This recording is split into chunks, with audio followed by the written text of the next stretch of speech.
That sometimes. I just really hope this year when I wake up, I'm gonna see that you came to my house too.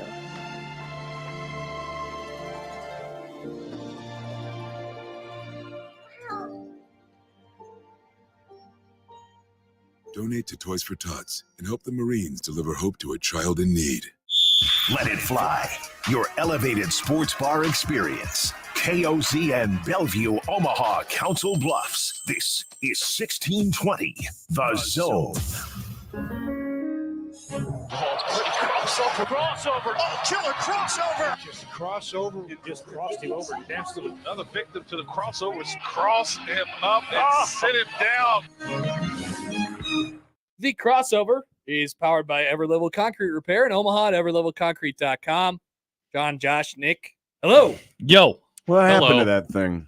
Well, I just touched it. He was triggered about Nick Baugh, and he broke the I was microphone. slamming stuff around because of Rick's very angry phone call. Yeah, John, you missed it. You were doing some stuff for. I was working on some projects and watching the end of the volleyball match. So what happened? He just called in. He was like, "This show is boring." Yeah, this guy named Rick. Bring back Nick Baugh. Bring back. I was Nick like, man. Baugh. And then I said, Rick, you're boring.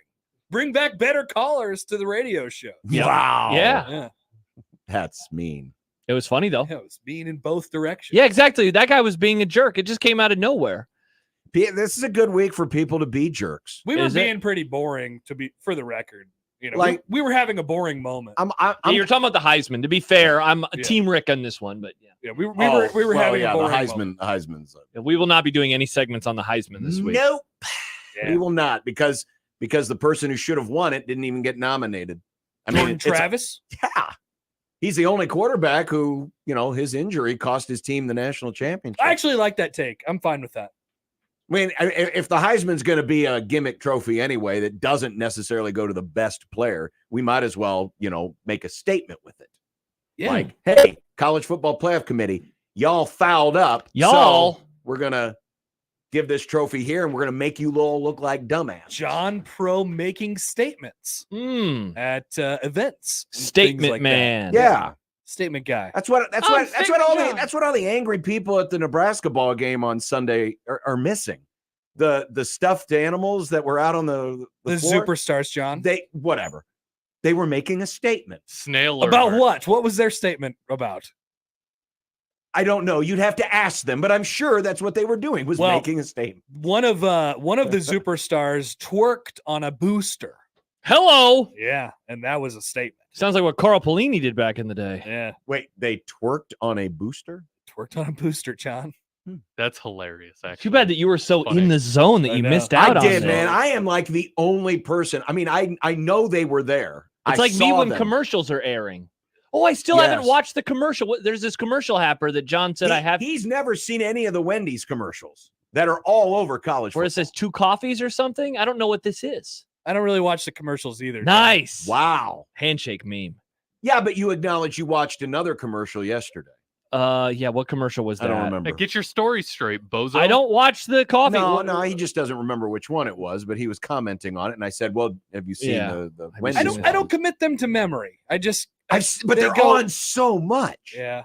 Even if I'm not paying attention to them, because usually during the commercials I kind of turn away and I'm on my computer, but I hear them. Every time. I missed Yeah, the commercial. I hear many commercials. Yes, and then sometimes I learn, oh, that's what that commercial was about. Yes. I've heard it so many So you times. never hear the Wendy's guy say "too hot coffee"? No, I What do you haven't. mean he says too hot coffee? Thank you. He just says too hot coffee. I'm going to look this up during the break. Wendy's 2 hot coffees. I mean, you shouldn't have to. The damn thing runs all the freaking time. Dun, dun. See, I missed that commercial. Dun, dun, dun, dun, dun. It was Car the commercial. yeah. That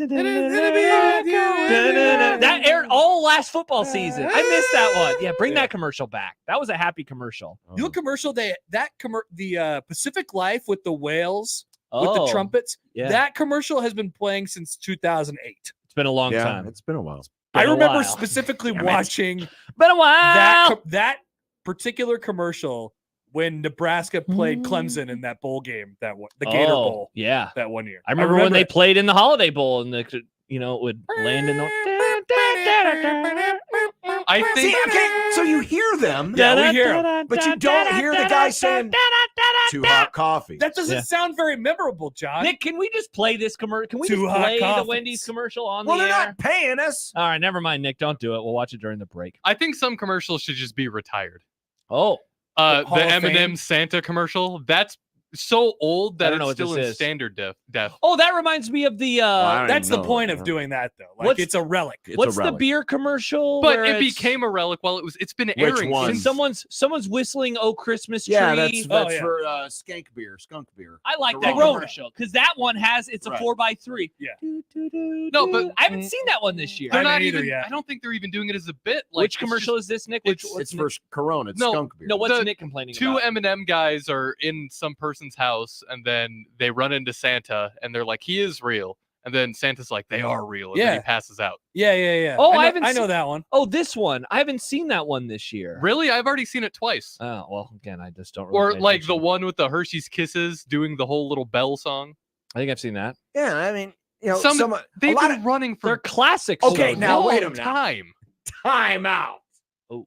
It's time to call out Nick on his hypocrisy. Oh, I love this. Here we go. So it's a okay. Christmas commercial, right? Yes. It only runs seasonally, right? Yes. They run the same things over and over, right? Yes. Just like all these GD radio stations that surrender to the same music every single year. John, you're not calling me out on hypocrisy. Yeah, I I've am. been very vocal, and I agree with you that Christmas music is dumb.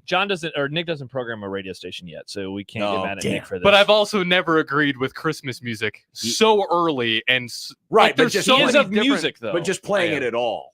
There's I think so it many. shouldn't be played at all. I think Ban Christmas music. I think it should be played for the 2 weeks leading up into Christmas. I think that's fine. I think 2 hours is good. I think the month. I like Christmas season on December the 1st. No, you don't. You already celebrated your Christmas. That's not my fault. It's my family. But it's Oh, also I'm blaming your family. What are you, Aaron Rodgers? Nice. That's a good reference. it's also a variety issue, right? Because there's a billion of the same Christmas song just done by different artists, but there's so many Right. different Christmas songs that just don't get airplay.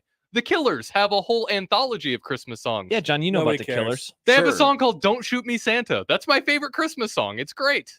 That's It's definitely probably in our It's not. mistletoe misery. It's not. bracket. By the way, Travis says, "I suppose you've never heard the Whopper song too." I like that Oh, commercial as well. Whopper, Whopper, I hate Whopper, that. Whopper, Whopper. I hate Da-na-na. You don't like that commercial? Although And then I they think- did like remixes. have this it your year. way. I think they're So going a again, little you too far get with that it. one, but you've not seen Too Hot Coffee. I mean, it's. I mean, John, Wendy's it doesn't sponsors sound memorable. everything. yeah, Yeah, it doesn't What do you sound mean? memorable. Just at a all. guy saying too hot coffee. Okay, well, you gotta get the gist John, of the spot. Jingles are back, man. Yeah, we, jingles are We back. got them all over our Well, I know station again. jingles are bad. Jingles but- are easier to remember than Too Hot Coffees. Yeah, but it's just it's for you. Yeah, exactly. See, if the Too Hot Coffees had that commercial, or Yep. that jingle, I'd be all Too in on hot coffees is always roasting it. something good. And then for You you. got me. John Higgins, where to go? The home of the rooferys. We've got brain rot. play ball. Make the right call. It's make Oh, the right sorry. call. Why did you I start just like to doing change- gotta play I just ball? Yeah, like to John change says it. you got to play ball. I just like to change it up. I thought of that this morning for some reason. I was doing prep and suddenly Go in my Nectar, head, how? I heard John in my head saying, "You gotta play ball." I don't know why. I just like changing the word Yeah. Yeah, fair. it's all right. Yeah. So it's the parody song creator in your in head. my head. That's right. Weird John instead of Weird Al. Weird John. Just enjoy it. And I'm okay. Well, I guess you'll be in for a treat when you see will Two it air Hot Coffees tonight? for the. I mean, again, Josh and I are both it going to watch airs this in- during the break. It airs in Yeah. every football game, college and pro. It's all over It's the wild place. that I've not even heard this. See, I I'm sure that I would recognize it if I saw it. even if it's running in pro, I don't think I've seen it either. That's because you watch stuff on your tiny baby phone. and- No, only when I have to, but there's still commercials. Mm. But when I'm at the bar, it's hard to ignore those commercials because they're blasting all over the speakers. Oh, blasting. Blasting. The Blast Well, if I Boys. remember to do this, I see that I'll he record gets it. I'll us get a commercials, video. We'll put it in the video stream and. People keep tweeting it. I mean, I found it, guys, on YouTube. I found it. You don't have No, to I keep know, sending but it I to would me. just share it with the Yeah. general audience. But that's going to take some time. Tom writes, no one I've asked, including myself, has seen this Wendy's commercial. Yeah, we sure this Well, is then a I guess real you don't commercial. watch college football. Maybe John just had I this love college dream. football. Maybe it was a No, very it is vivid not a dream. John Trust had.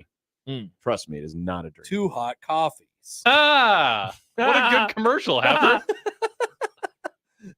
I'm sure it exists, John. I'm sure you're not making this up. Jacob says all the BK jingles are on Spotify. Oh, See, wow. that's smart. Whopper, Whopper, Whopper, Whopper, Whopper. Yeah, it is pretty amazing. I like the original jingle a lot. I think they're trying a little too hard now. What are the? See, I don't even know what the new They're ones are. remixing them, man. Are Yeah. they? Yeah, They're like changing the words. fries and rings and fries and rings. Oh, I don't like that. It's Whopper, Yeah. Whopper, Whopper, Whopper.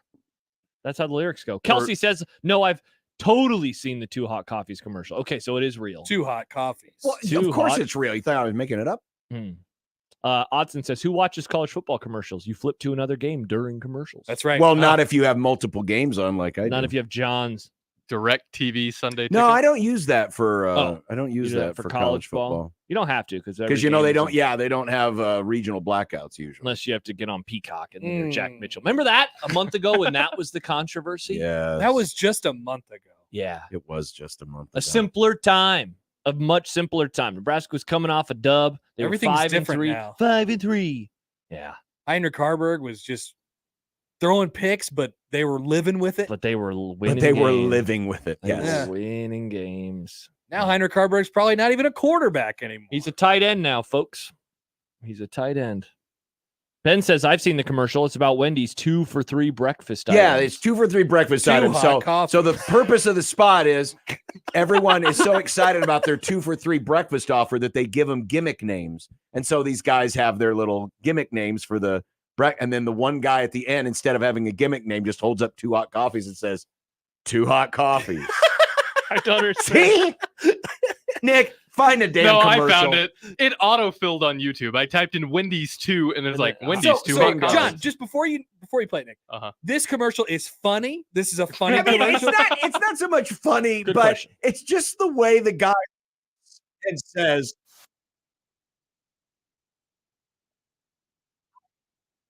just do. All It's right. kind of like the Sonic guys. Remember the Sonic I guys? like those I are love great. the Sonic guys. Did not like the Sonic I guys. love the Sonic Typical guys. Yes, you Nick. didn't, Nick. The Sonic Typical guys are Nick. great. All right. So we got to turn let's off hit our the mics. microphones. All right. Here we go. 2 hot coffees. So good.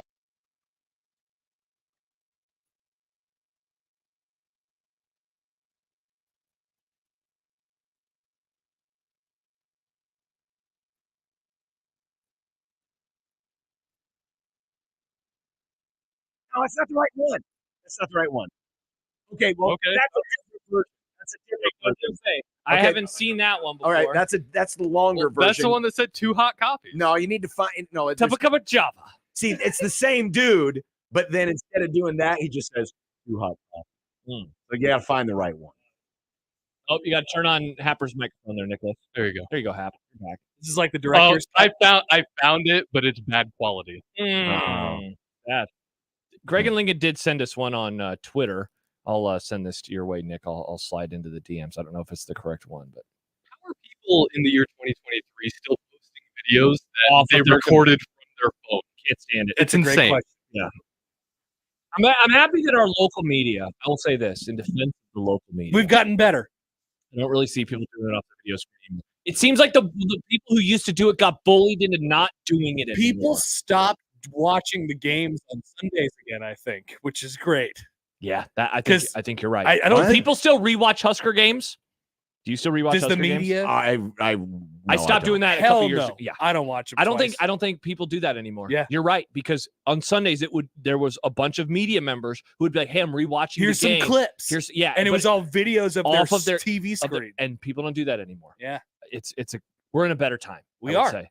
And then the people who do post clips, they're usually at the game and they're either rolling on YouTube TV or something on their computer, and so they're And they'll able to go get as clips. they go. Like I remember Padilla was the first that I saw who was doing it immediately, and I was like, Yes. thank you for your service." But now, I mean, the Fox College Sports just tweets them out as they go, so you Bingo. can just steal them.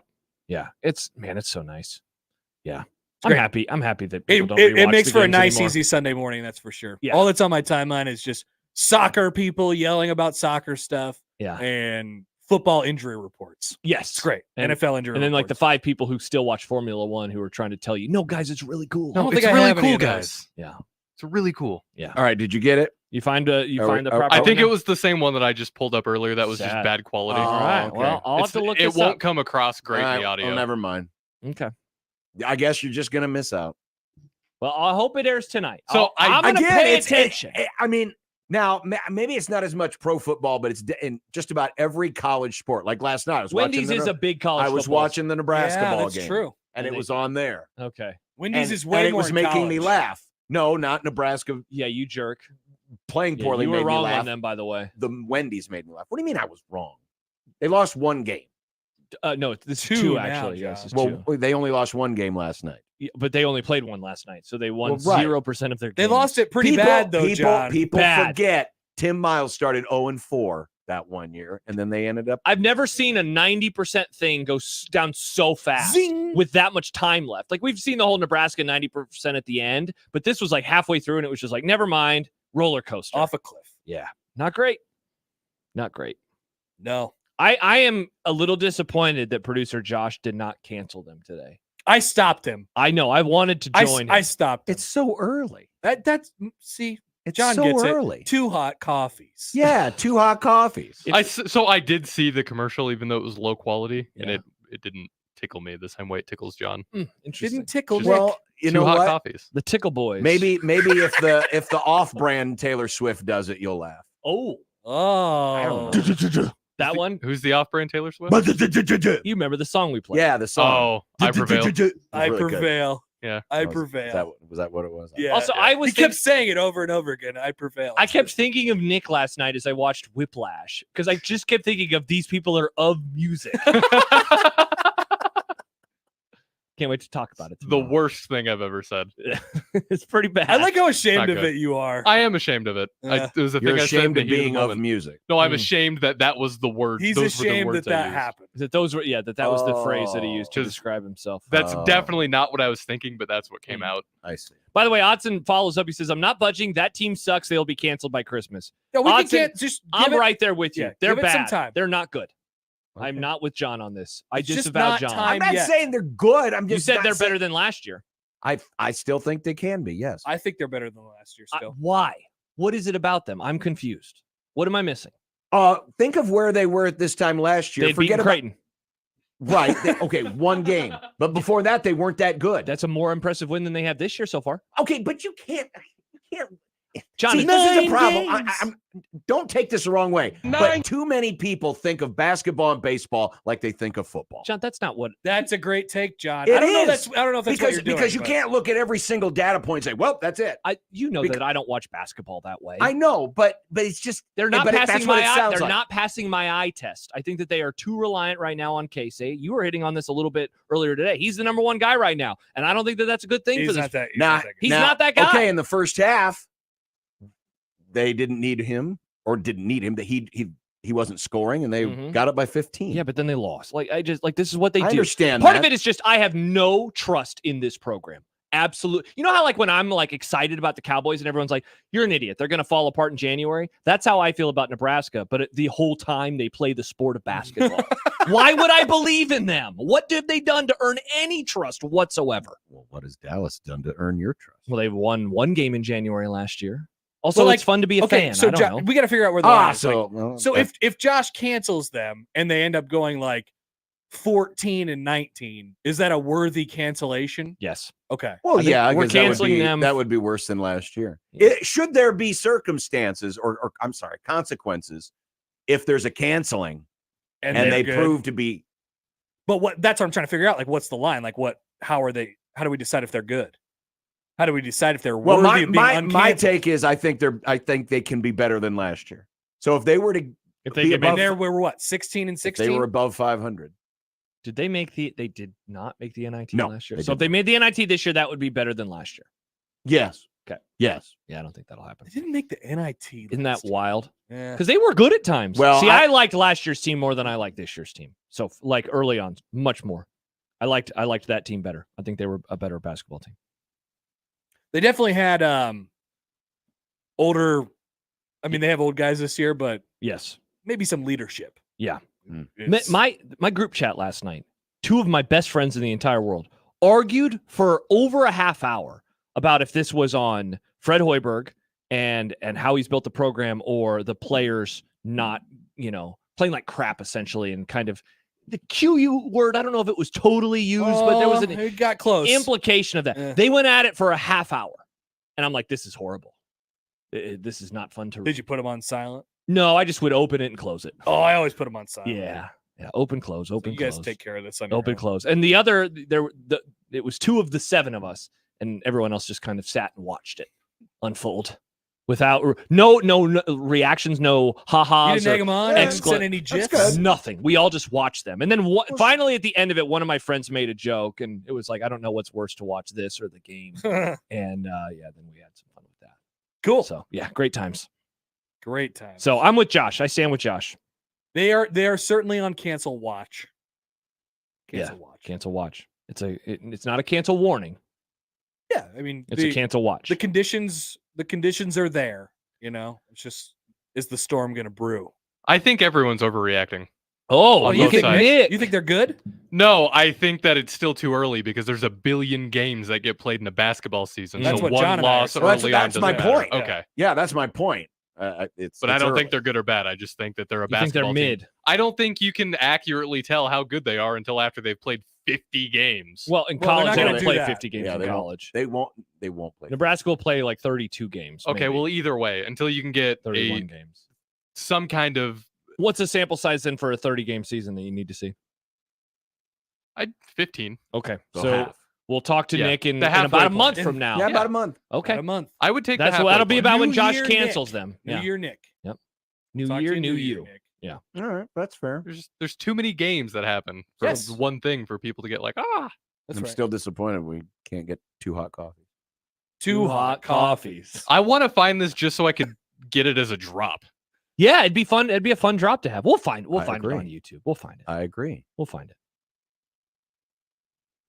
If anything, maybe you just pay attention to the commercials next time you watch a college sporting event. Like when you're watching Army Navy and enjoying the beauty and the pageantry and the purity of college football. Nah, think I'm good. Oh, that's right. You and your grand brands and your points. What's the over under for that? I think it's 28. It's like 28. It's like an Iowa spread. Hell yeah. Yeah. Are you going to be locked in? No. Yeah, of course not. John won't either. No one. I've no one. never Was, watched of course the not. I'm Army Navy busy. game. I'm busy. oh yeah, you're. Oh, you're yeah, I'm busy too. Yeah, he's See? where I am. Yeah. That's right. The busy boy. That's why I won't watch it. I love America.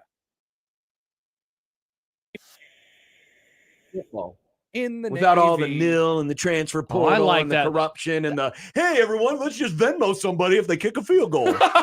That's actually my favorite parts about Oh, my college. God. College sports, John. Nice. You know what that plan? You know what that Nice, idea is? John. That idea is the tip jar of college sports. Who was it that had this idea? Bill Bush. That's right. I haven't not watched the video. That sounds like the dumbest thing that I've ever heard. Though. But it is. It's the tip jar. It's like you know, you go to Good pick field up, goal, Bob. You go to pick up your lunch that you order over next door at Goldberg's, and there's a tip jar sitting there. It's like, wait a minute, I just bought this thing. You want me to throw a tip in there? You're supposed to for the service industry. I tip when I get stuff to go. Well, you know what I Football feel is- about tipping. And Oh, I know how you feel about it. You want to be in Europe. They don't tip in Europe. Well, they also sometimes pay the people in Europe. Europeans get it right. Mm. They don't have to tip in Europe because they pay their employees a living That's wage. correct. Let's do that's that. my point. Tip Yes. culture exists here because it's an excuse for companies not to pay their employees because, like, oh, they'll just make it Yeah, up. that's Well, how it but the started, problem with but the tip now- culture is it's permeated other things. It's Correct. like, hey, the guy who's sitting behind the counter at the gas station, tip jar. They have tip jars for that? Yes, they've Oh, tip jars there's- for everything. They started tip doing it jars at for Subway everything. now You pay too. Oh, on one yeah. of those little screens on the laptops, it asks you, no matter what, if you want to tip. What am I buying? Am I buying a Slim Jim? Would you Yeah. like to tip? No offense to the gas station employees. I will No not- tips for them. No tips. I'm for them. honestly, I'm surprised there's not a tip option when you pump your own gas. Seriously, here's the tip pump. Good work, pump. But that's what this Good job, Pump. this new goofy puke NIL thing is. It's Yeah, the tip goofy jar of puke. college athletics. Mm. Hey, everybody, somebody. You know, Let's come up with are a they dumb gonna idea, do and this? then we can get on football screens. Are they going to do this if the guy who holds, for the PAT, if he does a really good job?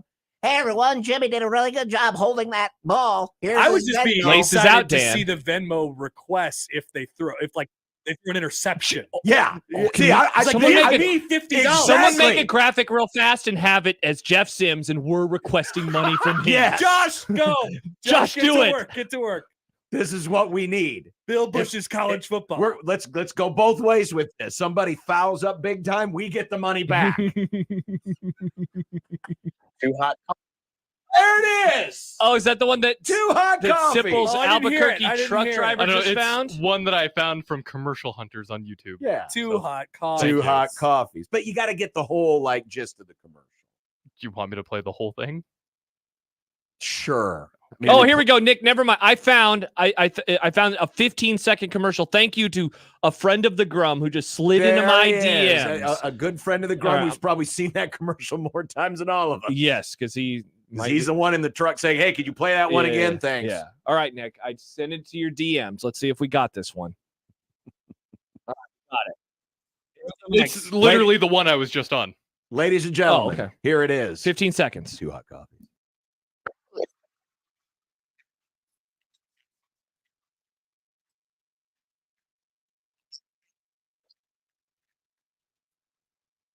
He's smiling. Now It's that John's reaction of like, He's John smiling. lost his John mind. has two hot coffees. Two hot coffees. All right, well, now we got the drop. Now we got the drop. Yep. Two hot coffees. Oh, wow. I've definitely heard that before Okay. when so I was you have- looking at my phone. Yes. Right. Yeah, you've heard it. All right, I have not, but I'm going to keep an eye out for it tonight. Now, we might be watching Fargo episode 4. Not Steelers Pats. No, we'll watch some of. She has noticed. She's like, I don't want to watch the game tonight. And I go, Stay but, I mean, away. some of it. We want to watch some of it. Yeah, don't we? I'm, Do we? I've got a I movie. do. I've got our movie to watch. Oh, you haven't watched it yet? No, I'm not. I No. figured you would have done that last Friday. You're always like a Friday guy. You work. No. John works ahead. No, movie because club. remember, it was a short turnaround. That's between right. basketball games. I did not have time. Yeah. If you're watching tonight, just have Adobe running and rolling so we can get a good quality Oh, of the audio two. for that drop. Too hot. Well, Adobe no, running. you got a good one. It could be better. No, it's a perfect. Nick, it's it's perfectly fine. fine. It's a AM drop. radio. It's 1 Yeah, second. yeah, It's it's a AM drop. radio We're through totally- all of our. Well, we also are on the internet and the radio replays, It's which a are not drop, AM Nick, radio. it's a drop. It's a It's drop. fine. Yeah. It's fine. I like quality. I don't know what to tell you. Yeah. Well, you Bring guys- this decorations. There we go. nice. Yeah.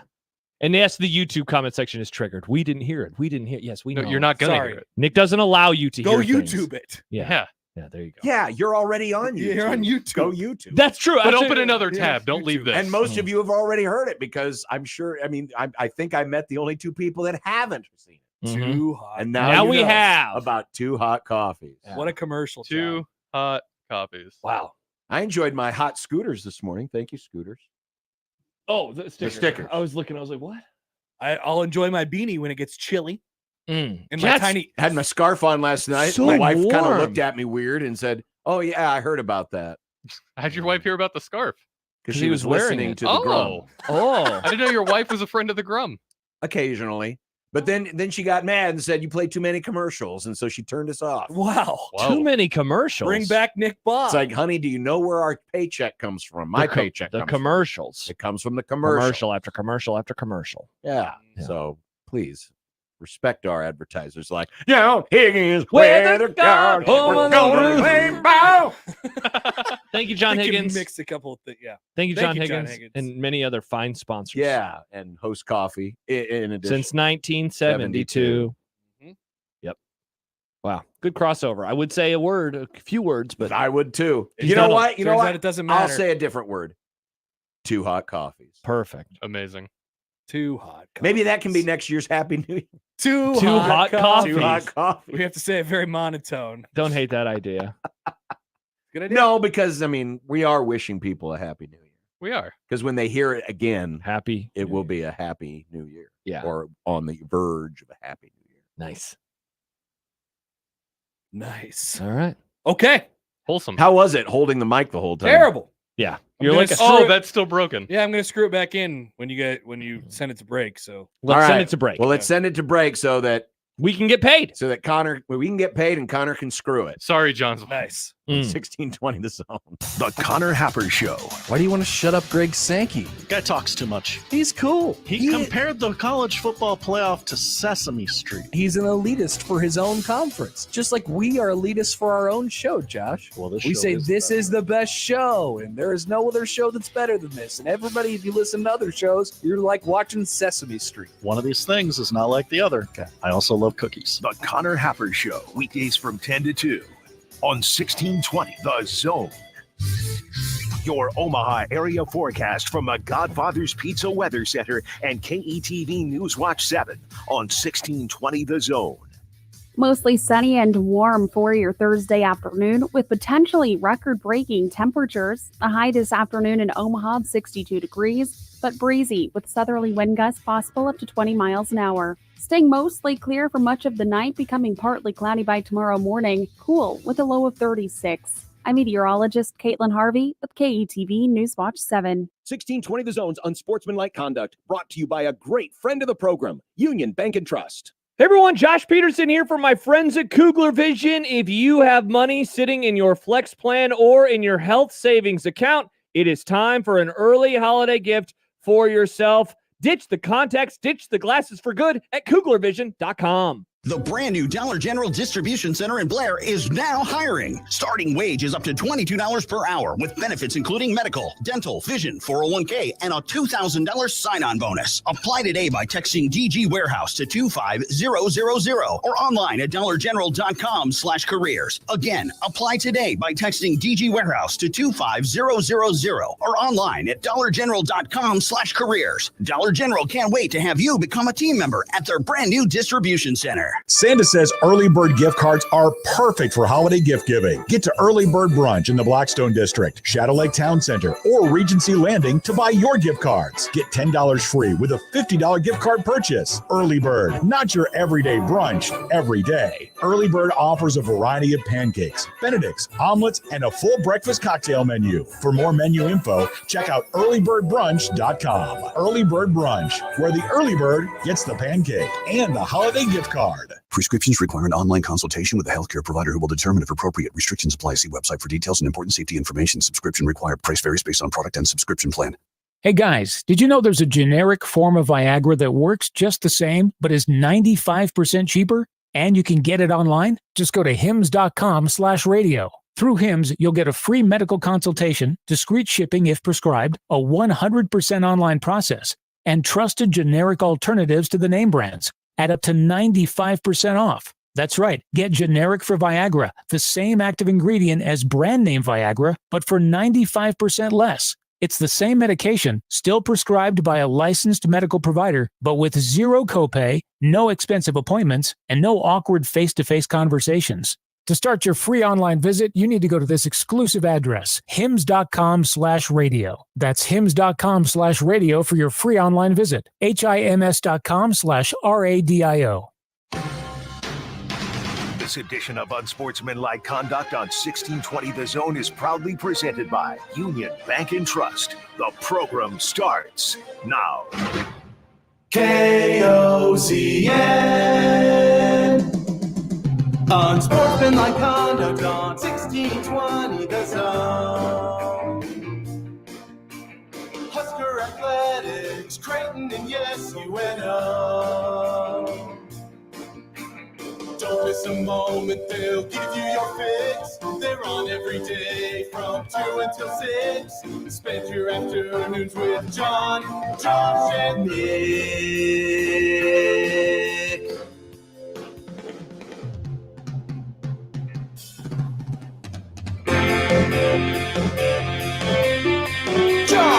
Josh, and Nick. They'll show you what sports talk really is.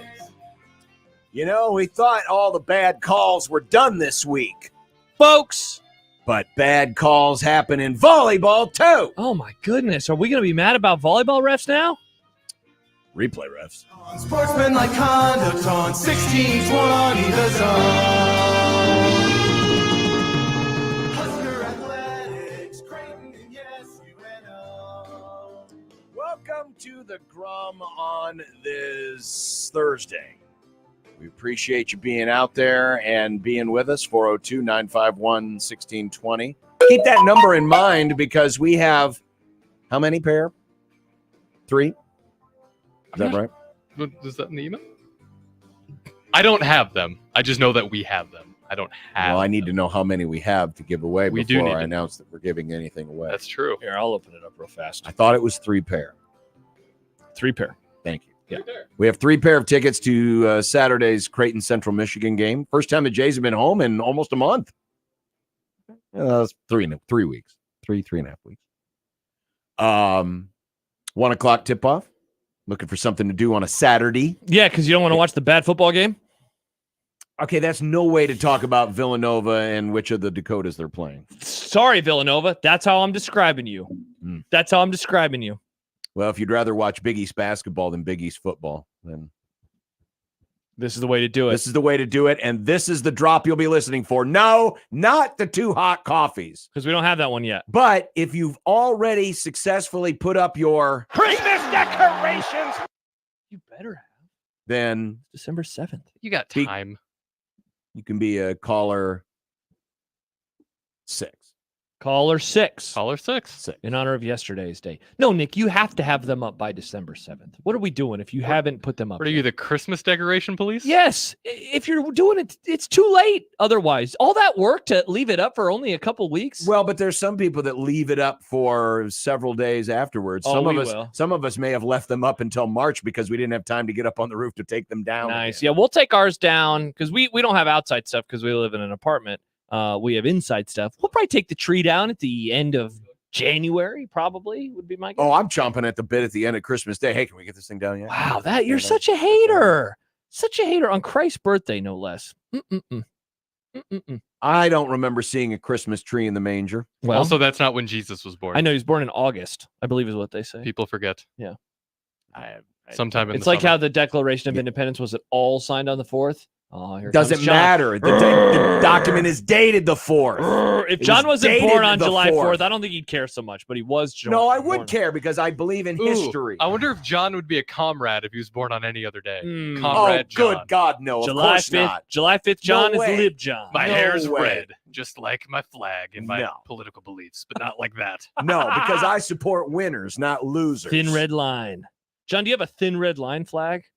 The flags that support What is that? the firefighters. Do you have the flag where it's the Punisher logo, but it's also the thin blue line for some reason? I don't even know what you're talking about. I think a thin red line I have flag an American is actually flag. I legitimately have a fun. Creighton flag. I have a Cubs flag. Nice. Nice. Jordan also I says, don't have a Rams flag. do you have a complaining about the refs flag? Jordan says, John complaining about the refs is VOB. Well, if people are doing a bad job, let's face it. You if got we mad at stick them on Sunday Night Football for complaining about refs.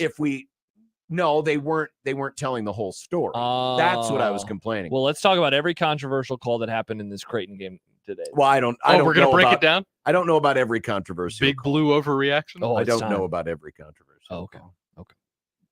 By the way, Georgia Tech's up right now, 22-19 in the third set. Nebraska's up 2-0 overall, though. So Georgia Tech trying to keep this thing alive. Ha. Staying It's a Bee Gees. alive. John is doing a Bee Gees. Okay, because it was so slow, I didn't get it at first. Yeah, that was the whole point, was to go really, really slow. Stay alive. John and I were sharing the brain cell in that moment because Yeah. I had the same Congrats. thoughts. Because you said staying alive, and then Oh, by the way, Nebraska's up 22-19. I don't know why I said Georgia Tech. Oh, I look, apologize. it's a little red. I apologize. Hi, Lil Red. My bad. Thank you to Jordan. for all you insensitive people who were booing the My halftime bad. show on Sunday, remember, they're all Little Red's brothers and sisters that were out there dancing. We don't like Little Red, though. Don't we? I thought we hated I don't Little hate Red. Little I thought Red. you hated Little Red. No. What? Why would I hate Little Red? Because a lot of people hate Little Red. Well, that's not a good reason to hate something. There were a lot of people in another country that hated a certain people, and just mean everyone else should follow along suit. The under hits. Designated Hitler. Unreal. I thought everyone hated Little Red, though. Hate is not good. It's only Hate good leads when to it's- anger. it- Or no, ang- anger leads to hate. hate leads Your to suffering. favorite character in Star Wars is a guy who's just pure hate. Also, John. you hate the Cowboys. Do you now like the Cowboys? No, I was about to say it's only good to hate evil things. Little Red isn't evil. I thought Little Red was evil. No. Why? I don't know. I've never understood. Travis the says Little dislike. Red feeds off the souls of the young. He's just a little stinker, Josh. Was Little Red on Epstein's plane too? What does this little this innocent blow up? Are all the Little Red haters? Did they all have a bad experience with their mail order blow up dolls? Is that why? Good question. they have such an irrational hate for Little Red? Travis writes, John loves to be a contrarian. Is this you just being a contrarian again? No, You've been on that. This is not me being a contrarian. I have Okay. never disliked Little Red. I could have sworn that you also thought Little Red was a goober, but I've never hated Little Red. I, mean- like it when Little Red does the upside down jump stuff. I think that's hilarious. You can think something's a goober, but also not hate them. Yeah. Okay. I You mean, think I'm a that's goober? true. You're a goober. It's Yeah, not I don't meant hate you, to. Nick. It's not meant to appeal to me. That's true. But neither was Rookie of the See, Year, and yet you hate that. Travis is smoking crack. I'm Whoa. not a contrarian. The crack boy. I've just never understood why Congrats on the people crack. don't like a mascot stop. that is designated for children. How do you feel about the Ewoks? I love Ewoks. I wasn't a big fan of the Ewoks. I didn't think they were Yub nub. a good part of the storyline. I don't like that the fact Ewoks that- took down the Empire, with their rocks Well, and sticks. I mean, they had help. Sticks and stones may break my bones and also take down the Empire. It was. Don't know how I feel about that part. It makes sense. It makes Apparently, it sense was supposed to be an allegory for the Vietnam Vietnam. War and the Viet Cong and all this other stuff. But it's all about guerrilla warfare and how that's more effective, and you have a home field advantage, if you will. But they know the the terrain. Viet Cong weren't fighting with sticks and rocks. They're also They probably had guns too. They're probably also immune to all the different diseases. Nobody ever talks about indoor malaria, moon of indoor malaria. Yeah. Okay. Wow. And I was also disappointed that we only got one token scene of an Ewok, biting it. And then it was like, Yeah, "Oh," not enough and I- Ewok deaths. Well, if you want Ewok deaths, I got a video game for you. I used to cue it Come on, up Nick, you when we psycho. were rewatching. I would cue it up to that point, and I would call my sister in and say, "Hey, Carla, come watch this." And then I'd hit the play on it, and there's a little Ewok on the ground, the other Ewok going, "Eh." And I You would say laugh. I'm pro murder. There's a game mode in the new Star Wars Battlefront game where it's stormtroopers versus Ewoks, and then you start out as a stormtrooper trying to survive, and then you die, you become an Ewok, and you have to kill the stormtroopers. It's hilarious. Travis writes, wow, calling a consumer of the radio show a crackhead. Connor would never. No, he'd just call you boring. That's what he Yeah. did to call Rick earlier. Rick is boring. By Take the that, way, Rick. Josh, you put in a grumball for Georgia Tech leading. Wrong. Wrong. Nebraska wins. I and read the they tweet sweep. wrong. They I read it sweep. wrong. That was So a they're- groom ball, So not a they're grum headed ball. to the No, it was not a groom ball they're headed either. to the Elite Eight. It's not a groom ball or a groomer ball, Nick. Here is your That's not what I meant. Rooferees starting lineup. Home of the Rooferees. Well, we just mentioned Nebraska winning 11th regional final in the last 12 years. It's Make pretty the good. right call. It's like some Duke basketball vibes going yeah. on there. Oh, yeah. But there was a controversy in the Creighton game. The Gophers get the best of basketball's Carl Spackler. Carl Spackler was the greenskeeper in Caddyshack. Caddyshack. Did we watch that for the movie club Yes, we recently? did. Good movie. Over the summer. Yeah, fun movie. Yeah. Nice. Sadly, Nebraska didn't understand the order. I want you to kill every Gopher on the course. Yeah, they didn't do that. They did in the first half and then the second half. Yeah. And Robin Washington will be along to discuss, and Todd Furman will be along to bet the board pod. Which transfer quarterback do you want? We got a poll question. Alex Gordon, Hall of Famer. And I didn't have time, so fill in the blanks. Oh, but we do have 3 pair for Saturday's game against Central Michigan. Be caller 6 when you hear Christmas decorations. Not right now. not right now. Not but, right now. But through the Grum today. Through the Grum today. And we will continue with more of Unsportsmanlike Conduct on 1620 The Zone. 1620 The Zone's 4-quarter pick'em returns. It's your chance to win $1,620. All you have to do is correctly pick 4 college or NFL games against the spread. Listen to qualify every weekday or enter online at 1620thezone.com. One lucky listener will be selected each week to make their picks live on air. Awesome. Go to 1620thezone.com for complete rules and contest details. It's 4-quarter pick'em with 1620 The Zone. That to-do list you have needs one more thing. Chill. It's an easy thing to do. Just crack open an ice-cold Coors Light and chill. Take the afternoon off and binge watch anything. Go to happy hour and stay for a couple hours. Who's counting anyways?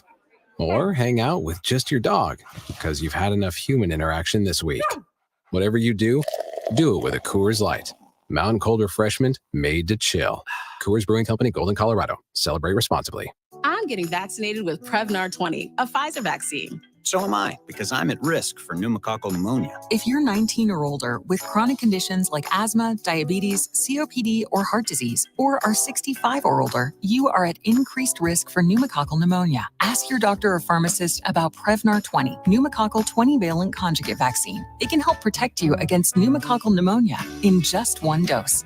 Even if you've already been vaccinated with other pneumonia vaccines, Prevnar 20 may help provide added protection. Prevnar 20 is approved for adults to help prevent infections from 20 strains of the bacteria that cause pneumococcal pneumonia. Continued approval may depend on a supportive study. Don't get Prevnar 20 if you've had a severe allergic reaction to the vaccine or its ingredients. Adults with weakened immune systems may have a lower response to the vaccine. Side effects include pain and swelling at the injection site, fatigue, headache, muscle, and joint pain. For full prescribing information, please call 1-855-213-2138 or visit Prevnar20.com. Dear Santa, I hope you are having a good day in the North Pole. Is it cold all the time there? Is that why your cheeks are so rosy? I bet all of your reindeer are very excited. All right, guys. Is your beard long? My dad's is scratchy. My mom says I'm a good helper. But you didn't come last year. Was my chimney broken? Or did you forget? I do that sometimes.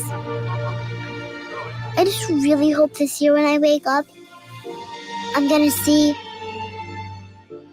that you came to my house too.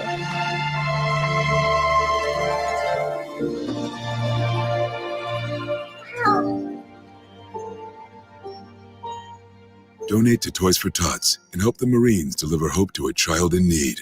Peerless Energy Systems is Nebraska and Iowa's locally owned and operated authorized solar air compressor distributor. Peerless Energy Systems provides products and solutions for compressed air systems, helping companies in manufacturing, food processing, transportation, auto body repair, car dealers, and more. Driving industry efficiency through service, support, and relationships, let Peerless Energy Systems help you increase efficiency with your compressed air systems today. PeerlessEnergy.com. Email us on the Equitable Bank inbox with whatever is on your mind. Zone Inbox is brought to you by Equitable Bank. We take banking personally. You can get me, Gary, at 1620thezone.com. We want to hear from you on the Equitable Bank Zone Inbox. This is unsportsmanlike conduct. My hope is that he forces me to not do this radio show anymore. On 1620 The Zone. John, before we get to the ref controversy, I would like to point to Exhibit A that I had sent to us by a friend of the Grum. 2 hot coffees? No, John tweeted in June, I hate Little Red. Wish someone would pop that dirty SOB. John, is that your tweet? Okay, somebody. Yeah, nice fake job. Congratulations. What do you mean? What's the date on that? June 5th, 2018. Okay. Yeah, nice little. Can't you go to your Twitter and seems search real to me, John? Sure. I hate Little Red. Wish someone would pop that dirty SOB. That sounds like you, even. Yeah. Very nice. I guess the only thing that is different is there's only one space after the period. And what date did you say it was? June 5th, 2018. Why would there be a tweet on June the 5th? You were triggered by Little Red, apparently. Why? He's not showing up anywhere. Maybe he showed up at your home. You were like, time to go home. Not really. It's not. Okay. Not really how it works. Was Nebraska almost in the College World Series? It was a Tuesday, by the way. Yeah. Yeah, that's not. Nice try, though. Okay. Nice try. I don't hate Little Red. Okay. This is a stunner to me. I'm like legitimately. Why is it a stunner? Because you usually hate fun things. So. Okay. There's a difference between. No. That's not true at all. And you're one that's not a big fan of Little Red. I said I like Little Red. I like when he does the upside down jumpy thing.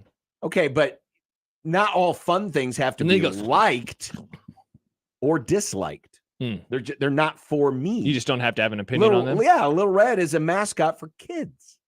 Rookie of the Year, you hated that movie. Wasn't for you. Yeah, but that was bad because it just was not a good movie. Interesting. It was a bad movie. Interesting. The first thing they did was they blew it by. I mean, if they're going to have a movie about the Cubs, then you get Harry Carey to play the announcer. Well, Harry Carey was close to death. No, he wasn't. He was like 5 years from death. He was still announcing. That's he true. would have announced that year if he hadn't dropped dead. Was what's his name? I know it was John Candy, but John it Candy didn't also work. dead. Didn't work for me. Really, John Candy was so fun in that movie. Maybe Harry No, Carey John was Candy is great. I love John Candy, but it took you out of. If you're the gonna movie? get that, if you're gonna do the Cubs, who more better represents the Cubs than Harry Carey? Maybe Harry at that Carey time? had too many demands. Maybe his highly unlike. The only demands he would have had is, "Hi, can I have a beer on the side?" Yeah, maybe they didn't want to have him drinking around the children that were in the movie. Yeah, the children. There was like one kid in the movie. He had friends, and I think he was probably 22 when he shot it. He had 2 friends in the movie. Anyway, all right. So there was controversy earlier today as Creighton fell in 5 to Louisville in Pittsburgh. In the 5th set, there was a challenged play, and we've got a still picture of it, where the ball appears to be out of bounds. Creighton challenged, but the officials said the ball was inbounds. So it was literally the difference between, I can't remember. So I think real quick, they said this was in? Yes, the officials, the replay officials said this was in. Now keep in mind, volleyball, like tennis, has If it's that on the goofy line. rule where if it's touching any part of the white line, it's still in bounds. Yeah. Here's my first. Yes, I'm pulling out a new soapbox. Another one? Why Running out of space. don't tennis, volleyball, any other sport that does this, that has an end line, that has boundary lines, use the boundary line? use the boundary line as the definitive, this is in, this is out? Tremendous question. I have no idea. Because in football, it's not like, well, part of his foot is on the line, he's still in bounds. No, if part of the foot is on the line, he's out of bounds. That's why it's a boundary line. That's why I think, they just make that adjustment. That's just a personal preference. This is like how you hate soccer, how the clock counts How the clock up, goes the wrong way. which I think is fun because it's a fun quirk of the sport. This is a fun quirk of volleyball, apparently. It's an illogical, ridiculous. It doesn't really make a whole lot of No, sense. it Like the doesn't make idea that like CeeDee Lamb could, be catching the ball on the sidelines and his feet are on the out of bounds line, like catch. It's like, what? Okay, cool. Sounds good to me. Yeah. So, it's hard. You can make the argument that, yeah, it might still be touching it. But remember, the ball is not a flat surface. The ball is a round surface. Can you really tell? What did they call it on the floor? Did they say that it was in on the floor? They must Now, have. I did not see it live. Because that seems like I was something that working- if you called it inbounds that you couldn't overturn. Like you see there's a little Yes. bit of the shadow, the round part of the ball Let that me is look over the white. here. So that's my guess is that they called it in on the floor and they decided to keep it in on the floor. Crucial video review reverses call on the floor. Wow. So Okay, it now was that never called- mind. So it was called out. Yeah, I'm surprised they They did reversed that it with and it went in. So instead of it being a 5-4 match, Mhm. Louisville by 1, it went to 6-3, Louisville by 3. Yeah. And the announcers apparently, I was in a studio. I was working on a different project, so I did not see it live, and I did not hear the announcers live. But yeah, it's Tough way for the season to come. It to is an a end. tough way for the season to go out. And again, I think it would be a lot easier to judge if it were proper boundary lines. I wonder how coaches feel about that, and I wonder I don't know. how tennis players feel about I'm it. guessing. Given that they you and I don't- are not of these sports. I'm guessing they're used to it. It's Yeah. like it's European soccer. The clock. Yeah, like counts they up. would never be like, why does the clock count up? That's how it's always been. Right. This is how it's always Right. been. See, that's why I feel uncomfortable kind of judging this rule because that's their rule. Who am I to Yeah, say but- this but- is bad But when you this can is still. But listen, logic is undefeated.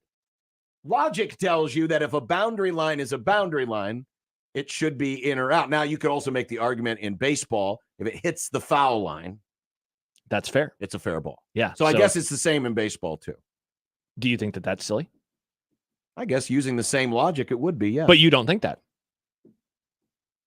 I guess I have to change my tune. There you go. To be consistent, I think I'll you be do. consistent. Okay, interesting. There you go. I'll be consistent. Mm-hmm. If you're on the boundary and the boundary is out of bounds. So if the Cubs have a you are huge out of win in June where they hit the foul pole, you're gonna be like, I do not recognize this as a W. Well, I mean, it's the rule.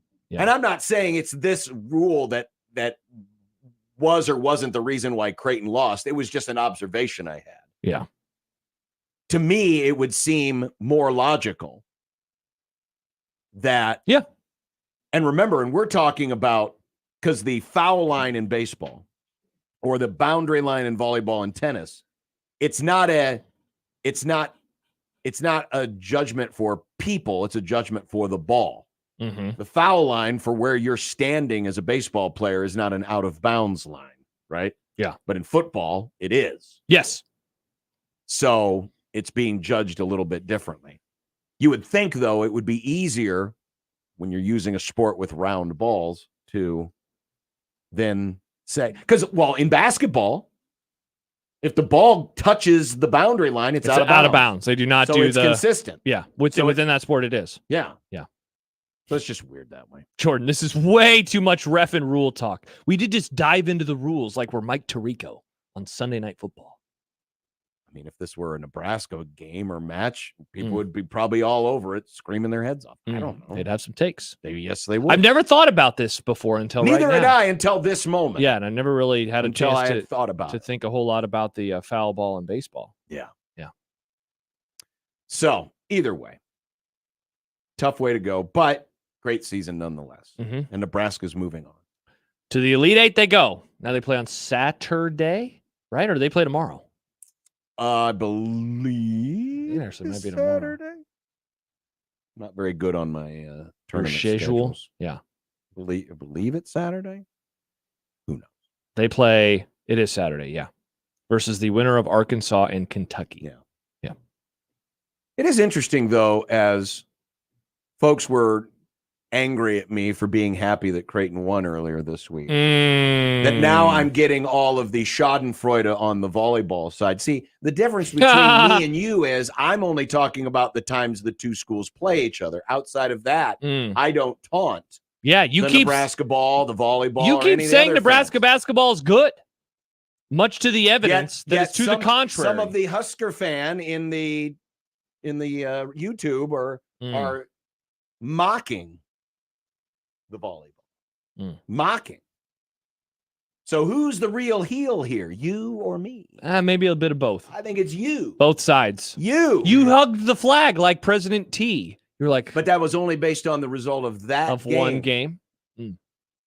If Nebraska had lost today, if the volleyball team had lost, I wouldn't be sitting here going, You wouldn't be hugging a flag? No. No.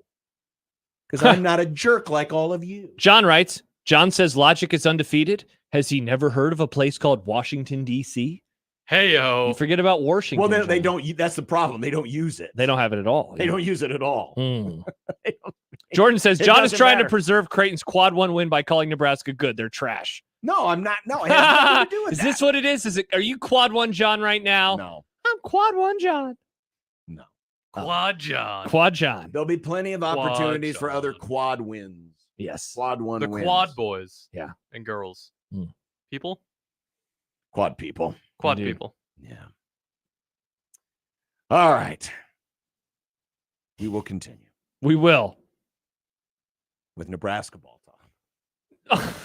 Awesome. We're trying to get people interested in our topics today, No, John. we gotta- Let's talk about refs for a half hour and then Nebraska men's basketball. And then after we do this, Yeah. it'll maybe get better. It might. It's not going to get better for them. It might. It's not going to get better for them. You know who it Would you can rather get better talk for? about Kyle McCord? I'd love Or would to. you rather talk about bet 5 get 150? Whoa, tell me more. I could. Okay. And I will. All right. From FanDuel. New customers, $150 in bonus bets with any winning $5 money line bet on the NFL. That's right. One winning $5 money line bet on the NFL. A money line bet is a straight up win bet. There's no point spreads involved. And if your team wins, you get $150 in bonus bets from FanDuel. Very easy to use, fun to use, makes watching football, even the games you don't really care about, more interesting. So check it out today and register right now at FanDuel.com/1620. A game that you might not want to watch, but you could make it more interesting is the one tonight between the Patriots and the Steelers. What was once an AFC championship game, John, many times over is now a random week 14 game with a total of 30.5. Whatever you do, just go to FanDuel.com/1620 and take advantage of this incredible offer that John was describing, where new customers can get $150 in bonus bets with any winning $5 moneyline bet. Again, it's FanDuel.com/1620. 21 plus and present in Iowa. First online real money wager only. $5 pregame moneyline wager is required. $10 first deposit is required. Bonus issued is non-withdrawable bonus bets that expire 7 days after receipt. See terms at sportsbook.fanduel.com. Gambling problem? Call 1-800-BETS-OFF. Live from the Host Coffee Studio, this is 1620 The Zone. Christmas decorations! Here's a little Christmas tip. Never ask Santa for adult beverages. Seriously, can you imagine the legal implications of carrying quality, locally brewed Nebraska beer or cider while flying a sleigh? So if you want your family and friends to gift you some Nebraska brewed awesomeness, ask and ye shall receive. Your local Nebraska Brewers Guild wants you to know that local brewers are currently working on special seasonal brews to make your holiday get-togethers merry and bright. Merry Christmas and Happy New Year from the Nebraska Craft Brewers Guild. Your neighborhood is more than blocks of buildings. It's the people who live there that make it special. At Union Bank and Trust, we're not just creating home loans, we're making neighbors. We're not just small business lenders, we're small business shoppers. We don't just live in your community, we help you build it. Because our people are your people. Visit ubt.com/neighbor to learn more. Union Bank and Trust, member FDIC. Hey there, Greg Wagner joining you from the Nebraska Game and Parks Commission. Time now for another Outdoor Nebraska update. It's hunting time in the Husker State. For a safe season, remember to be totally certain of your target and your background before you fire that shot. In a moment, ask yourself, is the bullet flight path clear? Is that a legitimate target? And what am I going to hit if I miss my shot? Please be careful out there. If you'd like more information on hunting safety, go to outdoornebraska.gov. That's outdoornebraska.gov. From wildfowl to owls. Great time of year to step outside and watch wildlife. Many animals are still active, plus the leaves have mostly fallen, vegetation is set back, and we'll have some warmer weather. Maybe you'll hike a state park trail or head to a public reservoir to do that. Oh, and don't forget your camera. Oh, it's on your phone, that's right. I'm Greg Wagner. Betting on your favorite sporting events just got a whole lot easier. Warhorse Sportsbook is now open in Omaha. Save yourself the drive across the river and put your money where your mouth is at Horseman's Park, 6303 Q Street. Use the Warhorse app to check odds and build your bets before placing your wagers in person, including live in-game betting. No bets, no glory. Wagers may only be placed on Nebraska-based teams when played outside the state of Nebraska. Must be 21 or older to gamble. Gambling problem? Call 1-833-BET-OVER. Many people go back to the dealership out of habit, or because they think the dealer is the only one who knows how to fix their car. At Omaha Car Care, we offer a better option. We have ASE certified technicians, the technology to service any vehicle, and free loaner cars. The dealer will sell you a package of services.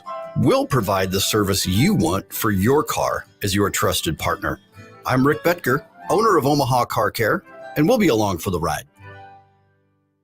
The Zone Hotline is powered by 42 Degrees, The Source, by your mom's house. Let it fly.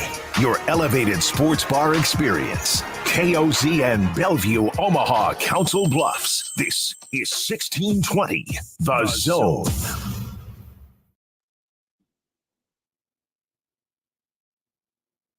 Welcome back. Now we've got people arguing about whether or not the ball was in or out in my mentions. Thanks a lot, Josh. What did I do? I just... Our YouTube comment section is arguing if we're allowed to have Creighton coaches on or not. We're just having a grand old time. Everyone's so mad today. Well, we are. We're We do a And lot. that's what Nick I know. said. Then Like, Nick was responding to We do people. it frequently. Like, how come you never have Creighton coaches? We had Coach Booth last week. Yes, There you we go. did. And they're like, no, I want the other Creighton coaches. Like, okay. Well, Mac was just Get Mac on the show, Nick. Okay. There you go. We'll work on that for next week. Perfect. There we go. Look at that. It's easy. We regularly have Creighton coaches. Yeah, so what? Yeah. It's harder to get Nebraska coaches because of the whole radio contract. Yeah, for people who want to know, why don't we have Nebraska? Because we can't. They mean, say no. They say no. Yeah, it happens, but very, very, very infrequent. Some would say been a while. It's been a while. We also have UNO coaches. Their baseball coach. We do, yeah. Friend of the Grub. Friend of the Grub. We had him on a couple times this last year. We did not have Fred Hoiberg on last night. He was too busy trying to figure out what the hell happened. You know, it's funny because I watched first half, at least the first half I could watch because the Maryland Penn State game went. Classic. How about that? The first conference game of the year and the game before it goes to overtime. Perfect. Just perfect.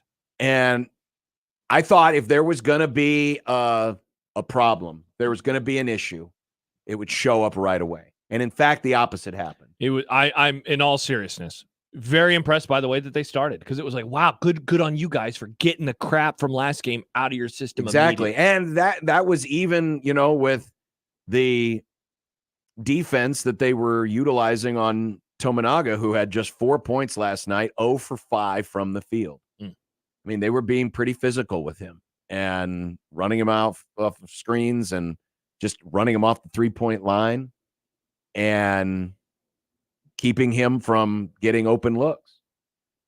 And they were still able to put up, 30 some odd points in the first half, 39 points in the first half. They had dominated. And then, and this all with Dawson Garcia, their best player, their top scorer, off the floor. He came back for a little bit, but didn't do anything and basically didn't play the second half.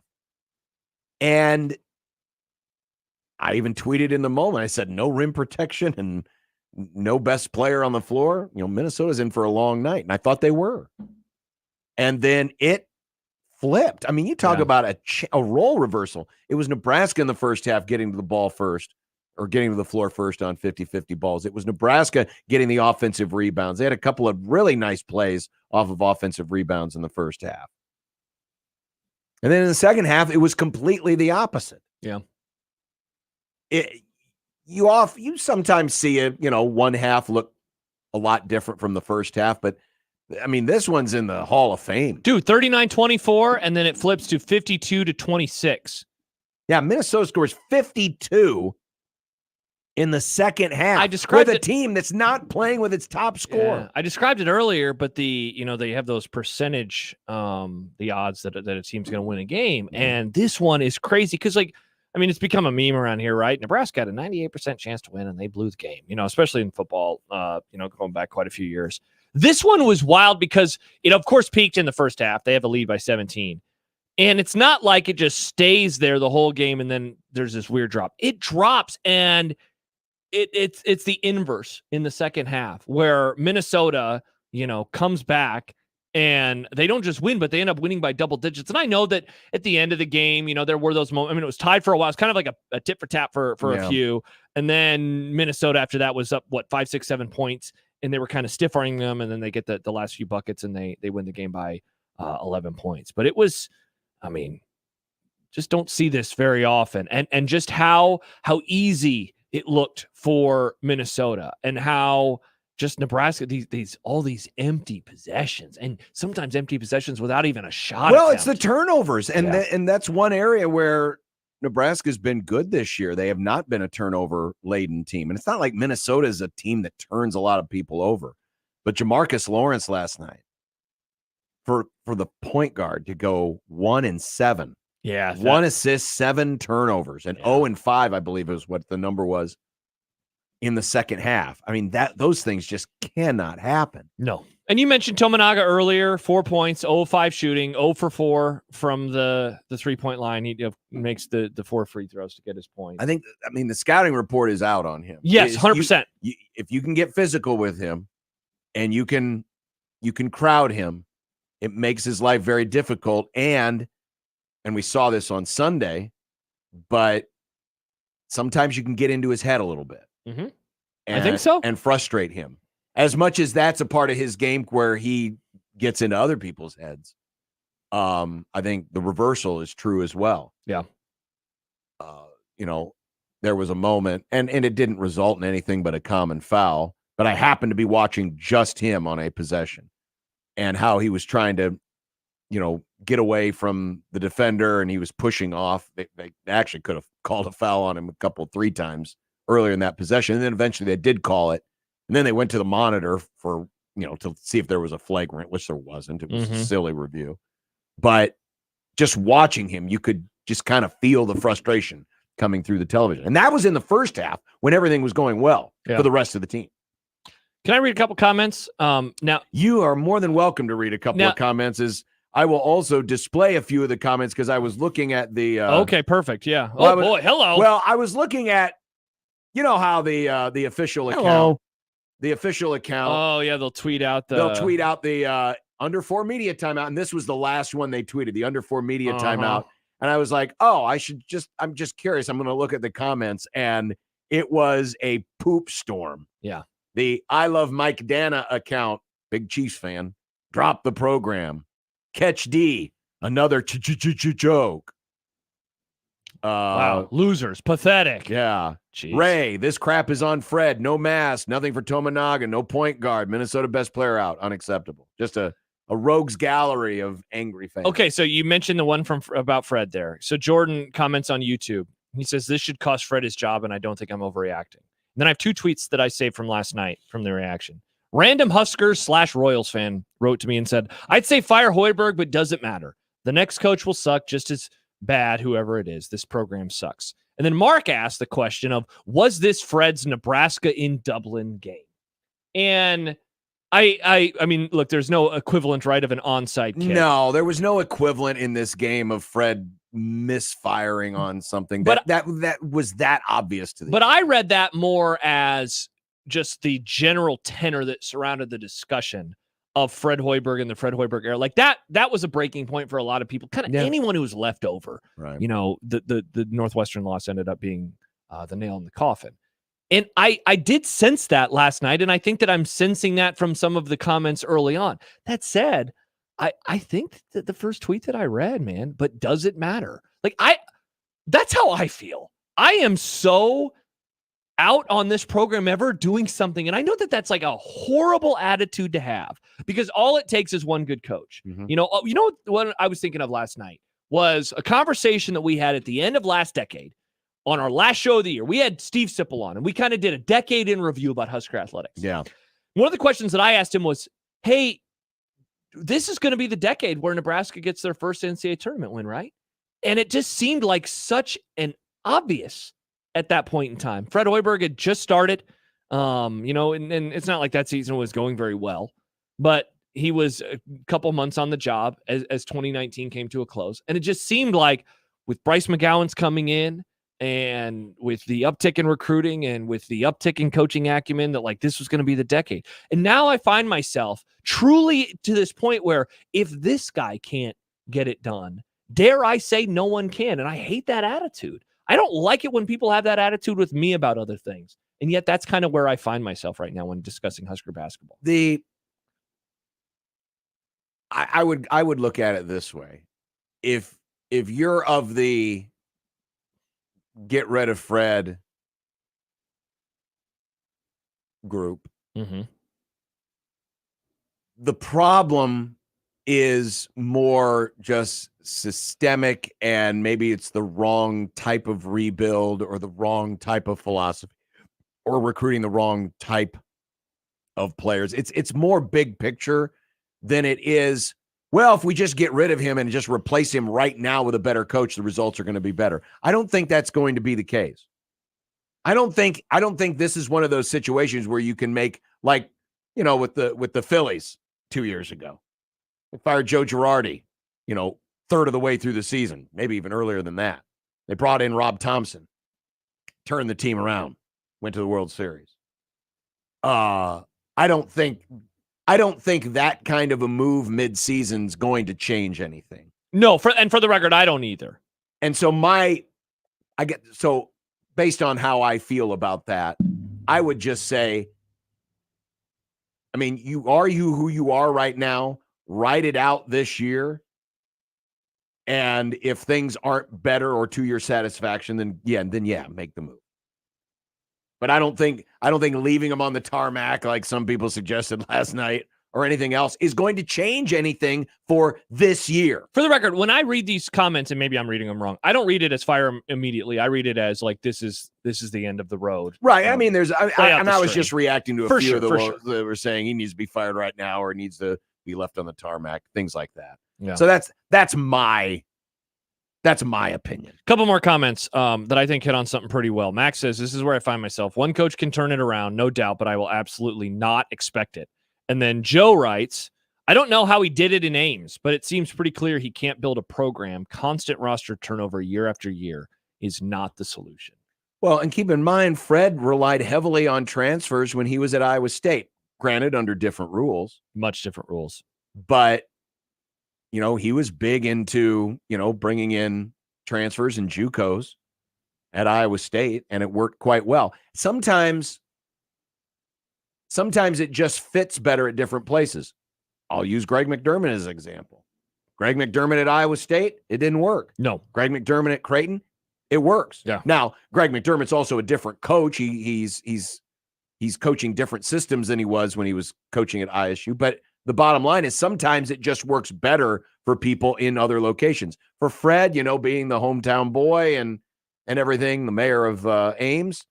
And I think right place, right time. It was right place, right time. Yeah. And here, not so much. Sure. Tom writes, just give Tony White the head basketball coach title and pay too. At least get something positive from basketball. Brandon says, too early to ask who you're going to get. And see, that's the funny part is I am not going to pretend like I have any answers. I'm not going to say fire him and hire blank because I have no answers. Well, okay, first of all, that person's not coming mid-season. So, Definitely, if you're a Trev Alberts and you're already thinking that way, then sure, you can start to lay the groundwork as you did when you fired Scott Frost mid-season. Yeah. Or third of the way through the season. Yeah. And again, I don't think they should fire him during the season. No, I'm not I don't saying either. that. I don't either. But I think I have ultimately, I think what I am saying, tweeting from 30,000 feet kind of hits on what I'm thinking. Nebraska ball will suck forever. I've just kind of made peace. I've made peace with this situation. And I made peace that he is not going to be the guy that I ever thought he was going to be. And is that an overreaction to a December basketball game? Some would say it is. Once again, Stu Manji, the yes, the bastion of what great stat does he have for us this facts time? and positivity. Yeah.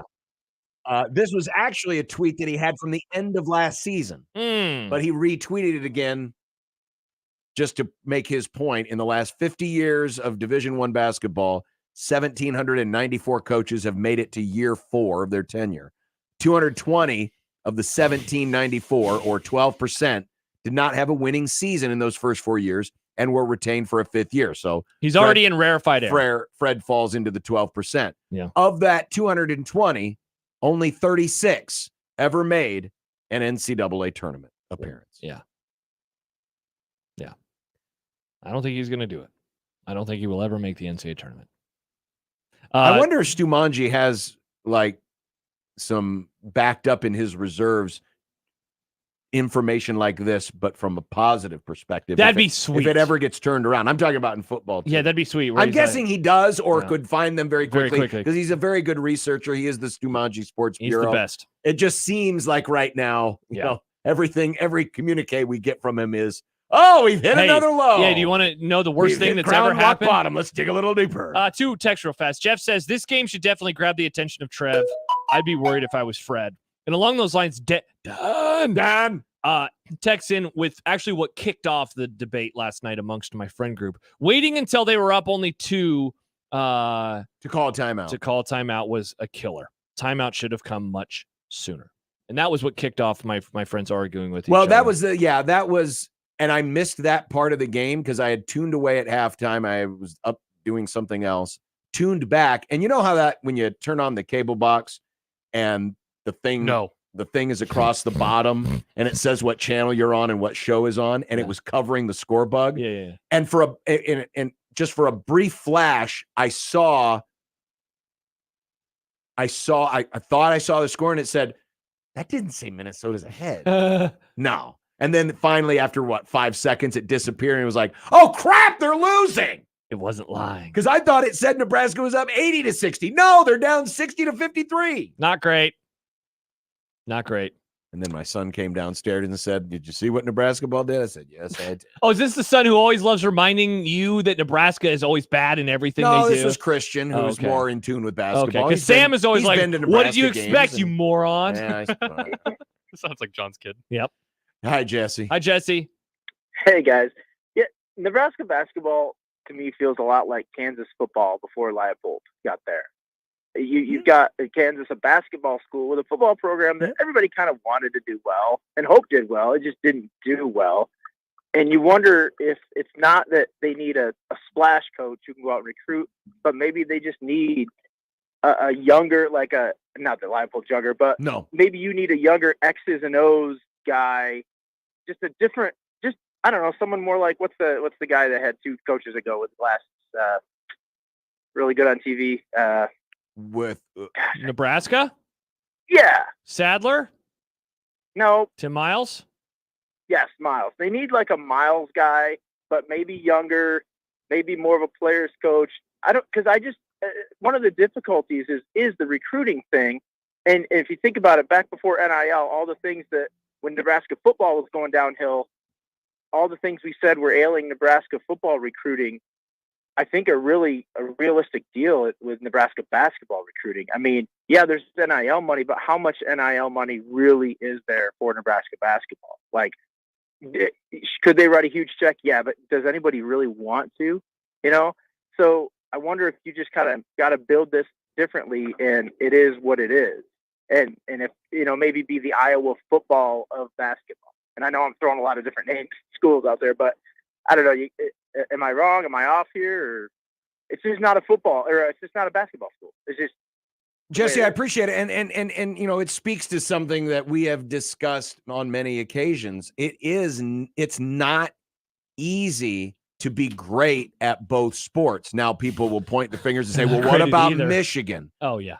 But also keep in mind, Nebraska football is historically the most overachieving major men's sports program in history. But you would agree, people aren't asking for them to be great. They're just asking for No, good. I know, but my point though is this: yes, you can be great at both sports, but it helps a lot when you come from a big population base. Nebraska does not have a big population base. The other problem that Nebraska basketball has that Nebraska football does not, or doesn't to a similar degree, is you do have an in-state rival who prioritizes basketball and has historically been better at it. Yeah. And so, and yes, there have been some misses over the years in local recruiting. There's been a lot of good Nebraska talent that have gone, not even just to Creighton, but gone elsewhere. Yeah, gone out of state. And because there was this idea that, well, Nebraska doesn't have good enough talent, so we've got to go elsewhere.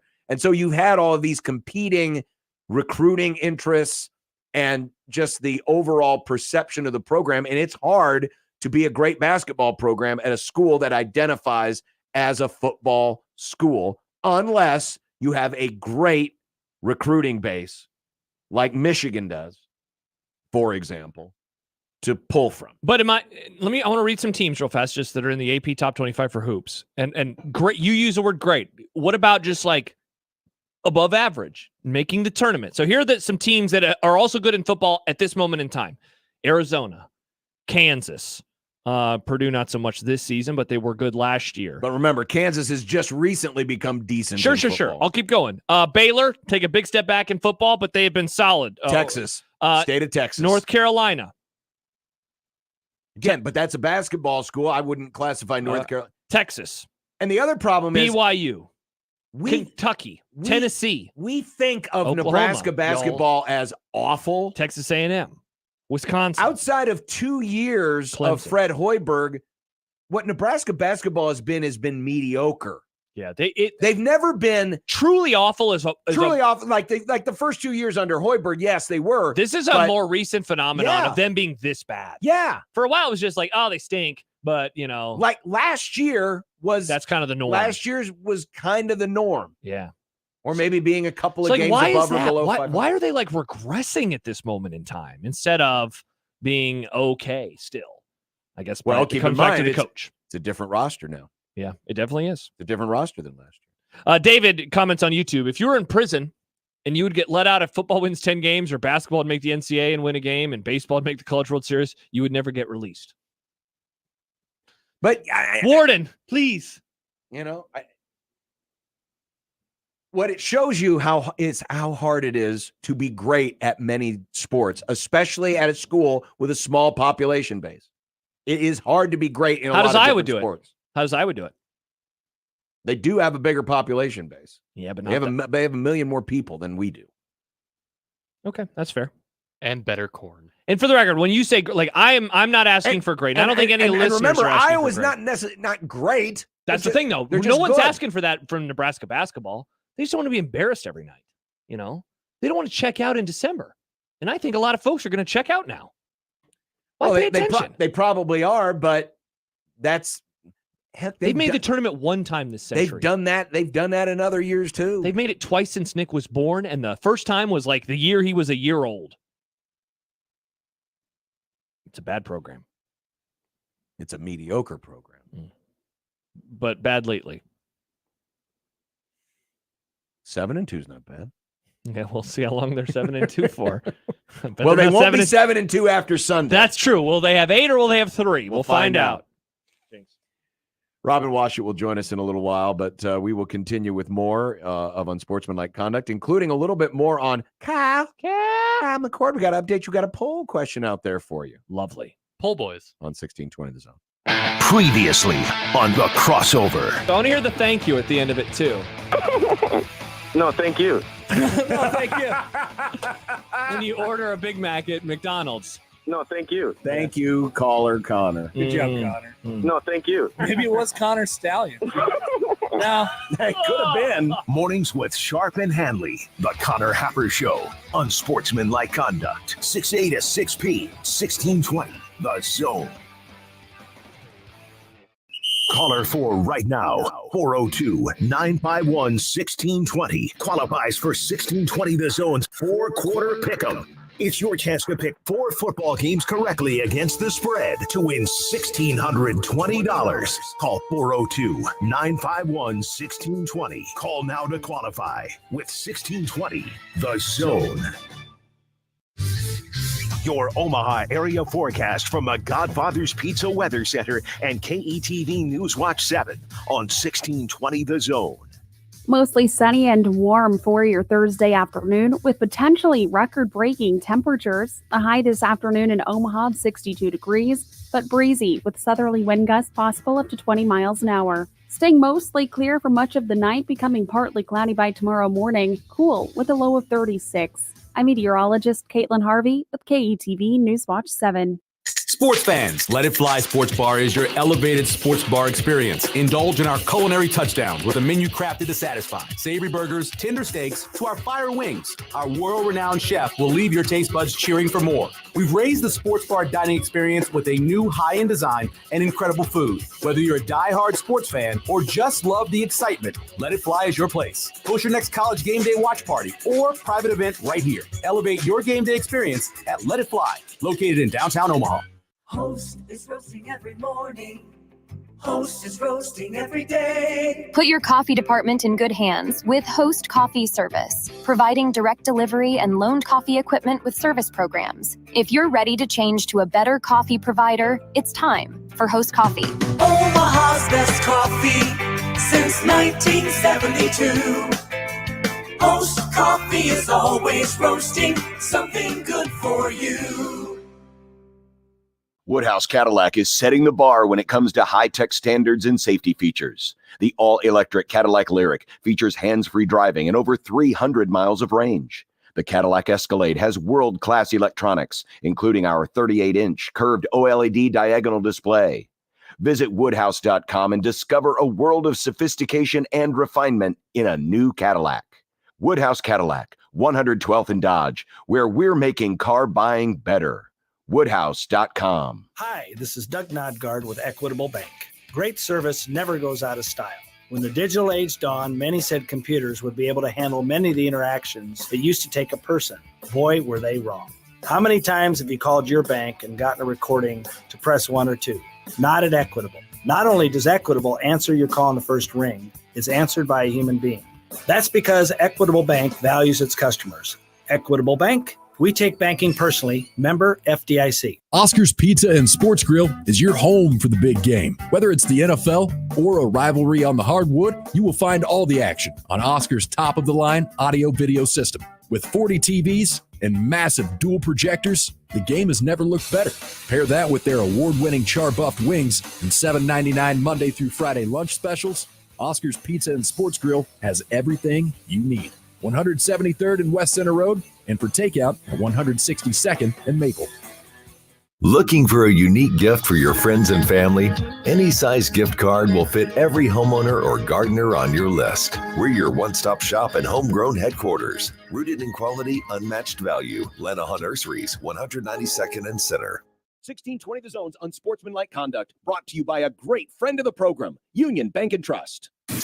No, I have never had a steak frizy in my life. This is Unsportsmanlike Conduct on 1620 The Zone.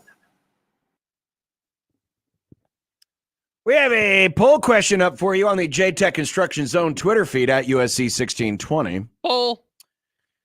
Marcus Satterfield has been spanning the globe seeking a constant variety of transfer quarterbacks. Which of these potential options do you prefer most? Now, we only have 4 available options, so these are the 4 I put up there. I put down Sam Leavitt of Michigan State, Kyle McCord of Ohio State, Blake Shapen of Baylor, and Cam Ward of Washington State. Washington State, for those of you who get triggered by how I like to say Washington. Keep saying Washington. Lean into the bit. I think the next quarterback should be picked based solely on how easily you can make their name into a pun. Okay, so who would that be then? Well, Blake Shapen. Yeah. Shaping up to be a good season. Well, Ward. Well, you don't want Ward because Ward usually means don't you think you're being a little things. hard on? What about Kyle? We could say Cat. So what I've been doing with McCord is like, you know the song that I heard there was a secret chord that David played and it pleased the Lord? Nope. Secret McCord. Let's work Nebraska on that. Let's work on that one. No, we can work on that one. That one's a stretch, Yeah, but that's yeah. what came to my brain right away. Kyle McCord has 47% of the vote. I'm Cam among. Ward had 41% of the vote. And then there's a large drop off. Well, obviously, because we've just swallowed up 88% of the voting populace. So the other 12-ish percent are split between Sam Leavitt, who's at 7%, and Blake Shapen, who's at 5%. Yeah, that it's funny. That is my exact order. That is my exact order. McCord, Ward, Leavitt, Shapen. You seem to disagree. Where do you disagree, on the top end or the bottom end? I would actually go McCord, Leavitt, Ward, Shapen. Interesting. I Why think Leavitt over I don't. Ward? Well, I don't know if Ward. turnovers? I don't think Ward is necessarily a great fit. I'm not saying he couldn't be a great quarterback here. Shafe hit on that yesterday. Where But there's also a part of me too that wonders if a plug and play 1-year guy is necessarily the answer. Yeah. Well, there's something appealing about having someone with the potential that Leavitt does and could play for 4 years. Well, he's the only one that isn't a one and done, right? The other 3 are one and done. Yes. Cam Ward is, McCord is, and Yes. Blake Shapen is. Yes. By the way, did you know that Kyle McCord is a one and done player because he played in 5 games in 2021? I had no idea until last night. Yeah. I was like, wait, what? 5 games? 5 games? Well, Interesting. that's another rule that needs to be gone. All right, put the soapbox away, John. We're talking about something else right now. For me, it's funny. Like, I understand the argument you just made, and I will hear it. I think that that's a fine one. I think the upside for 2024 is higher, and I'm guessing you would agree with this with McCord. Oh yeah, that's why. But is the upside for 2025 and 2026 higher with McCord, because you would only have him for 1 season, and so you will still need somebody new for the 2025 season, and we don't know the exact answer to that. I think that this shows the importance of year 2. I think that they understand that there is an importance for year 2. I like that. I appreciate that from them. Part of it too is that I don't know if Sam is the guy, is that guy. Can he be that player? Is he the person that Nebraska wants to start for multiple seasons at a time? I don't know. The Cam Ward, I have him number 2. I very much understand why you would put him at number 3, though, because of the fit and because of the turnovers. Not the interceptions. His TD to interception ratio is mighty fine in my book. The fumbles, though, man. He fumbles the ball a lot. Yeah. And I think Shafe said it yesterday, given how he is as a player, would that work with the skill talent around him at Nebraska? Right. The answer to that might be no. Well, and I'm also thinking, too, about what it is that this offense eventually wants to be. Listen, it's great that these coaches were able to morph and change their system based on the circumstance they had. But at some point, and sooner rather than later is best, I think you want players that are going to fit what it is you believe is right for you and then go to teach to it and do it versus having to throw something out there on the fly.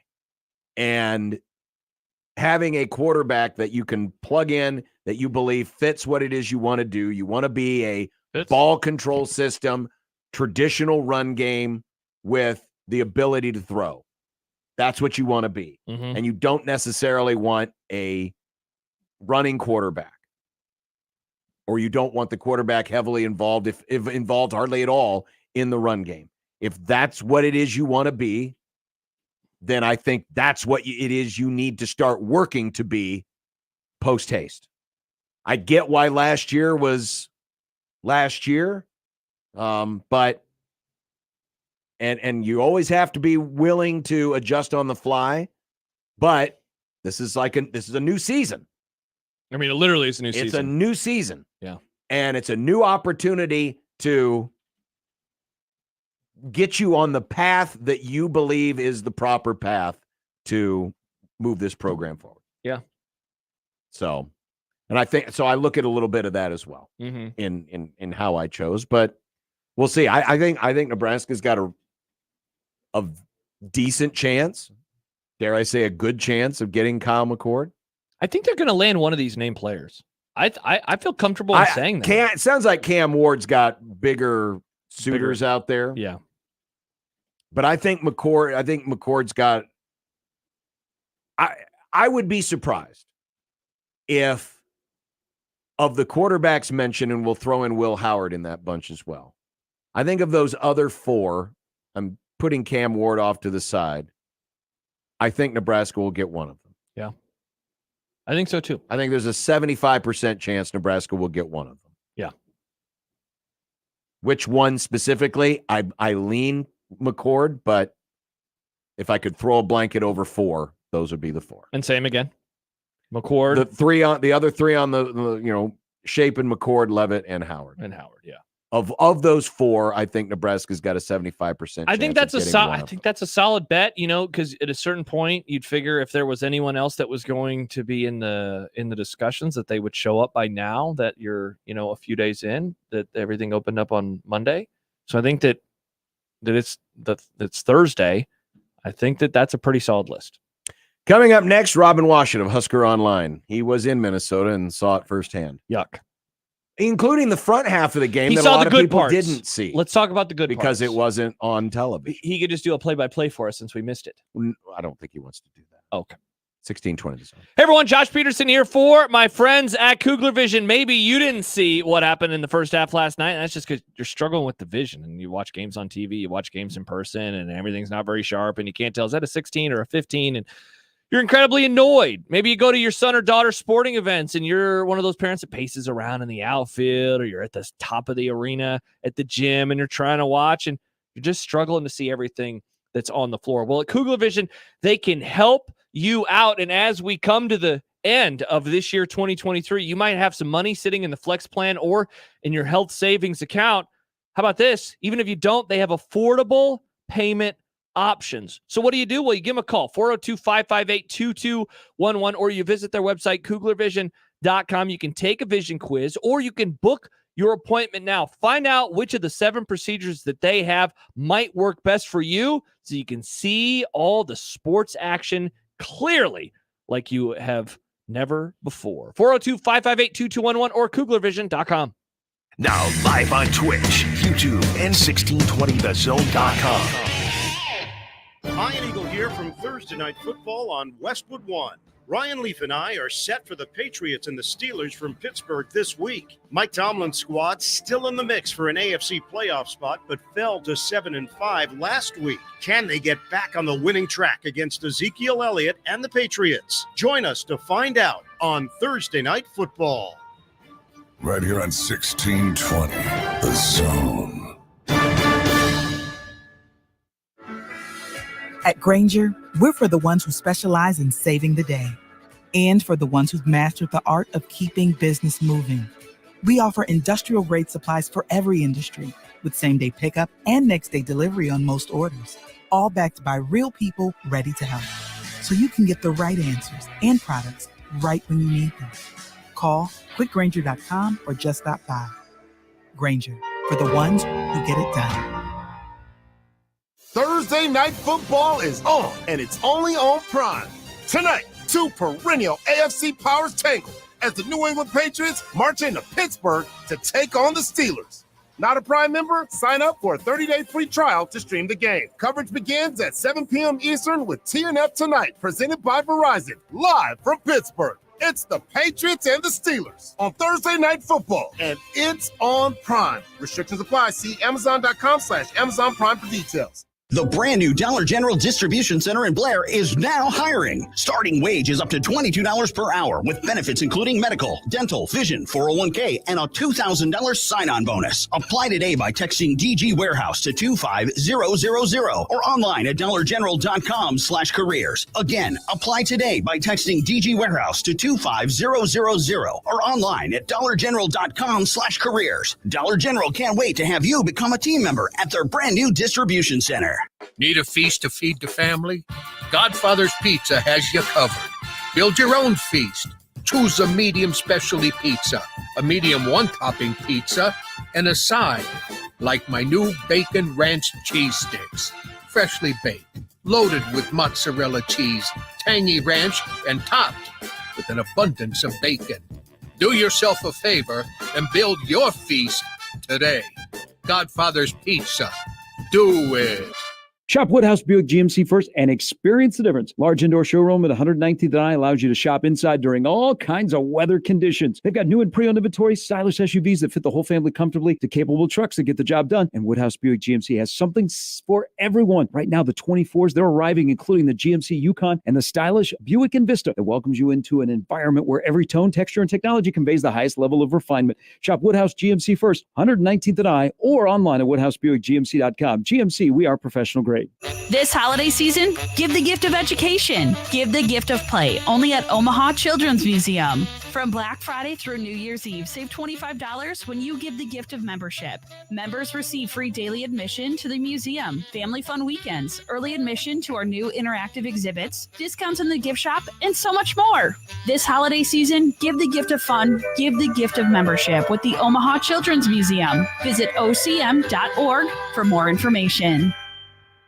DJ's Dugout Sports Bar is proud to support Creighton Athletics, and DJ's is the official watch party sports bar of Creighton basketball. Nick Hanley here for my friends at DJ's. Watch Creighton basketball on DJ's huge TV walls at 7 metro locations. Plus, enjoy delicious food and a Blue Jay lemonade cocktail, of course. It's an Omaha tradition. Cheer for the Jays at DJ's. Voted Omaha's #1 sports bar locally and Vietnam veteran-owned. Dig in at the Dugout. Your neighborhood is more than blocks of buildings. It's the people who live there that make it special. At Union Bank and Trust, we're not just creating home loans, we're making neighbors. We're not just small business lenders, we're small business shoppers. We don't just live in your community, we help you build it. Because our people are your people. Visit ubt.com/neighbor to learn more. Union Bank and Trust, member FDIC. 1620 The Zone's Unsportsmanlike Conduct is brought to you by Union Bank and Trust. Now back to the program. Wait a minute, y'all. This dance ain't for everybody. Only the sexy people. Well, I have to move. All you live mothers, I don't know why I'm talking over the open. Robin Washington. Blissful ignorance, I think it could be an Let's advantage. move this here. over here. Robin Washington. Want me to stop the I'm open? a ball guy. No, keep it going. Oh, no, I'm sorry. I moved it the wrong way. There we go. Yeah, it's going to be absolutely huge. The hot take. Wash it. Wash it's good. Wash it. Yeah, wash it's real good. Wash it. Wash it's good. Wash it. Yeah, wash it's real good. Don't we have that funky thing now where we can hide it and go three-way here? You're the one who made it. No, I'm asking Josh. Yeah. Because I'll see if I can do it. Mark, our new boss. By the way, I don't know if we've publicly welcomed Mark on the air. No, yeah, welcome to our new boss. Mark Onweiler from Lincoln. Yeah. Who is moving to the big town Mm-hmm. and is our new boss. Made us a new graphic utilizing a handsome picture of Robin Washut of Husker Online, who joins us on the 42 Degrees the Source hotline. Yeah. Hi, Robin. Hi, Robin. What's up, guys? Did you know that at one point I used to drink beers and swear into a radio microphone with Mark? Yes. What a podcast. What a podcast that was. R.I.P. All right. Well, it came back. They did an episode over the weekend. Apparently they brought it back. Yeah, because we had so much beer in our beer fridge that they were like, well, we might as well drink this. Let's do a podcast again. Might as well. Mm-hmm. Good. I'll check it out. Yeah, there you go. I mean, I'm not sure if it's going to be brought back as a full-time series, but No, yeah, limited release. limited release. Yeah, It's exactly. kind of like when they did the Return to Gilligan's Island movie back in the 70s. You remember, Robin? You remember that. Yeah. Yeah. Of course. I mean, we've spoken about this earlier in the segment, but I'm just as I was watching the game last night, if you would have told me that this was going to be the final result, I would have guessed that the second half was the first half and that the first half was the second half. That there would have been maybe a hangover effect from Sunday. But as Nebraska played, and I'm watching this and I'm going, man, these guys have they flushed it. They Sunday was Sunday. Forget about it. It's done. And I mean, even though we've seen Nebraska not come out and play well in the second half in games before,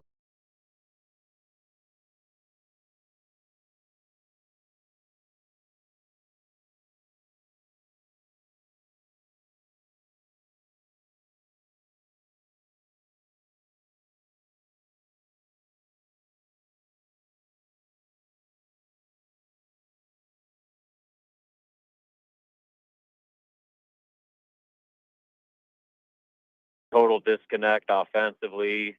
The letdowns on defense, just the sloppy play, the lazy play on the glass, with their closeouts, with their passes, with their shot selection. They look like a completely different team than what they showed in the first half of that game, and that's what makes that particular performance so maddening. Is how encouraging the start of that game was. Coming off that significant letdown against Creighton, to respond the way that they did, going on the road for the first time this season, in a, I didn't bill it as a must-win game, but a very important game to get this season back on track, and to respond that way. You thought, hey, this is what all Nebraska fans wanted to see, was this veteran group come together, respond the right way to adversity, and kind of band together when times got tough. But then for them to follow that with just that complete unraveling in the second half was just about as deflating as you could possibly imagine. And now you're kind of reevaluating this entire season after such a promising start.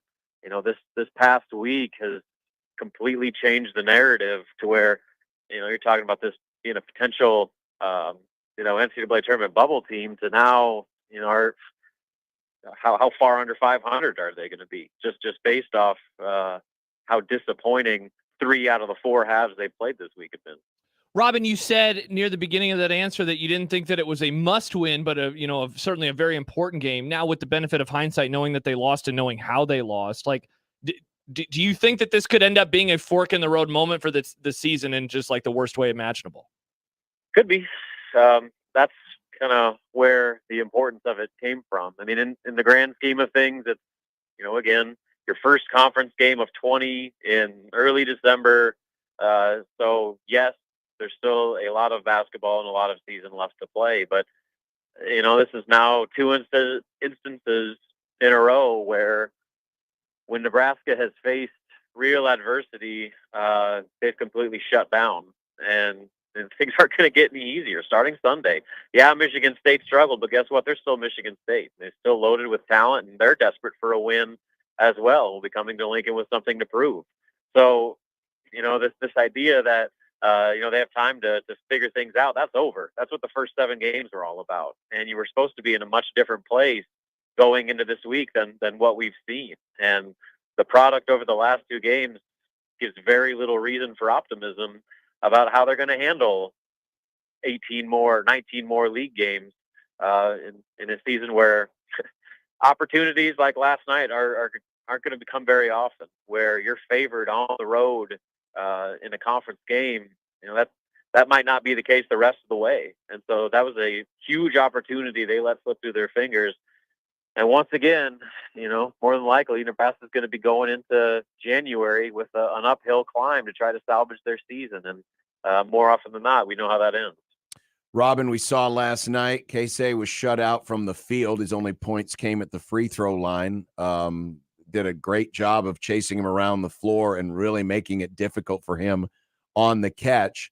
I also wondered aloud, and as we were kind of discussing the game earlier, if teams aren't also trying to get into his head a little bit and play games with him. As you were watching yesterday, how did you see it? Yeah, I mean, Minnesota wasn't shy about how physical they were going to be with him. They were getting a lot of contact. They were grabbing jerseys. They were challenging him on every ball screen and on off-ball screen, and just making life as difficult as possible for him. And I think the other part to it isn't just what opposing teams are doing to K-State right now. It's how he's being officiated, to where, his kind of floppy, head kickback type things where he's trying to draw fouls, they're not being called. And in fact, it's working the other way, where refs, I think, are looking for him to do stuff like that. And, he got a technical against Creighton for being overly emotional. And so I think the book's out on him with Big Ten officials that, for one, he's not going to get the benefit of the doubt in a lot of cases. And 2, they're going to be looking for stuff like that. So him being able to channel his emotions better and, not let his frustration get the best of him like they have the past couple games is going to be extremely critical, because there still is not a more important player on Nebraska's roster than Keisei Tominaga. He is the closest thing they have right now to a true game changer. And for him to not make a single shot and only take 4 attempts from the field, that cannot happen. Nebraska is not good enough for Keisei to be a bystander. They have to find ways to get him going. And I asked Fred about that, and I think, the issue is that if teams are going to be allowed to be that physical with him, it's going to make it really hard to just get him going out of a traditional half-court offense. They got to find a way to get him involved more in transition, to where when you do get a defensive rebound, you're looking for Keisei, that he can get those transition threes or, be able to get him out in fast breaks far more than he has been over the last few games.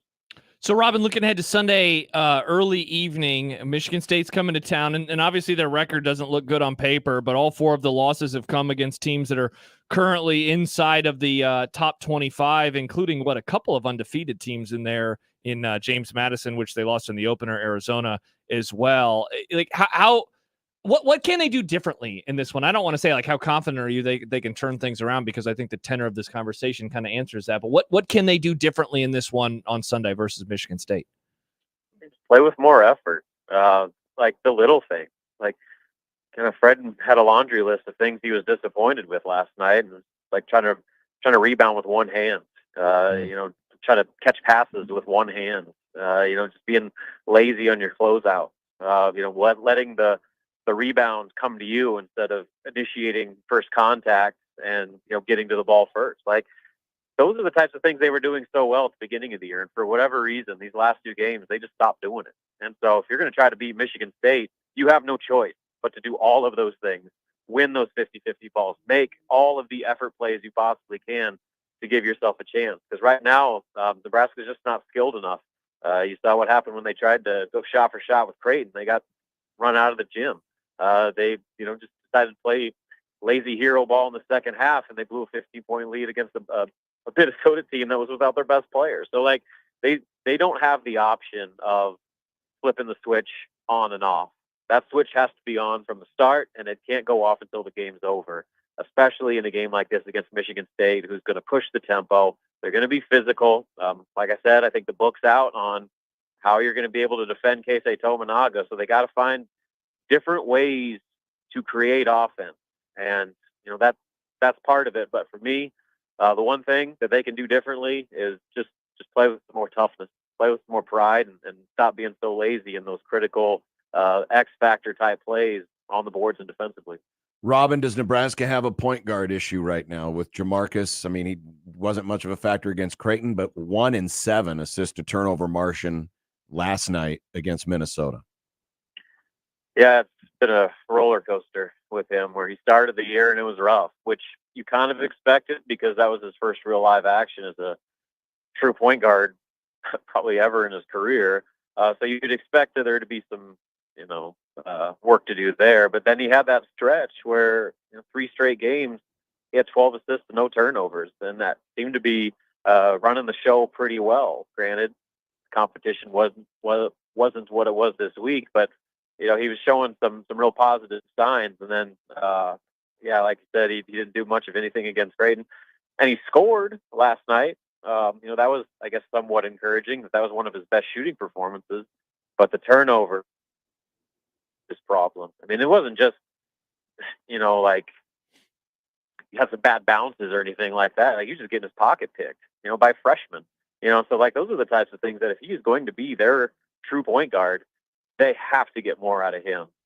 Especially with the way, Jerron Coleman, their backup, isn't really doing much of anything either.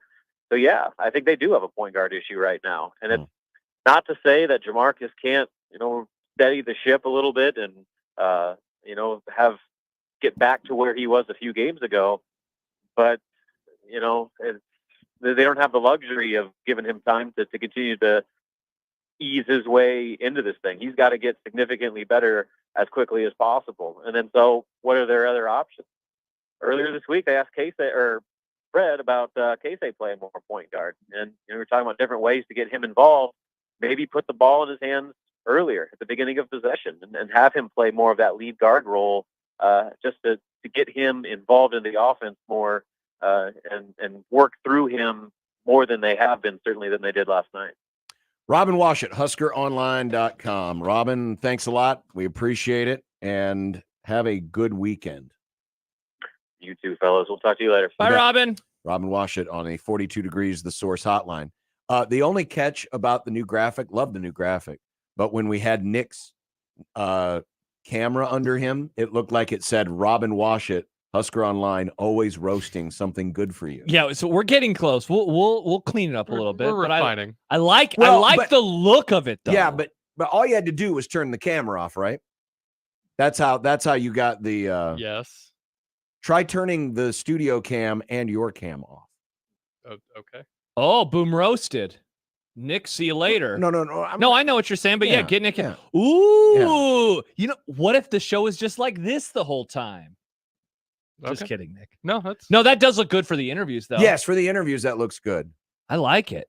I like the graphic. It looks nice. 42 Degrees, The Source hotline. For those of you wondering, what are you talking about? You idiots are on the radio. I'm listening to you right now. What are you discussing? Well, we're also on video. You can watch us on the video stream at 1620thezone.com because the video shows up there automatically when we are live. Yep. Or you can subscribe to our YouTube channel. Yeah.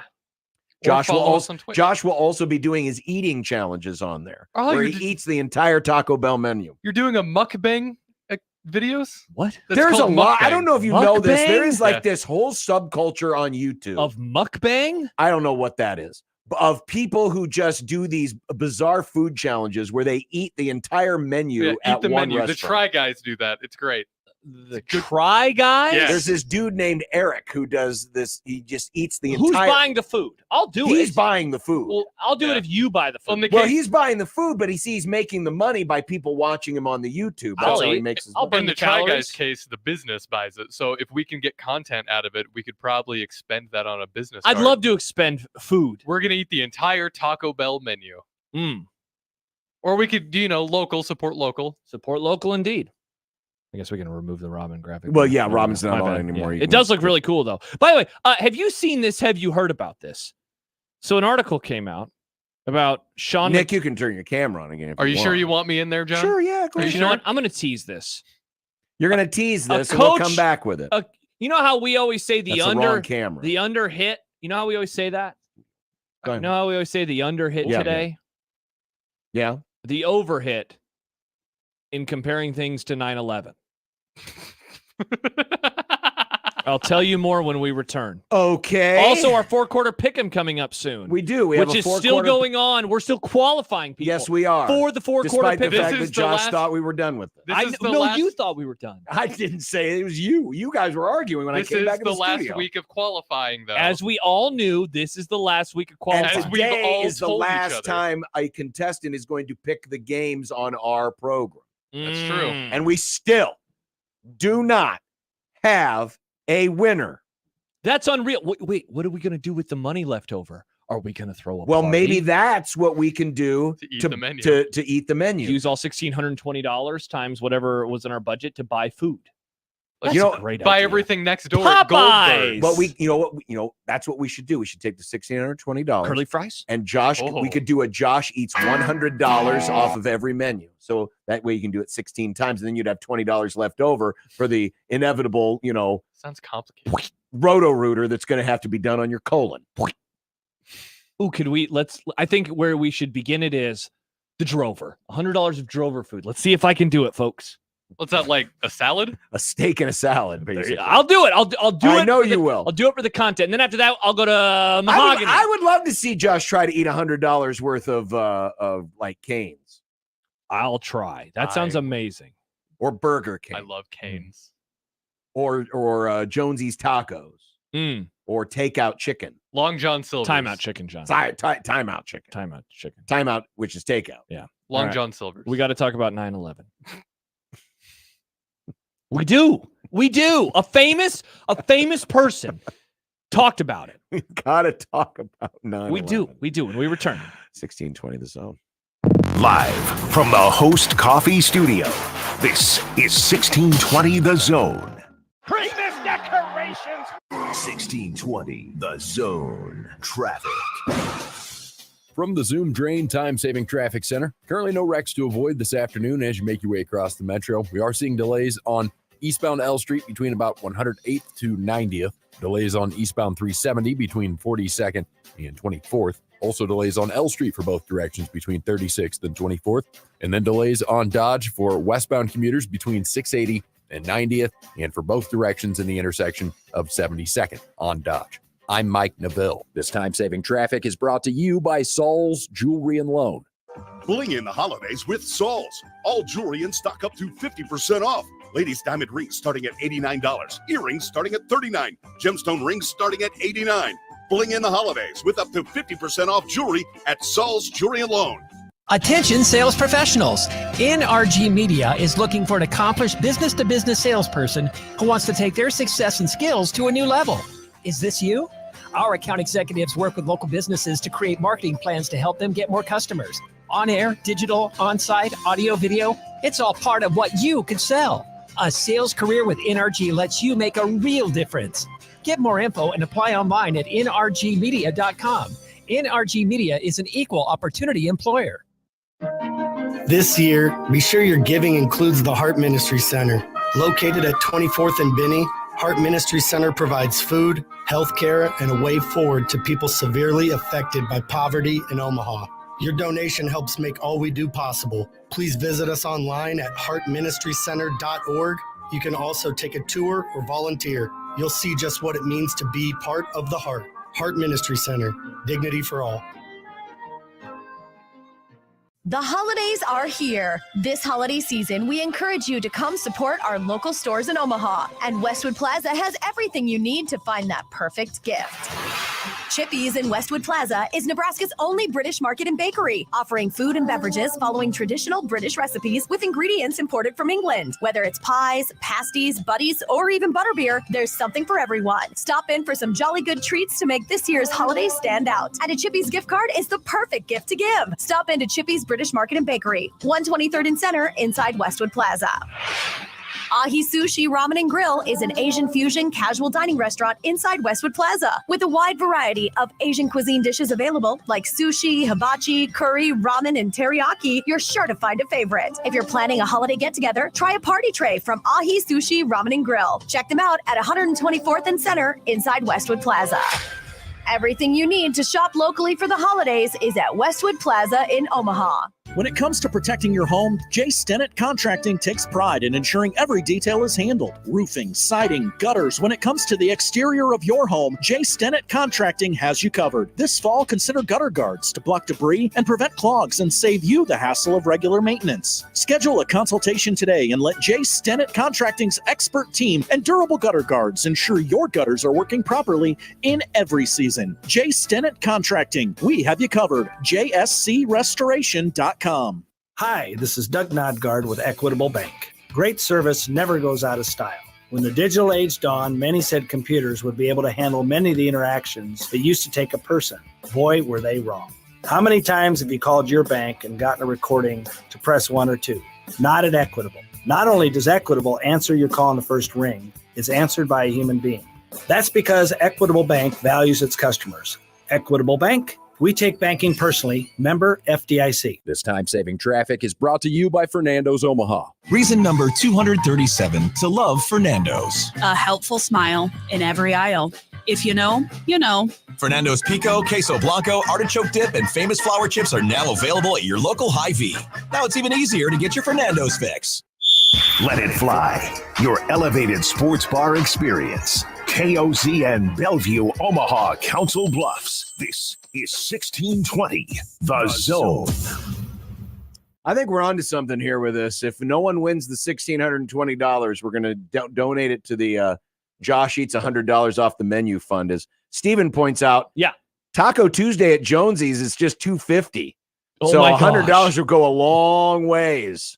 Or if we get the buy 3, get the 4th free on Friday. So Josh could have a lot of Jonesy's tacos for $100. Can I have whatever you don't eat? Yeah, I was going to say, I'll donate the rest to Nick because Nick is a starving What if young Josh boy. is one of those that takes a bite out of every taco? You still and I gonna lick eat it. You know what if you're supposed Josh? to do with tacos? What You're if supposed to bite Josh? the tacos. What Lick if them. Josh licks the taco? Makes my taco pop. Yeah, indeed. Those are the questions that we'll have to answer. All right. So Josh says we have to talk about 9/11. So Tyler Dunne, I believe. Dunne? How would you pronounce Dunn. Dunne? Dunn. Done. Tyler Dunne has a newsletter called Go Long. He used to write for the Milwaukee Journal-Sentinel, the Buffalo News, and Bleacher Report. He is stationed. He's not serving our country. He is Support the troops, Thank Josh. you for your service, Army Tyler. Navy is this weekend, and Bill Belichick is the guest picker apparently on game day. But They're only picking one game. He's the guest pick. Oh, that's a good point. Unless Maybe they're picking the bowl games. They must be picking FCS games. That's probably what they're doing. So he put out a series today, a 3-part series titled "The McDermott Problem," based on Sean McDermott. It's about. Let's be clear. Let's be clear on which McDermott we're talking about. Greg McDermott. No. So Sean McDermott, the head coach of the Buffalo Bills, he's obviously on the hot strangely seat. looks a lot like my brother. Wow. I can see that he would look like He a does. distant He looks bishop. a lot Yeah. like my brother. So there's a quote that's been going around today, and From Sean McDermott. From Sean McDermott. And this is from 2001, to the point where he actually had to talk about it at a press conference today, which I want to watch that too. Are we having a Pete Carroll moment here? No, not in that regard. Oh, thank God. So I'll read you the quote. So, and this is from a 2001 speech during training camp. So I'm just going to read from the story. The 9/11. No, this is Said post 2001. 2021. Excuse me. Oh, My 2020. bad. My okay. bad. 20 years after that. 20 years after 9/11. Yes, which probably plays a part in it. At St. John Fisher College in Pittsford, New York, McDermott's morning address began innocently enough. He told the entire team they needed to come together. But then, sources on hand say, he used a strange model, the terrorists, on September 11th, 2001. He cited the hijackers as a group of people who were all able to get on the same page to orchestrate attacks to perfection. One by one, McDermott started asking specific players in the room questions. What tactics do you think they used to come together? A young player tried to methodically answer, What do you think their biggest obstacle was? A veteran answered TSA, which mercifully lightened the mood. So that's the quote that's been making the round. So he used the terrorists on 9/11 as let's be like the terrorists and come together. Because they were so well organized. And yes. I mean, here, let me go back to it, by the way. Okay. And I'm reading from Florio's report on this because the story is behind a paywall. Florio's reportio. Mike Florio wrote, then there was the so-called Niagara Falls speech. Back to Dunn. In December 2021, locals will recall the news of a woman deliberately driving into the waterway that spills into the falls. Yeah. She drifted down the Niagara River before her vehicle was lodged against a rock about 50 yards from the brink. McDermott studied up and pieced together a speech. The coach explained how members from the Coast Guard did everything they could to save the woman. He built up the drama. Players held on tight for an inspiring apex, and nothing. He said the woman died. End of story. The complete absence of a point had some players biting their tongues, trying their hardest not to laugh. As Florio writes, it really does sound like the bizarro version of the time Michael Scott hit Meredith with his car and told the office the story in a way that sounded like she had died before ending it with, and she is going to be okay. Said Stanley, what is wrong with you? So there you go. Now, I haven't watched the video because I didn't want to watch the press conference in here before I was able to deliver these quotes. But he had a 2-minute address about it at his press conference today. So, yeah. So these are things that came out from 2 training camps ago. Well, one in the training camp and then ago. One in the during the season, in December of the season. Yeah. So from a couple of seasons ago. Yeah. Greg and Lincoln, there was no TSA back then, by the way, just observing. Well done, Greg. Wow. Yeah. What the hell is wrong with Sean McDermott? Semfer says maybe he was going to say, if we die, we die. Uh-oh. Oh, no. People forget Matt Rule said that. He did. Yeah. Man. Yeah. That's... What would you do if our boss told us that to try to band us together? Well, it's funny you should say that because there was a boss once upon a time that would use a story about a guy who got shot 3 times as... He loved that story. I've heard that. Or she loved that story. We don't want to. Or she. We don't want to divulge. We don't who want it to was. impugn this individual because he might show up in a 2 Hot Coffees commercial. I've heard that story 6 different times. Yep. Yeah, he did. 6, only 6. Yeah, we heard that 6 different times the first time we met him. I think so. Yeah. Because COVID, I wasn't here a whole Now lot. he wasn't using it as an example to inspire us. He was not. I don't he was think. just saying it. Yeah, he was just. It was one of those war stories from radio days gone by. Yeah. Wow. What a wild story for Sean McDermott and the Buffalo Bills in what has already been just a really weird season. It's been a weird season. I don't think they imagined that we'd be talking about them in 9/11 together. I don't think they expected that. No. Oh, Sean. No, I didn't. Maybe that's why they're not doing as as well this season, because he didn't come up with any weird, problematic comparison stories. I did see a tweet. A funny meme, if you will. You know, in Notre Dame, and they walk down, it says, play like a champion today. It says, Sean McDermott to his team, play like a terrorist today. Oh, man. Not great. Not great. Sure, the Chiefs fans will have a ball with this They weekend. don't know. What kind of signs will we see? No. Well, we won't see them because they'll definitely not show them on TV. Oh, they'll try not to. If you're at the game, please send us any signs that you see. Yeah, I'm sure. Listen, it may not be on TV, but if there's enough signs, people will take pictures and they'll end up on the internet, and you'll be able to see them. So many other examples that could have been used. Yeah. Oh, yeah. I just can't imagine that as the one to like band the team together. Also, a team from New York. Yeah, great point, Nick. 20th anniversary, no less. Upstate New York. Technically the only team in New York, though.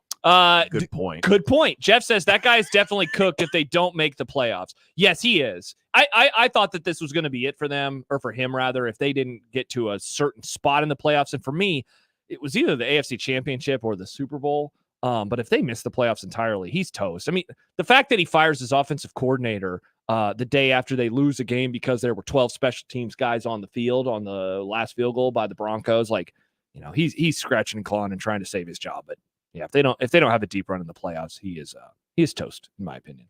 He's toast. Never forget Sean McDermott. Never. Oh boy.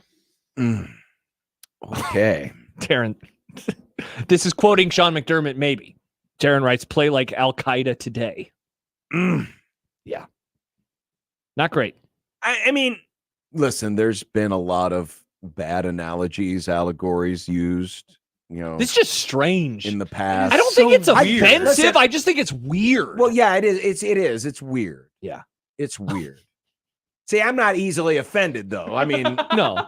The comment from Danielle.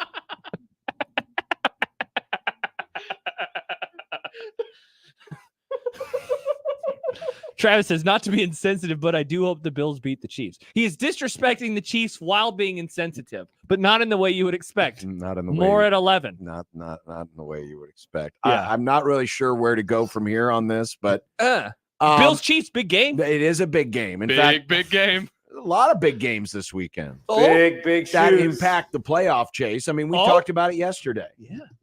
And you're gonna watch every single one. You know what? We're not going to allow this What? show to be hijacked. Who cares? Whoa, hijacked in this discussion? John, better word choice, please. Oh, God. He's just trying to band us together, Josh. It is a big weekend of football.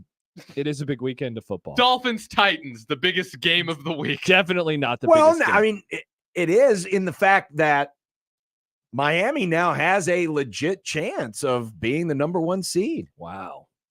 I mean, they are currently right now, though. Who has, Nick, oh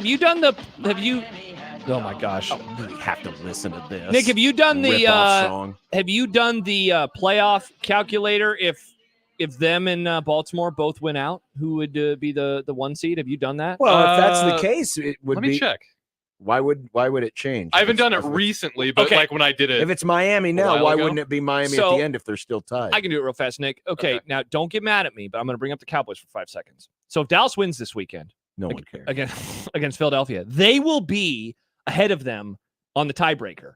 But if both teams went out, Philadelphia would actually hop back up because of the number of division games that they have played to this point and the other tiebreaker scenario. So I was wondering because the Dolphins have lost 2. Well, but that's for a division. That's for a division lead. These are 2 non-division It's teams. weird in the because comp. You know what I mean? No, I know that. It's I a just different tiebreaker. for sure, but sometimes I guess if one team has played more NFC teams instead of AFC teams, Right. if one of them could end up Like, hopping the other. the Ravens have beaten some good teams, but they have lost Oh, to never mind. AFC teams, right? I guess they can't really have the same record, but if they do, they play in week 17, so that will figure Yeah, out. there's a tiebreak. Okay, yeah, they never mind. play each other. Yeah, good point. Yeah, I'm going to be nervous. that game will be awesome. It's going to be a great game. As we keep talking about, the back half of the schedule is just full. Every week there are these huge playoff matchups. It's a bummer that Cincinnati, and I know they won on Monday, and so maybe they'll stay in it, but like they're involved in some huge games in the last month, and it just doesn't feel like they'll be as big as we thought they would be back in August. You know, if you think about it,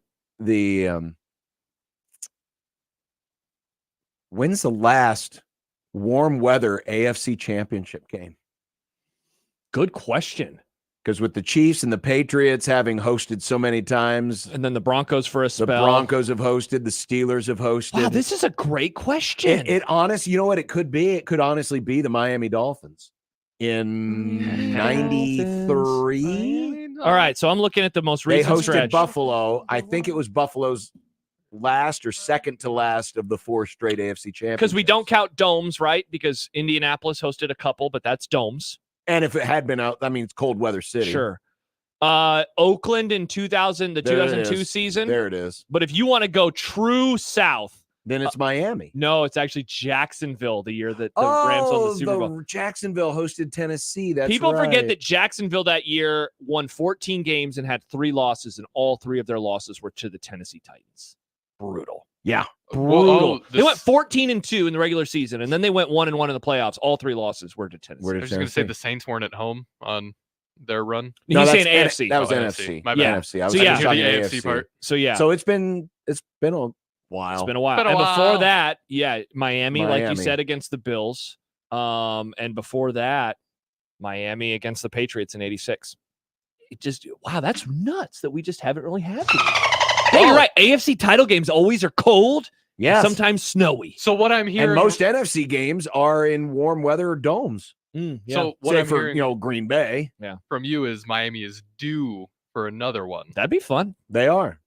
I think I would be fascinated to see how it would be like, because if there's ever been a fan base that has changed based on where the stadium is, it's Miami's. I mean, when Miami used to play in the Orange Bowl, it was I wouldn't call it like a snake pit, but it was a really good home field advantage. And then when they moved to Joe Robbie, now whatever it is, sounds like the Hurricanes. Hard Rock. It's not. Miami used to have a great home field advantage for big games. It's not that great. Yeah. But there was something, the Orange Bowl was kind of in an older neighborhood, and you'd get crappy more grass. of a... Hard Rock's kind of in the middle of nowhere. There's a bunch of parking lots. Yeah, there's a Fort Walmart. Lauderdale. There's some And it also stores, helps, but- too. They were really good. Right. Really good teams. But it's just that... There was something about that stadium. Yes. Yeah. The Orange Bowl brought out some nasty in people. Yeah. And so the home field advantage Miami has is honestly, it's more the weather than it is anything else. Yeah. Especially at the end of the year when a lot of these teams, especially that are in the AFC race, are used to playing in the cold, and then they would have to go south and it'd be humid. I'd be okay with Miami hosting the AFC Who are you Championship. rooting for in the AFC? Real quick before we talk to our guest picker. Are Well, you rooting for Miami? I did pick Miami to win the Super Bowl. So to be right, that'd be fun. I probably would root for Miami. How about Baltimore? You feel any feelings for Baltimore?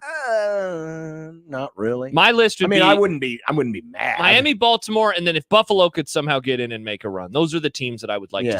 to see win the AFC. Just because I want to see some new blood. I want to see some new blood Yeah. in the Super Bowl. And I'm scouting them, obviously. What, for San Francisco? No, for Dallas Cowboys. For San Francisco? No, for the Dallas Cowboys. Okay, you get Josh Allen. He's their so quarterback. that you can be the informed one at the watch party when you're sitting there with all the other Cowboys saying, now this is how you play football. That's the 4-3. See, Dak, when you throw it to someone in your uniform, What do you mean? unless it's an offensive lineman, that's a good His thing. touchdown interception ratio is awesome this year. It was almost like everyone overreacted last year because of variance. Well, that's because tackling dummies can't catch passes. No, he's on fire right now. MVP candidate, baby. MVP Dak. He's only an MVP candidate because he plays for the Cowboys. If he, No, didn't he's play, not. if he played for another team, it'd be just like, okay. Oh, it'd be like, 26-6 touchdown interception ratio. Oh, that's not very good. Oh, best EPA since week 7. Oh, not very good. I don't care what his fuel economy is. Speaking of fuel economy, you don't need fuel in the all-electric 2024 Lyric. The only fuel is electricity. It's one of the many great sedans and SUVs available right now, as you can discover a world of sophistication and refinement at Woodhouse Cadillac. The all-electric 24 Lyric, hands-free Super Cruise drive technology, Cadillac Smart System driver assistance, and over 300 miles of range on electric, all electric, in a package that is still distinctly Cadillac. Also at Woodhouse, you can find the 2023 Escalade with the comfort of air ride adaptive suspension, full color heads-up display, and 38-inch curved OLED diagonal display. You can see the Lyric, the Escalade, and all that Cadillac has to offer at Woodhouse's 112th and Dodge location. Visit woodhouse.com for current pricing offers, chat with their knowledgeable, friendly staff, and schedule a test drive at your convenience.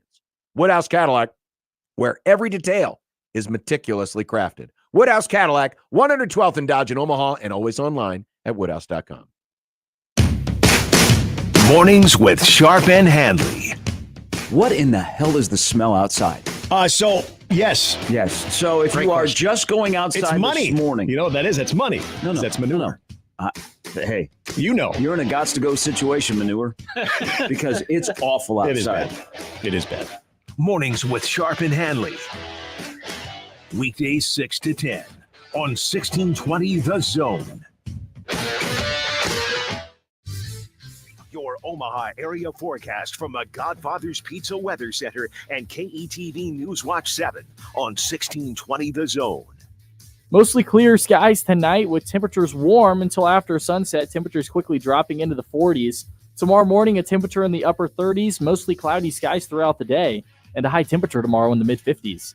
I'm meteorologist Luke Vickery, KETV Newswatch 7. 1620 The Zone's Unsportsmanlike Conduct, brought to you by a great friend of the program, Union Bank and Trust. 1620 The Zone. Traffic.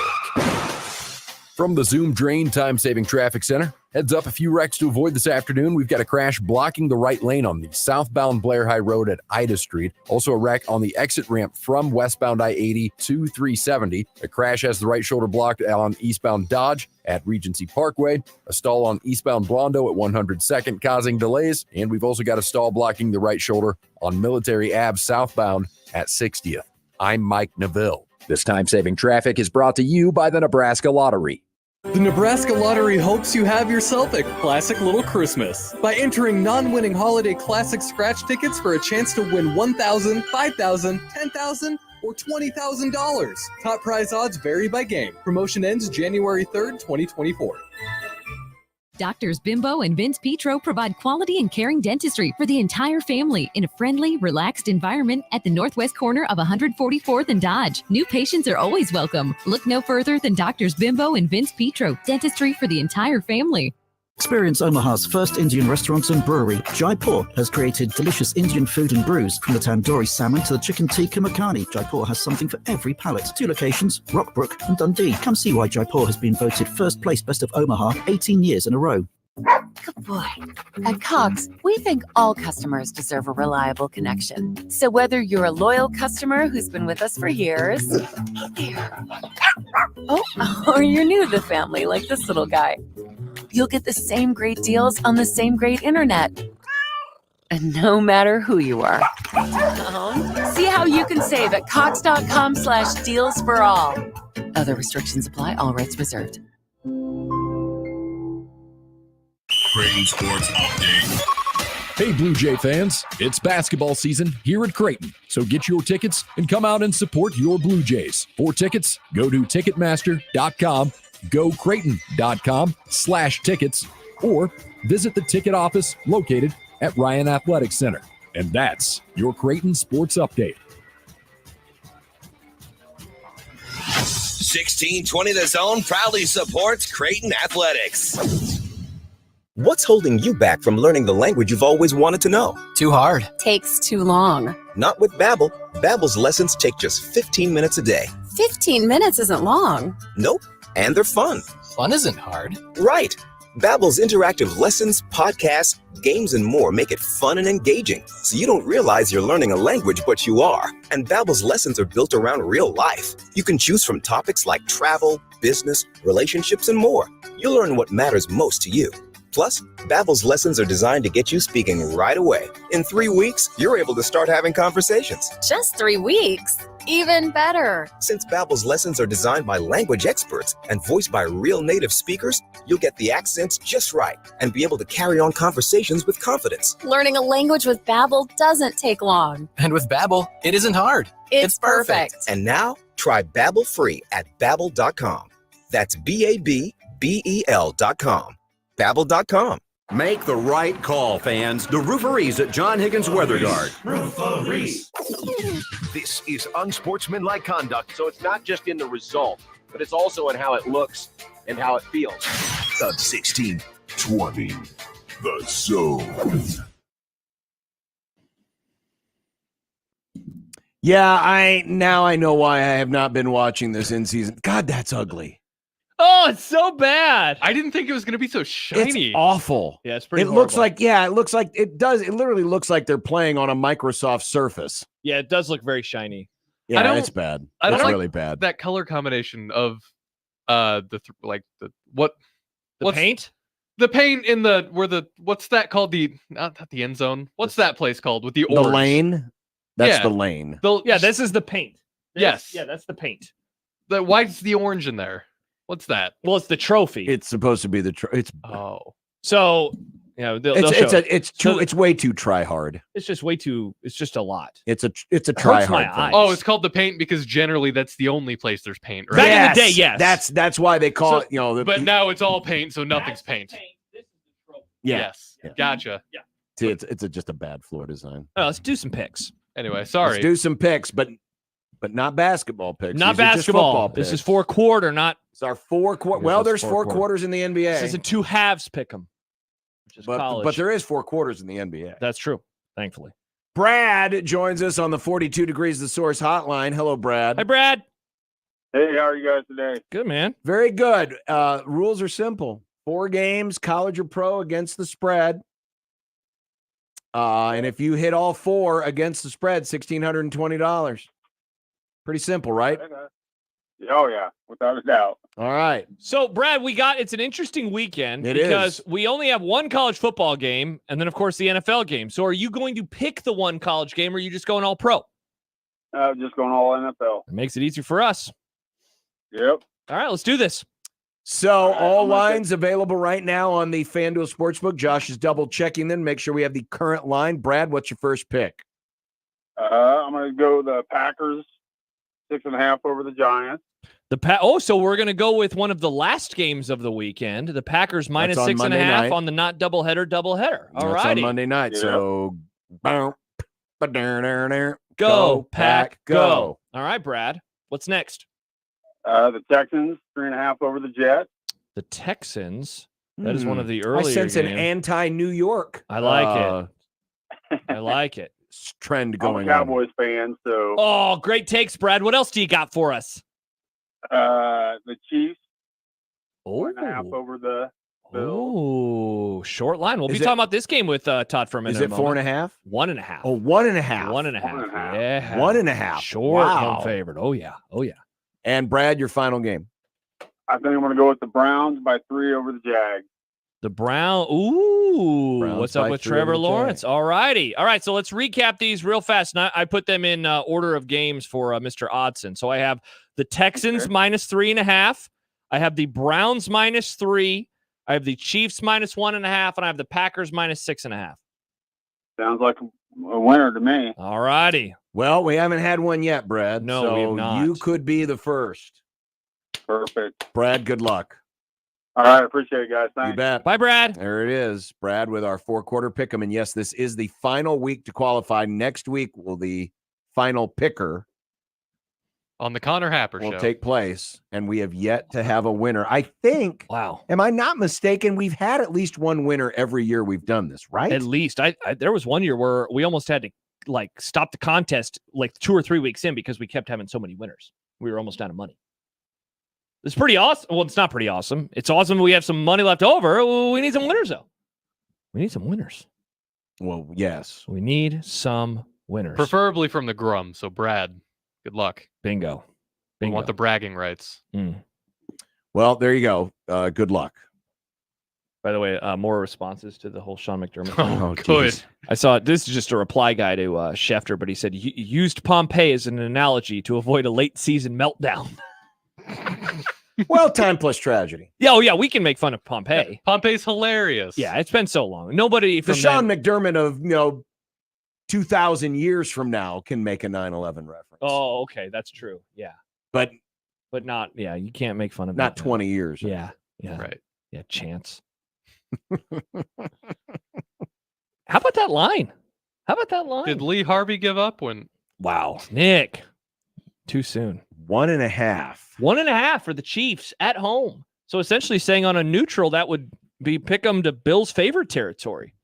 I like all of his picks. Oh, that's dangerous. Chiefs Bills makes me nervous, but the other one seems solid. Yeah. Yeah. Because the Giants are bad and the Jets are bad. They are bad. I don't think it's an overreaction. The Chiefs line? Yeah. Neither do I, for the record. I don't think it's an overreaction. It's a solid line. Because right now, Kansas City defensively, first of all, they're banged up. And there was an argument to be made that last Sunday was the first time the defense was the side of the ball that let Kansas City down in one of their losses. Mm-hmm. I mean, you go back to the Detroit loss, the offense wasn't great, and they didn't have Travis Kelce. And you might argue, well, but they let the Lions basically run a 5-minute drill on them at the end and run out the clock. Yes. But for the most part, remember, Detroit had one of their scores on an interception, on a pick six. Yeah. The other losses, Philadelphia. They got great pressure. Yeah. On Jalen Hurts. Especially in the first half. But the offense went into a shell in the second half. Yeah.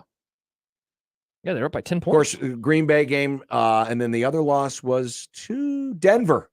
Yeah, and that was maybe the worst game of the season for their offense, in a game that there have been all these like red flags. It's interesting because, of course, they are the reigning champs. Mhm. They have won 2 Super Bowls since the 2019 season. They have made 5 straight AFC championship games. They've made another Super Bowl in there that they have lost. So, like, no one in the NFL has earned as much of a benefit of the doubt as these guys.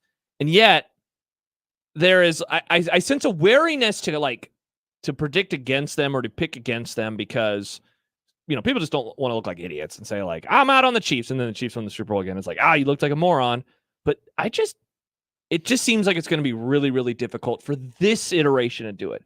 A month ago, maybe I made a comparison to the 2006 Patriots team. And for those of you who don't remember or weren't even watching the NFL at that time, that was a solid team under Brady. They made the playoffs. They made the AFC Championship game, but they ran out of gas because they didn't have wide receivers.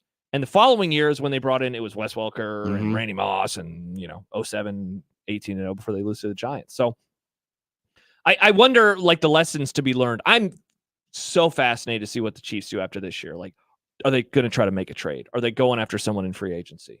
Are they bringing in someone? Because the weight of the world is on Mahomes' shoulders and then Travis Kelce's shoulders. And if Kelce is a little bit worse, which I think he is, I think he's taken a little bit of a step back. It just puts the pressure on the other guys to perform, and they're not good enough to right now on the outside. Well, when you look at the numbers, the touchdown rate is down. That's a percentage of touchdowns thrown when attempting to pass. It's the lowest of his career, save for his rookie season when he only played 1 game. Mm-hmm. But it's the lowest of his career. The interception rate is the highest of his career. Again, not counting his rookie year when he only played 1 game. Yep. The yards per attempt is easily the worst of his career. He's only at 7 yards per attempt. Last year, he was at 8.1. And what was his it? His career average is 8. I was going to say, what was it in like 18 and 19? 8.8 and 8.3. Yeah.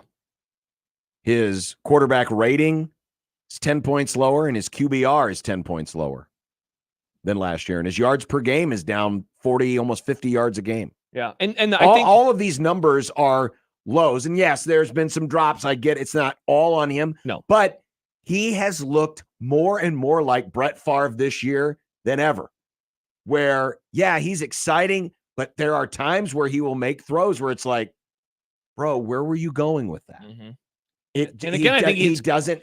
Because I think he has to do too much. Yeah, I think that's part of it. And you know what? I think that's part of it. Real quick for Todd, the other problem I think lately is that the defense is just looking a little bit worse. It's a tick worse right now than it was for the first half of the season. Right. But remember, they were never leaning on their defense. So, I mean, it's not in years past, but they were this year. Yes, this year. But it's kind of like a Nebraska scenario where you lean on the defense, and it almost feels like you're nitpicking against them when you're going against them because they have been the stronger side consistently from this jump. And so if the defense is a little bit worse than they were early and the offense is never able to make that jump, that's how you get eliminated within the first 2 rounds. And you're playing better teams. And you're playing. That's the thing. And I know we always do the bit. I want to see him on the road. And I do just because it'd be interesting.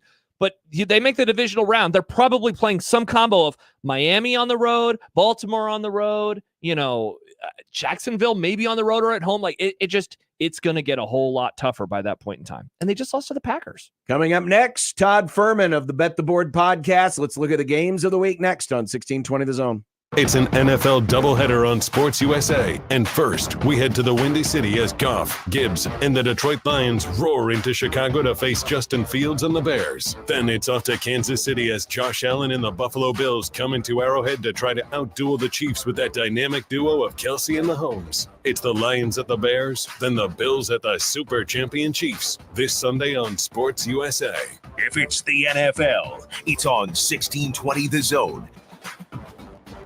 J-Tech Construction reminds you that this time of year, your home's energy efficiency is under tension. Don't let your windows cost you by raising your energy bills this winter. J-Tech Construction will come out and provide you with a free estimate on upgrading your windows and keeping your energy costs down. They have custom-made, energy-efficient windows that keep the outside out with the professional installation you would expect. Contact the official exterior and solar experts of the Huskers. J-Tech Construction, your exteriorexperts.com. Shop Woodhouse Mazda during the Season of Inspiration event. No payments for 90 days on all new 2023 and 24 Mazdas when financed through Mazda Financial Services. It's the best time to get into a Mazda CUV like the 2024 Mazda CX-5. Combined with a standard iActive all-wheel drive and available turbo engine, this CUV provides an elevated driving experience. The Mazda CX-5 also has 8 trims to choose from. Choose one that suits your lifestyle. Visit Woodhouse Mazda today. A drive worth experiencing. The holidays are here. This holiday season, we encourage you to come support our local stores in Omaha. And Westwood Plaza has everything you need to find that perfect gift.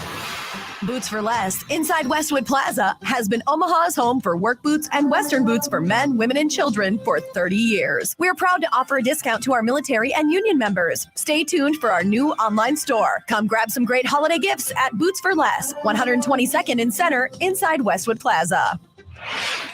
If that holiday cheer has you feeling blah, stop by Rexius Nutrition in Westwood Plaza, where their goal is to help you lead a healthy lifestyle and in turn, help you look, feel, and live the way you envision. At Rexius Nutrition, we strive to give each and every customer personalized care and service so you can reach your maximal potential. We love nutrition and know it can change a person's life. Come see us at Rexius Nutrition, 121st and Center inside Westwood Plaza.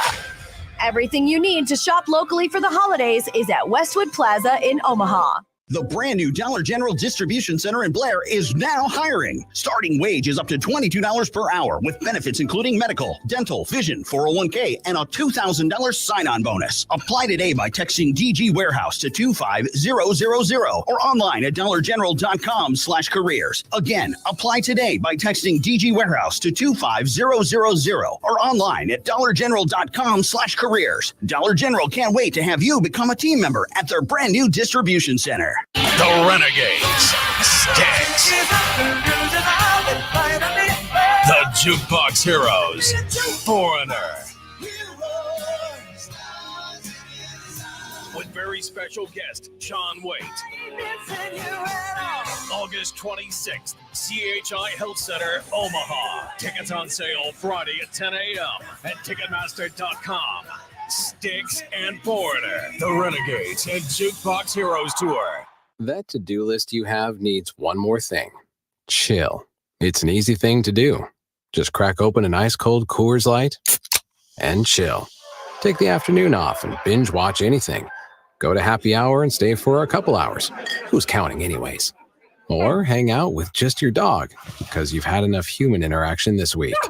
Whatever you do it with a Coors Light. Mountain cold refreshment made to chill.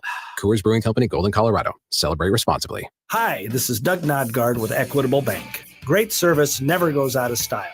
When the digital age dawned, many said computers would be able to handle many of the interactions that used to take a person. Boy, were they wrong. How many times have you called your bank and gotten a recording to press 1 or 2? Not at Equitable. Not only does Equitable answer your call in the first ring, it's answered by a human being. That's because Equitable Bank values its customers. Equitable Bank, we take banking personally. Member FDIC. 1620 The Zone's Unsportsmanlike Conduct is brought to you by Union Bank and Trust. Now back to the program. There should be another great weekend of football. Todd Furman from the Bet the Board podcast. Time to talk a little money.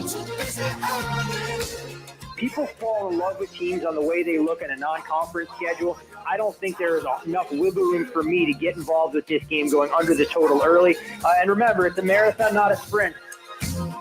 He is Todd Furman, Bet the Board podcast, who joins us on Thursdays to help us figure out where some of our investments should go this weekend. And it's for the first time since we started this process, it's a little lighter weekend because the major college schedule is basically just a game. So a lot of pro football focus, not the website. Nice. Well done, John. With Todd Furman of the Bet the Board podcast. Todd, how are you doing today? I'm good, gentlemen. It's always a little bittersweet when we don't have the full slate of college football to dive into. Army-Navy gets top billing, of course, a couple FCS matchups, and the schedule starts to dwindle down to nothing over the next 3 weeks or so. How deep will you look into the FCS playoffs for some value this weekend? So I'd be lying if I said I did a lot of digging on my own. Now, I have some guys I work with that bet the FCS throughout the course of the season that'll feed me some intel here and there. And even when you only have 8 teams left, there is still a decent amount of inefficiency for professional bettors. The biggest cat and mouse game they have to play with those is figuring out how they can get down the amounts they want to move without completely destroying the betting markets. And therein lies the challenge. But you won't see a fraction of the dollars changing hands in the Furman, Montana game Friday night that you will see for Army-Navy on Saturday. Hey, Todd, speaking of handicapping college games this time of year, I wonder how your view of the bowl season has changed from when you were in the business to now trying to make money from that business, given that the rosters are totally in flux. Guys are in the portal, and even guys that aren't in the portal, we're going to see different rosters and players playing in games as kind of a look ahead to next year. How much have bowl games changed in your time involved in the sport? It's a lot more like the NFL preseason than anything else because the rosters are changing. You're not quite sure what player rotations are going to look like, quite frankly, what players are actually on the roster. And it's a scramble race to try and get that information before it hits the betting market. Odds makers much more sophisticated now, though, in 2023 than they would have been a few years ago. For example, USC Louisville. That's a game they would have hung on the opening Sunday. They would have assumed Caleb Williams was going to play and then had a scramble once he officially announced his intentions.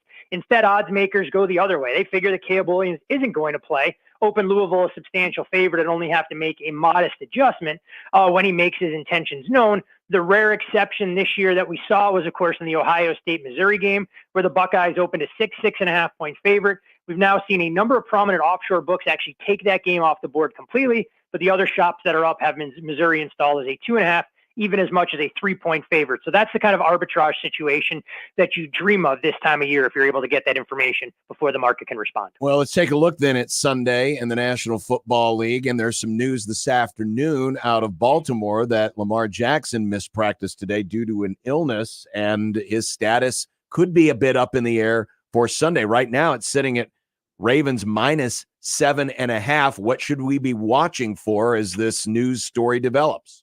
We always say the betting market knows first before the NFL insiders report some of the news. And what you saw when Lamar Jackson was announced to have missed practice today was a modest movement at a couple of books that'll make adjustments based on price more so than the spread itself. So you saw a 7.5 flat move about a nickel to 7 cents. And then there was immediately money that came in all Baltimore at a cheaper price at minus 7.5. You did see one book come off of the 40, though, in the total down to 39.5, and that's held pretty steady. If Lamar was truly in jeopardy of missing the game, in my opinion, this thing would have come crashing down. You would have had folks looking to take some of that asymmetric risk, grabbing the Rams plus 7.5, then figuring out what to do with that particular ticket a little bit later in the process. So that's where we sit on that game, and a similar situation unfolding in Cleveland and Jacksonville, where we're not exactly sure who will be under center for the Jaguars, but the market holding strong with the Browns, a 3-point favorite when they would have been a 3-point underdog if Trevor Lawrence was healthy, although we are starting to see some over money come trickling in from 30 out to 31.5, especially amid news that the forecast may clear up a touch out there on the lake. Todd, it wasn't even a month ago when we saw Chicago go into Detroit and hold a 2-score lead deep into that one. And then the Lions come back, they get the dub, and they move on. Well, now they travel into the Windy City, the Lions do, and they are 3-point favorites. I wonder how your view of these two franchises has changed over the last few weeks, given the points that we've seen Detroit allow and some fight and some life in the Chicago Bears. By the way, gentlemen, the joys of doing live radio, as I mentioned the number on Cleveland, Jacksonville, we're starting to see some books come off of the field goal down to 2.5. You're seeing the total leak up from 31 out to 33. So going to want to keep tabs on that injury report. Apparently some positive news out of Jacksonville camp regarding Trevor Lawrence's potential availability. That's good stuff. When you look at the Bears-Lions game, you mentioned it a couple weeks ago, the Bears were the better team for roughly 55 minutes, but they squandered the lead late. And if you listen to some of the Bears comments out of this bye week in the wake of their 12-10 win against the Vikings, they're talking about the potential to run the table and be in the thick of things for the NFC playoff picture. And the Bears have been one of the more undervalued commodities in the betting market over the last month or so. 3-0-1 ATS. That lone push, it depends on what number you were able to lock in against Carolina. But they're playing much better football. We're seeing progress from this team defensively in terms of their ability to stop the run. They've been stout against the pass. And Justin Fields at least gives them a dynamic playmaker under center. Whereas when we look at this Lions team, they've been a little bit overvalued. Defense started to take on some water. Injuries along the offensive line creating concerns. So it may almost feel like two ships passing in the night, despite what the win-loss column tells you. Todd Furman, Bet the Board podcast. What do you think about the Jake Browning experience last week? He got the win on the road against Jacksonville. He comes into this one as the 1.5-point favorite at home against the Colts. Big AFC playoff ramifications for both teams. Jake Browning impressed everyone. I think anyone who went into that game expecting him to perform at a high level, getting the ball out of his hands quickly, allowing his playmakers to do a lot of run after the catch, really opened some eyes. You do wonder if he's able to replicate that on a short week. Indianapolis now a little bit more tape to dissect from the Washington product, but the betting market enamored with what they saw. The Indianapolis Colts went from being modest road favorites to now short road underdogs. Not a massive change in terms of how you should be looking to handicap this particular game, unless you wanted to tie in one of these two teams into a teaser, that you're able to get the Colts up through some of those key numbers past the 7. The total, though, is this more substantial move, and that came in from a couple groups that I truly respect. Number got as low as 41 amid speculation that the weather was going to be a problem. Forecast cleared up, and we saw enough from both of those teams, and we're now out to 44. So up a full field goal based on much more positive forecast outlook in terms of Mother Nature not wreaking havoc on that contest. Todd, while it's been a very weird day for Sean McDermott and the Buffalo Bills, they are playing in one of the more interesting games of the entire weekend. And I mean, I think you guys said it on the pod today, like before the season, this would have been one that we thought might be for home field. Instead, Buffalo's just playing for their lives, and the Chiefs are trying to stay out of that 4 or 3 spot in the AFC standings. What did you think of this line all the way down now to 1.5? The total's at 48.5. Open 3, immediate buy on the Buffalo Bills, kind of putting it in no man's land. And this is a Bills team right now, who you mentioned it, 6-6, playing for their postseason lives, already in playoff mode, you'd have to think, with 5 games ahead of them, 4 of them extremely difficult, at least the way they'll look on paper. Kansas City has never played a road playoff game with Patrick Mahomes under center. I'm sure they don't want that streak to end this year, but they're going to have to do a little bit of work if they're going to secure that number 1 spot in the AFC. In the wake of that relatively poor performance against the Green Bay Packers. But this Chiefs team, a little bit banged up defensively, some questions about the playmakers on the offensive side. And you wonder if the Bills come into this game recharged and refreshed with some unique wrinkles. Now that Joe Brady's had 2 weeks to prepare an offensive game plan, maybe that the Chiefs aren't familiar with, and defensively to throw a couple wrenches at this Chiefs team that's had a little bit of a struggle when it comes to not protecting Patrick Mahomes, who's been sacked at less than a 4% rate, but keeping him in the pocket against this Bills' tenacious pass rush, knowing that they have to try and make up for some of their deficiencies on the back end. Of course, on Sunday night, you've got the battle between Philly and Dallas, the rematch. But Philadelphia comes into this game a little bit different than they did the first time these two teams matched up. The big blowout loss at home to San Francisco. Dallas has been really good at home this year. The number is still at 3.5. The total's up there at 51.5. What do you think of these numbers? And this number up from where it would have been had this game taken place last week, with Dallas a 2.5-point favorite in this game. So you have the market responding to the results they saw, mainly the Philadelphia Eagles coming back to earth a bit, getting absolutely blasted in their own building by the 49ers. You mentioned Dallas at home, and they've had a ton of success even against their division rival. Philly hasn't won here since 2017. Dallas was oh so close to winning outright on the road, had a 1st and goal with 27 seconds to go, and weren't able to get in the end zone. This is a Philly team, though, that's gone through the gauntlet. You wonder if that was the wake-up call they needed to kind of light a fire under their offense, because the defense looked bad on paper, but offensively, they've been extremely slow and stodgy early on in these games, not playing with that same urgency and intensity that we saw last year that allowed them to build big leads and then have their pass rushers pin their ears back throughout the course of the second half. So I think you're going to get a Philly team fully entrenched, knowing that they can more or less wrap up the division with a win here. If they're not able to come away victorious, it gives the Dallas Cowboys a lifeline. Even if Philly's schedule gets more favorable down the stretch and Dallas will go into the gauntlet of their own, knowing they go right into Western New York to take on those aforementioned Bills after Sunday Night Football. Todd, let's go all the way back to the game that we started the conversation with as we finish up, and that is Army-Navy. You know, this is one where I know so many people will blindly bet the under when these two play, and when all the service academies are playing each other. Last year, that wouldn't have worked. The over hit last year. Where can value be found in a matchup like this between these two programs, given especially that it's the only college football, or at least FBS college football game, that will be played this weekend? Not a whole lot of wiggle room in that total. I mean, the market over the last 10 to 12 editions of this Army-Navy rivalry has really responded, whereas you could have bet this thing blindly when it was in the low 50s, kicked your feet up, had an adult beverage, and knew you were going to cash that ticket at the end of 4 quarters. Now at 27.5, you need more to go right than to go wrong to be able to comfortably get this game home. I think when you look at the side here, with Army now out to a full field goal favorite, a lot of shops, the underdog makes some sense. So for me, it would be Navy or pass in this particular game, but you can oftentimes watch this game early on, see if anything develops, and maybe jump in with a live opportunity, because this game clearly means a little bit more than the wins and losses here. And both these teams will fight tooth and nail until that final whistle. Todd Furman, check out all the great work they do every week on the Bet the Board podcast, new podcast download on the regular. So whether it's pro football, college football, and they cover a lot of sports, they're on the Bet the Board podcast, a great way to get some great investment advice. BetTheBoardPodcast.com. Todd Furman, thanks, and have a great and profitable weekend. Always a pleasure, gentlemen. You guys do the same. We will. Thank you, Todd. Todd Furman joining us live from the desert.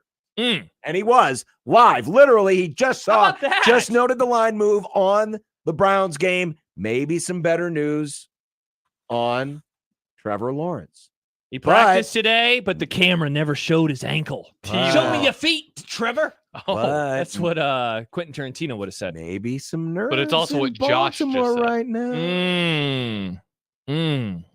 Nick's not nervous. Nick is like, oh, that'd be a real shame if the Ravens lost again this weekend. Darn. How would you feel about that, John? I would feel great about that because that'd be 4 The in a Ravens row. are Dallas bad. would have a win over a team above 500. Let's go, Rams. The Ravens are bad at playing bad teams sometimes. It's wild. The Ravens are bad at playing bad teams. They have had, Lamar Jackson, that is, a ton of success against NFC teams. I believe the number is it's either 18 or 19-1 straight up against NFC teams.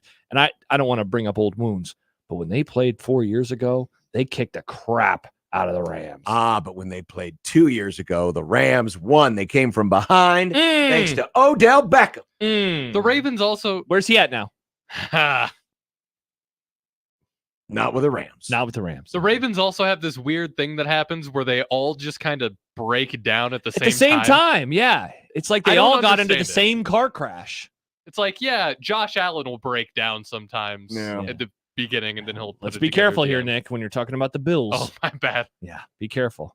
Jimmy Trena, who covers sports media for Sports Illustrated, he's a real person. He's not a real person, yeah. He said CBS says Bills Chiefs Sunday at 4:25. I'm sure Jim Nantz is just thrilled that he's going to have to bring this story up because the NFL isn't going to want him to labor it. But if he sugarcoats it, he's going to get a lot of heat. How would you even sugarcoat this?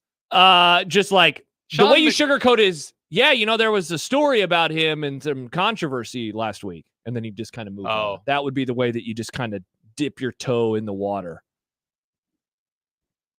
I wouldn't surprise me if it didn't get brought up at all. You don't think so? Even Schefter's even tweeting about it. I feel like it's going to get brought up. I'm not saying... And then McDermott had to respond to it at a presser today. I know, but... This isn't like a TMZ story that is just like salacious, No, but it would not surprise me if it did not get brought up in the broadcast. Put it on the predictions list tomorrow. Will it get brought up on the broadcast? Oh. So they must use the technology where Wonka. Yeah, because it was Wonka. Microsoft earlier. Now the new Willy Wonka movie. Yeah, that's what they do in baseball. Is now reflecting on the very bright and gaudy court that the Bucks and the Pacers are playing on in the most exciting. First of all, NBA, the idea of doing the in-season tournament, I think it's a weak sauce in the first place. But then all they're calling it is the in-season tournament. Hey, sometimes, a classic name, the in-season tournament. That's not a classic name. It explains what it is. Yeah, why not call it the Michelob That'd be like if they called the tournament. NCAA basketball tournament the postseason tournament. Isn't that what they call baseball? They call it the World Series. But don't they call the postseason tournament? No, they call it They call the NFL playoffs the NFL playoffs. Well, but if this is something unique and different. What do you want them to call it? Do you have an idea? Well, I'm surprised they name everything else after people. I'm surprised Wonkaville. They didn't name it the Red Auerbach tournament or I think something. they already gave him something. Yeah, you're right though. Maybe give it to somebody else who's passed. There's George Mikan. The George Mikan Fluoride tournament. Nick? I don't know. It just seems very, very blasé. Or why don't they just call it the NBA Cup? The NBA Cup. That would have been that's the Like name the of the FA trophy. Cup. Just call it the NBA Cup. The Wonka disappeared. Somebody messed up. Uh-oh. No, I'm confused here. What? I thought Reggie Miller was on TNT. Yeah, they're doing a little crossover for this thing. So this game's on ESPN. Or is it a reverse The pivot? Lakers game tonight is on TNT, and they're going to have, I think, Charles and like Doc Rivers or something. I don't remember what it So is. they're bringing one of the ESPN announcers over to TNT. They're doing a little crossover action. The crossover. So they're really trying hard to make people want to watch this by They are. being really And goofy. we're enraptured by why this. are we watching this? Because it's live sports, Nick, Well, on a Thursday. because it was on the same channel the volleyball was on earlier. It's live sports on a Thursday. That's why. What else would we be watching? I'm NFL fine. Network. I'm fine. Thank I mean, it's a terrible court. And then tonight we'll It's a meaningless tournament, but tonight we'll watch the Lakers game and we'll recap it tomorrow. I have will a not. movie to watch. I have a movie to watch too. Wow. Okay. Never mind. I've already watched. 2 hot coffees. All right, the happy hour is next on 1620 The Zone. Hey everyone, Josh and John here for the FanDuel Sportsbook. You know, you can go on there right now, John. You go to FanDuel.com/1620 and you can bet on the in-season tournament for the NBA. Maybe like the Lakers tonight. You But can. How about this though? New customers right now, if they go to FanDuel.com/1620 and they go place a bet on the NFL, they can get $150 in bonus bets with any winning $5 moneyline bet. All you got to do, John, is pick the team that you think will win the game outright. Some might take the Steelers tonight. They say, look, they're at home. The Patriots are horrible. The Patriots have 2 wins. I'm going with Pittsburgh. But if you see that line and you're like, I don't know, 5.5 just seems a little too short for me. No worries. There are some big-time favorites in the NFL this weekend. The 49ers, a couple weeks after destroying Seattle, they're at home. They're minus 620. And, of course, Knicks Dolphins minus 800 versus the Tennessee Titans on Monday night. Whatever you do, John, just go to FanDuel.com/1620. You'd be a fool, though, to bet against the hottest team in the NFC. Cowboys? The Los Angeles Rams, who are a big underdog at Baltimore. But whatever you decide to do, if you win that $5 money line NFL bet, $150 in bonus bets for new customers. All you have to do to sign up is go to FanDuel.com/1620. FanDuel.com/1620. 21 plus and present in Iowa. First online real money wager only. $5 pregame money line wager required. $10 first deposit required. Bonus issues non-withdrawable bonus bets that expire 7 days after receipt. See terms at sportsbook.fanduel.com. Gambling problem? Call 1-800-BETS-OFF. Live from the Host Coffee Studio, this is 1620 The Zone. 1620 The Zone. Traffic. From the Zoom Drain Time-Saving Traffic Center, currently just one accident to avoid. There's a crash blocking the right shoulder on Hamilton Street at 34th. Otherwise, delays on westbound I-80 between 60th and 84th. Significant delays on eastbound I-80 going from 108th all the way to 42nd. And then be ready for the delays on Dodge for both directions in the intersection of 72nd and between 680 and 120th if you're west on Dodge. I'm Mike Neville. This time-saving traffic is brought to you by Zoom Drain. Dealing with any type of plumbing issue can be overwhelming, especially if it's related to your drain or sewer lines. Thankfully, Zoom Drain specializes in drain and sewer services of all scopes. Contact Zoom Drain anytime by logging on to zoomdrain.com. The Zone Hotline is powered by 42 Degrees, The Source, by your mom's house. Hey everyone, Josh Peterson here with Dr. Lance Kugler of Kugler Vision. You know, it's been 5.5 years since I had my procedure done at Kugler Vision. I remember going in for the eye analysis and finding out, hey, there's something other than LASIK. Well, I think it's important to have a full analysis of the eye so that you can make a good recommendation. A lot of the patients that we see have been told over the years, sometimes a long time ago or sometimes more recently, that there isn't an option for them. And I think that's just because they haven't had as in-depth of analysis as they need to know for sure what their options are. And I think one of the coolest things about that entire process was how comfortable I felt. And I know as I've talked to other people who had procedures done, they said the same thing, whether it was the consultation, whether it was the day of the procedure, all of those questions were answered. And like there was genuine care for me as an individual person. We all have the same goal. We want you to see as well as you possibly can. Schedule an eye analysis today, 402-558-2211, or you can visit their website, kuglervision.com. Make the right call. John Higgins Weather Guard, the home of the roofery. When it's time to replace or repair storm damage, make the right call. John Higgins Weather Guard, the local, trusted, and proven choice. No one has installed more Da Vinci roofs, and there's a reason why John Higgins Weather Guard is the nation's leader. Community member, community supporter. Make the right call. John Higgins Weather Guard, the home of the roofery. Make the right call. Maverick fans, your Omaha Maverick hockey team has won 4 out of the last 5 games and take on nationally ranked St. Cloud State on December 8th and 9th at Baxter Arena. This is your last chance to see Maverick hockey before the first of the year. Let's pack the Baxter. Get your tickets now by calling the box office at 402-554-MAVS or by going to omahamavs.com/tickets. Flex plans are also available. Call the box office at 402-554-MAVS. Your neighborhood is more than blocks of buildings. It's the people who live there that make it special. At Union Bank and Trust, we're not just creating home loans, we're making neighbors. We're not just small business lenders, we're small business shoppers. We don't just live in your community, we help you build it. Because our people are your people. Visit ubt.com/neighbor to learn more. Union Bank and Trust, member FDIC. I'm getting vaccinated with Prevnar 20, a Pfizer vaccine. So am I, because I'm at risk for pneumococcal pneumonia. If you're 19 or older with chronic conditions like asthma, diabetes, COPD, or heart disease, or are 65 or older, you are at increased risk for pneumococcal pneumonia. Ask your doctor or pharmacist about Prevnar 20, pneumococcal 20-valent conjugate vaccine. It can help protect you against pneumococcal pneumonia in just 1 dose. Even if you've already been vaccinated with other pneumonia vaccines, Prevnar 20 may help provide added protection. Prevnar 20 is approved for adults to help prevent infections from 20 strains of the bacteria that cause pneumococcal pneumonia. Continued approval may depend on a supportive study. Don't get Prevnar 20 if you've had a severe allergic reaction to the vaccine or its ingredients. Adults with weakened immune systems may have a lower response to the vaccine. Side effects include pain and swelling at the injection site, fatigue, headache, muscle, and joint pain. For full prescribing information, please call 1-855-213-2138 or visit Prevnar20.com. Let it fly. Your elevated sports bar experience. KOZN Bellevue, Omaha, Council Bluffs. This is 1620, The Zone.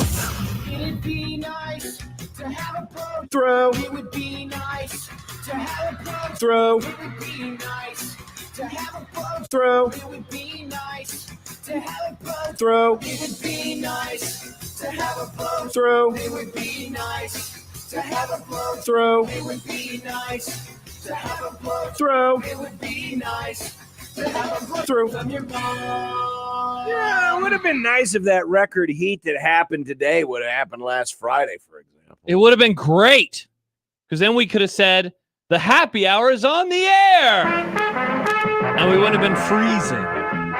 Well, it would have been a 1 beer Friday regardless. And it would have been a 1 beer Friday, which is a reminder that tomorrow will be a 1 beer Friday. Yes, it will. And it will also be a Kent's Movie Club Friday. Whiplash on Netflix. Whiplash. Which I have to watch tonight. You do. So do I. And I'm excited for it. You get to watch it tonight, John. He would rather be watching Patriots Steelers. No, he'd rather be watching. I'd rather not be watching Lakers, Patriots, Steelers. Pelicans. Yeah, we had a record, man. We had record heat all over the place. Omaha tied its record set back in 1918.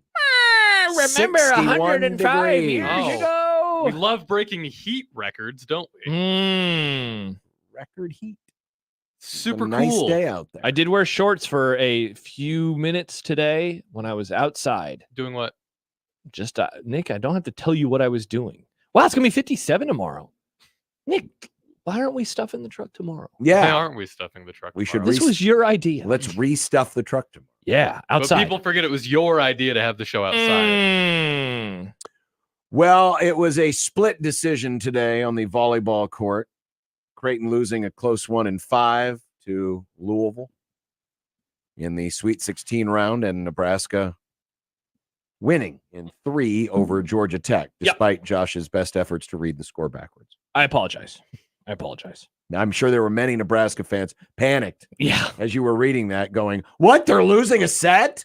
Yeah. It was just one set that I was wrong on. Just one set. Yeah. But set boy. So Nebraska's moving on. And Creighton season comes to an end. Yeah.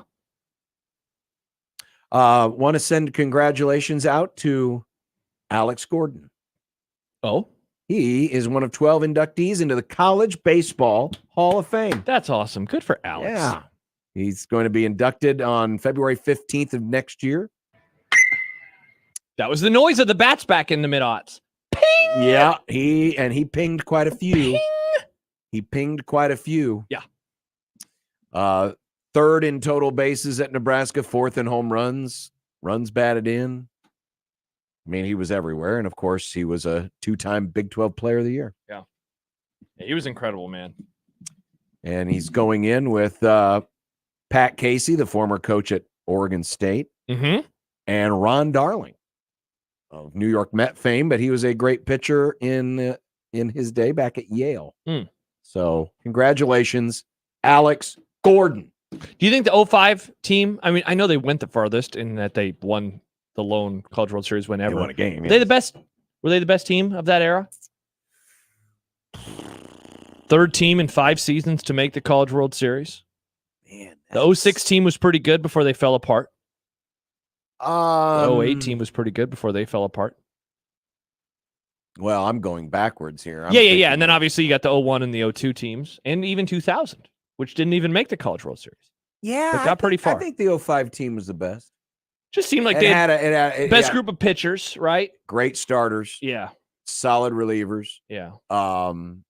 Alex Gordon. I think that's gonna help. I think the lineup 1 through 9 might have been a little bit better. I you know what? That's a great question. Maybe I'll go back one day and There you go. Summer topic. do a little side by side on that. Yeah. Because the 01 team was really good. Yeah. And the 01 team, just like the 05 team, had a great guy at the top of the rotation. But Not as deep. if I on had him, right? to pick one, if I had to pick one guy to pitch a game Would it have been of that Jabba? group, it would have been Shane. Shane? Yeah. And he got Shane was the ultimate gamer. Jabba was great. Yeah. Jabba was great, but Shane was the ultimate gamer. And he's got shelled, right? In game 1 of the College World Series. No, he didn't get shelled. He just kind of ran out of gas. His slider wasn't working very good that day. He'd lost a little velo on the slider, and I wouldn't say he got shelled, but he pitched a lot of innings. Yeah, for sure. A lot of innings. For sure. Well, good for Alex. Congrats to him. Earlier this week, we told you about Charlie Baker, the NCAA president, and his letter that he sent out to all the member schools about this new subdivision idea that would essentially allow schools that want to put some money in the kitty for not grants, but what was the word? Yeah, It was, a trust fund. Yes. Essentially bringing in NIL in-house, allowing this group of schools who wish to do the buy-in of $30,000 per athlete. So real quick, does that mean they'd get it after their careers? Is that how we are to understand a trust fund? In that they would have to, because I guess here's I don't know if we never really explored that part the other day. I don't think it went that deep. Okay. I think this was more about the initial investment, but as far as how the mechanisms of the payment go, yeah, that I don't know. Okay. Because I was wondering about that, because when I hear trust fund, the first thing I hear is trust fund babies. I dated someone who had a trust fund at one point in time, and it was something legally that like the family could dip into if they had to, but it was more save it for college, save it and eventually save it for things down the road. And, kind of like a 401k, you can dip into your 401k. It just, you shouldn't, it's not a good idea to do it. You want to do it eventually. And so when I hear trust fund, that's the first thing I think of is, okay, so is this implying that a player would get that money after their career? Because if that's the implication, my follow-up would be, okay, so John Bishop's a 5-star quarterback, decides to go to USC. Is John getting that money only if he finishes his career with USC? Is there a penalty for leaving that university? And like, essentially it turns into, dare I say, the scholarship contract, which it's so funny after so much pushback, yours truly included, on that idea. And Shafe always pushed back the hardest, I think, to your idea. It does seem like, I don't know if we're going to get right to your idea, because I think eventually they're just going to get paid, and I don't even know if they're going to have to go to school anymore, but darn, we are getting pretty close to that kind of an idea. And for those of you who don't even know what we're talking about, John's idea for a long time was that players and schools can negotiate to have a literal scholarship contract. So if I'm a 5-star wide receiver, I can decide I just want to do 1 year at Nebraska. And so after 1 year, you can do whatever you want. Or I can do 3 years at Nebraska. And if you want to leave, like, there's some penalties that would come with doing Yeah, that. if you decide to do 1 year, obviously you'd be a free agent. But if you sign for 4, then you're on the hook for 4. And if you want to break that contract, it's going to cost you in terms of the other school buying out the contract, wherever you transfer, or you having to sit out a year. Yeah. Like the old rules. But it lets you know, hey, you're on the hook for this. And the benefit for the player is coaches just can't come in and cut you. Yeah. Otherwise, it would cost them. They would lose that scholarship contract. Thus, they wouldn't have that to give out to somebody else. So there's a little equality on both sides. The interesting thing here is and this wasn't a totally fleshed out idea. This was just like the basic groundwork of a conversation starter, but a pretty radical one when you consider where it's coming from. It's coming from the president of the NCAA. And what it would require is the schools that want to opt in and become part of this new subdivision would invest a minimum of $30,000 annually per athlete for half of a school's countable athletes. There's no cap. You can invest more if you choose, but the minimum buy-in, we'll call it, is $30,000 per athlete. Also, Title IX must be followed, so 50% of the funds go to women's athletes. According to Yahoo Sports, for the smallest athletic departments, that's around $5 to $7 million a year. For the largest departments, it's at least $12 million and could be as much as $15 million. Also, schools would be permitted to strike NIL deals with their own athletes. So there's an opportunity to bring NIL in-house, get rid of the middleman, if you will, the collectives, and let the schools handle this, which I think should be done anyway. I prefer that the schools are involved with this to avoid any potential improprieties when it comes to collectives who might want to go one way with purchasing a player and a coach who might, not want that kind of control. And it just makes more sense that way, that the school is involved in the NIL because process. it's just so awkward right now and so weird. If you were designing something from scratch, you would never do it this way, because why would you want the university to not have as much control over the situation? You know what? I want to explore something with you. So a couple days ago when this news came down, there were some people saying, we had one listener who said, I only think 5 to 10 schools would maybe be able to do this. We had others that said, I could see it up to 50, 60, maybe even 70 schools. I almost wonder if a school has to do this, because if they don't, they're not playing in the big boy version of these sports. So what television contracts are they signing? It sounds like this subdivision would work under these rules, but they would still compete against all other Division I schools. But let's say that 12 of the new 18 Big Ten teams signed it to join this. Okay, so you have 6 who don't. Okay, and let's say it's very similar numbers in the power conferences. Are those leftovers from the Big Ten and the ACC and the Big 12 and the SEC? Are they a part of their conference's television deals? It would seem if you're part of a conference. But if you're not buying into this situation, you're not playing as much, right? But this is it. But what you're buying into is this NCAA subdivision to give you the ability to pay these athletes and to make your own rules. I think what you would see happen is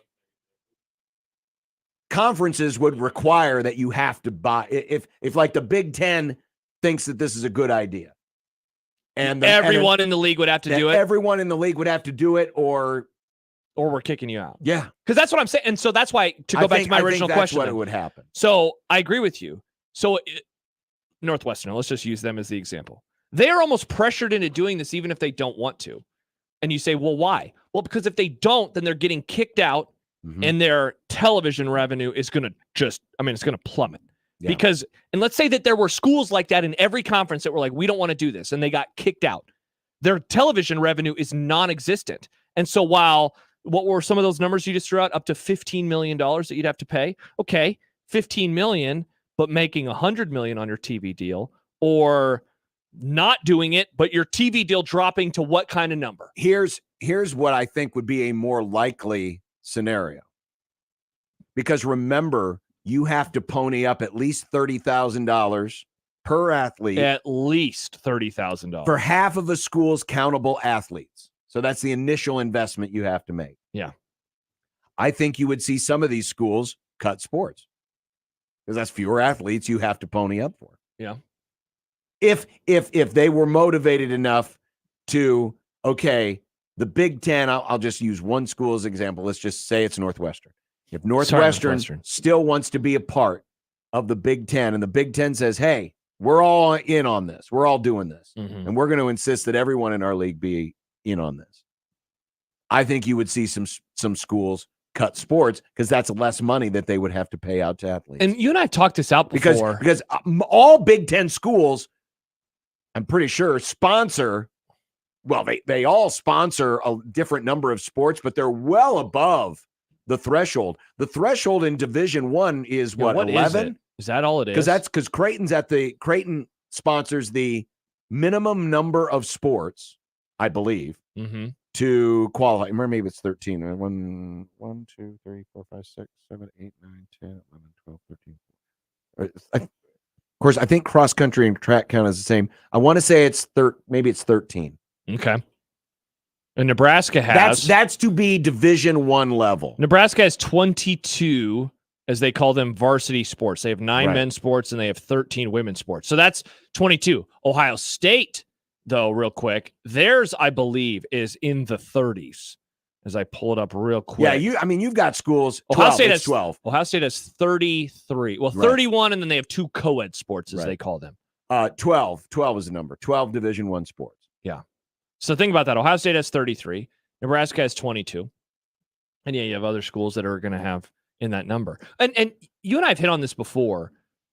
And this, I know it sounds kind of harsh, but you asked the question of, why does Nebraska, or why do schools have these sports? Because they're not making revenue. You know, part of it is to meet the a lot of it is to meet Title IX. And if it's not that, it's like the qualifications for being a sport or for being an athletic department. But beyond that, I mean, if it's almost like if you could get a couple of drinks and, you know, bigwigs in the athletic department and say, hey, if you could just do it your way, how many sports would you have?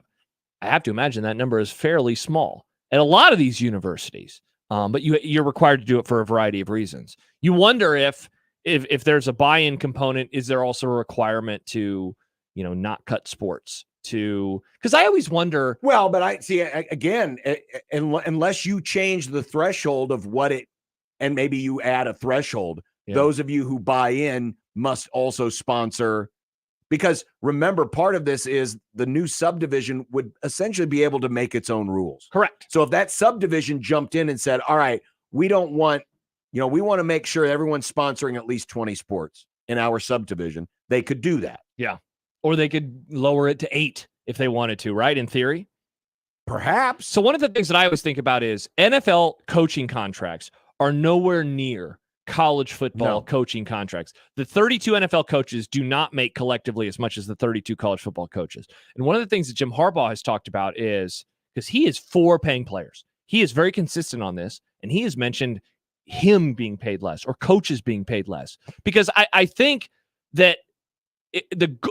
Like, I have to imagine the goal for a lot of these universities is going to be that they don't want to cut sports because they know what that will look like. They're taking away scholarships and they're taking away opportunities of men and women in other sports just because they are not football players, essentially, or basketball players.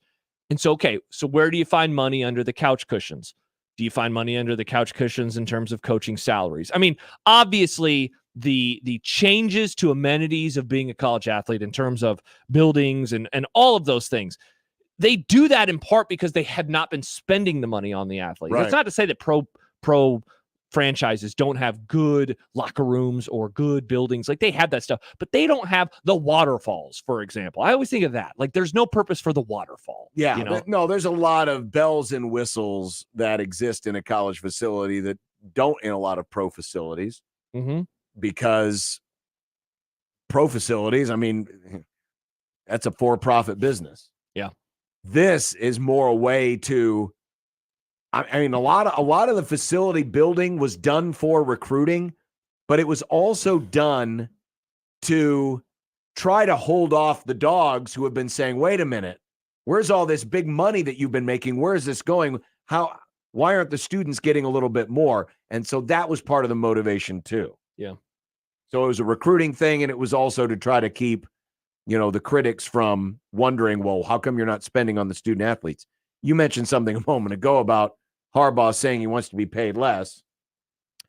Richard Johnson, friend of the Grum, would beg to differ as he reported today that Harbaugh is in contract talks to get $11 million per year for the next 5 years. They're just waiting on a commitment in writing from Harbaugh that he will not pursue an NFL job this cycle. Maybe it'd be 10 if they could pay the players. He'd be okay with $10 million. So what I'm saying is your boy's a hypocrite. Oh, I mean, you're going to say no to a raise? I'll take a raise. He'll take a raise for the time being. If they can't get paid, might as well take the raise, John. What I'm saying is I don't think he's that sincere in saying that he doesn't think coaches. I mean, he should be can't paid prove as you much. wrong right now, though, right? Like, this is not about defending Harbaugh. There's nothing he can do at this moment to prove you correct or to prove you incorrect because he can't take less and say give it to the players because that can't happen. So he has to take. But he has to take. But if he doesn't have to take anything, he can take whatever he decides to take. He's going to take more. By the way, Jacob Bigelow points out Nebraska has the fewest sports in the Big Ten. Yes. An email from Money Chris says, I would like to immediately nominate that Nebraska cut men's basketball. Honestly, everyone wins in this scenario. Die Nebraska ball, die. Jeez. 2 games. 2 games, John. Steve, before we go to break. Hi, Steve. Thank you, Steve. Yep. This is without the assumption that if they bring it in-house that the TV contracts would go up. So we don't assume that. If it goes to this, then wouldn't schools like Nebraska get hurt because of the cost to bring in, say, a non-Big Ten football team to play them goes up? You're talking about like paying their opponents? In other words, if you bring it all in-house and you're going to, bring, the Sisters of Mercy to come in and play them for football, and they all get $30,000 a year, wouldn't you then have to pay them more to come in because of their overhead and use that for non-revenue sports? If not necessarily. I don't. I guess I'm losing you here. He's saying like the schools that don't agree to do this, would Nebraska have to pay them more to play on their schedule, right, Steve? No. The schools that you do pay. So if you're talking 60 or 70 schools, yeah, and you say it's a Conference USA team that used to come in and take a lot of money to be one of the games for Nebraska, wouldn't you have to pay them more because they have to now pay their students? Oh, I see. So you're saying the schools actually No, I don't think so. No. And then you take the non-revenue sports and you want to bring them in, you're going to have to somehow generate more money, say for a basketball team or a baseball team, times whatever there is, 25, 30 players, because they're getting $30,000 a year, and you want UC Irvine to come in and play Nebraska. That's going to cost more money. Well, yeah, you're right, Steve, but I think with something like this, the cost of everything is going to go up. Right now, the labor costs at all of these schools is very, very low.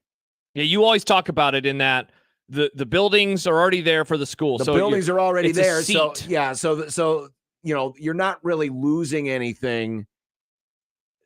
Yeah, and you're getting the gear from Adidas. The Right. cost is like food, and I mean it's just such a low number. Right now, yes, the comparatively athletic speaking. department is paying the scholarship towards the academic side, but it's you're just a bookkeeping, it's just a bookkeeping thing. You're just shifting money from one department to the other. Yeah. Right. Yeah.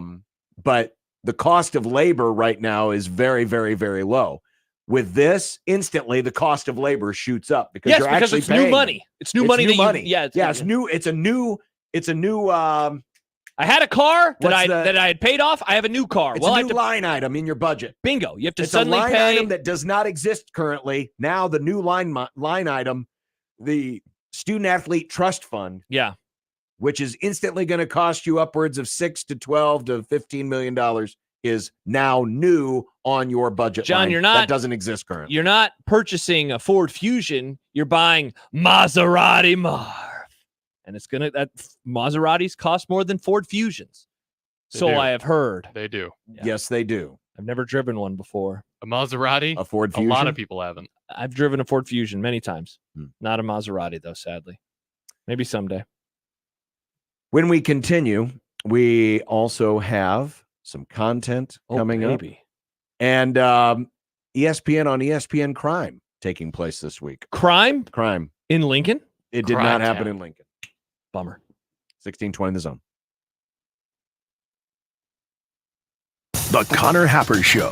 Why do you want to shut up Greg Sankey? Guy talks too much. He's cool. He compared the college football playoff to Sesame Street. He's an elitist for his own conference, just like we are elitists for our own show, Josh. Well, we say this is the best show, and there is no other show that's better than this. And everybody, if you listen to other shows, you're like watching Sesame Street. One of these things is not like the other. Okay. I also love cookies. The Connor Happer Show. Weekdays from 10 to 2 on 1620 The Zone.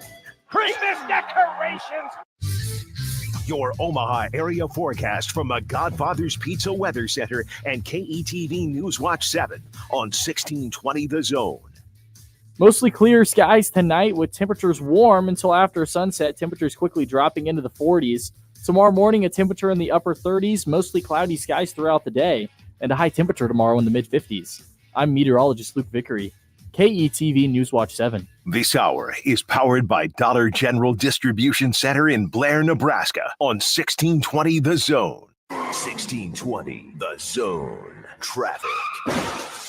From the Zoom Drain Time-Saving Traffic Center, heads up, we're still getting reports of a stall blocking the right lane on southbound Blair High Road at 90th. It's causing delays all the way back to Potter Street, so be ready for some slow going through there. If you're south on 680, you can see delays between Center and I-80. Traffic on eastbound I-80 seeing delays between 680 and 84th, and also delays on westbound I-80 between 60th and 84th.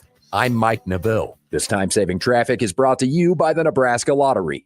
The Nebraska Lottery hopes you have yourself a classic little Christmas by entering non-winning holiday classic scratch tickets for a chance to win $1,000, $5,000, $10,000, or $20,000. Top prize odds vary by game. Promotion ends January 3rd, 2024.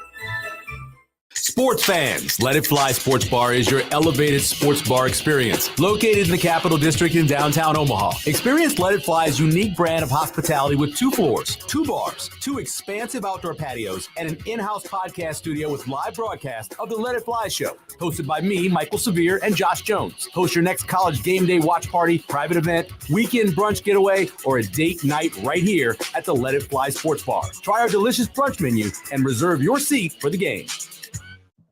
Our Cox mobile plans are like a band. The more people you add, the better it sounds. So, add more lines to save more. Pay as low as $30 per line when you add 4 or more gig unlimited lines. It's easy. I like the sound of that. Visit cox.com/mobile. 4 lines required for $30 per line. Price max of 5 lines. Prices exclude taxes, device activation, and other fees and charges, which are subject to change. Cox postpaid internet required. Other restrictions apply.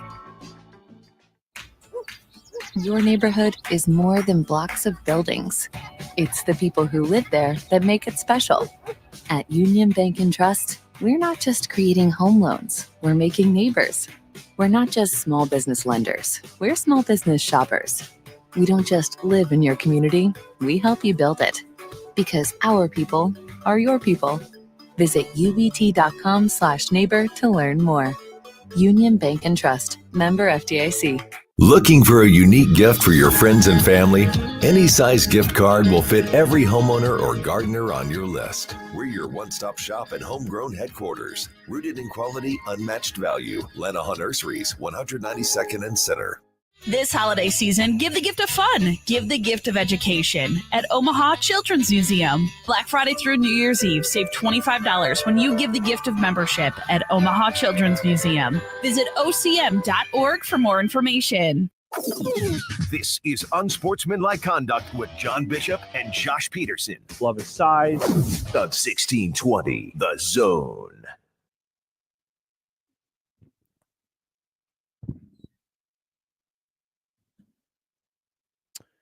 Mina writes into the Equitable Bank inbox, John at 1620thezone.com or Josh at 1620thezone.com. Could placing funds in a trust avoid the athletes being considered employees? Also, the schools will want to keep that money in one pool with other funds, so they are collecting the interest. The $40 to $50 million in one pot mingled with other assets would be a large chunk of money from the interest every year. To answer the first question, definitely. Yes, this whole operation. They do not want them to be employees. Yes. There have been many walls that have collapsed in recent years. Things that the NCAA has tried to defend. Yeah. And this is the last wall. The last wall is making student athletes employees. That's the last thing that the NCAA will defend to the death. Everything else, forget about it. They've let it collapse. Or they're going to let it collapse. This is the last hill to die on. I've said it before. Like this is the thing that they don't want on their hands. They don't want to be the administrators and athletic directors and school presidents. They don't want to be the ones that this happened to. So they're going to hold on to this as long as possible. You know, I think the line item comparison that you just made is the best one. It's that right now the costs are insanely low, and overnight they would jump millions of dollars. Yeah. They have the money, but they would also have to change their budget. Sure. And, you've done it before, right? It's not fun to change your budget. It sucks, especially if it means moving money around and maybe you're doing less of the fun things or less of doing this. They don't want to do that. They have liked the budget. Or not only does it, in most cases, when a business sees costs go up,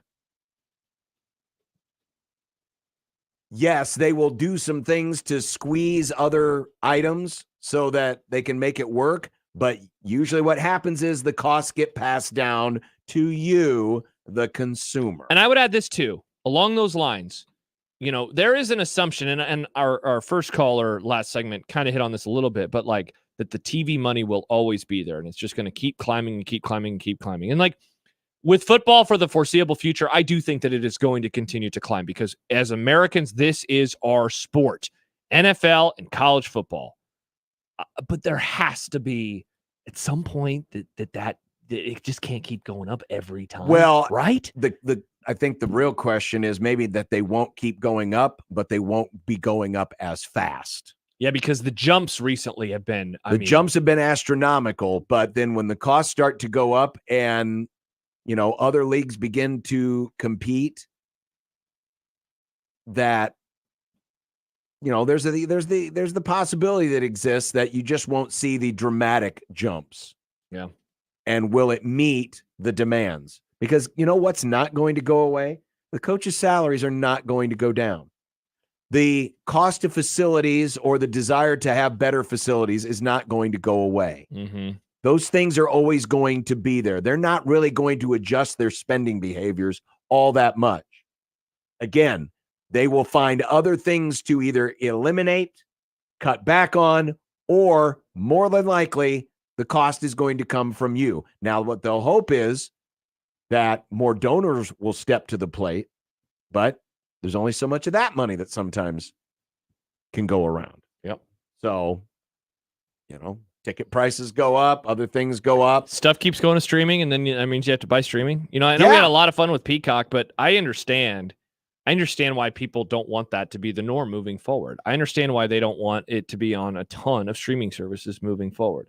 That's not good for the consumer, and yet it does seem like a very realistic possibility.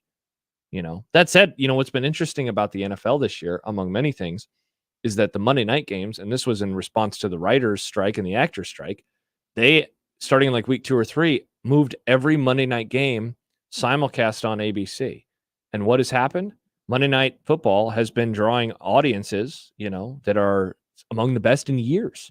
Why? Because it's on over the air. And I think the lesson with so many of these sports is if you put it on over the air TV, people are going to come and watch it. And yet a lot of the money does seem like it's going to also come from streamers. Yeah. So how do those things work together moving forward? Quoted in this story I was reading from Yahoo, who was in the club, this estimate was 30 to 50 universities could do this.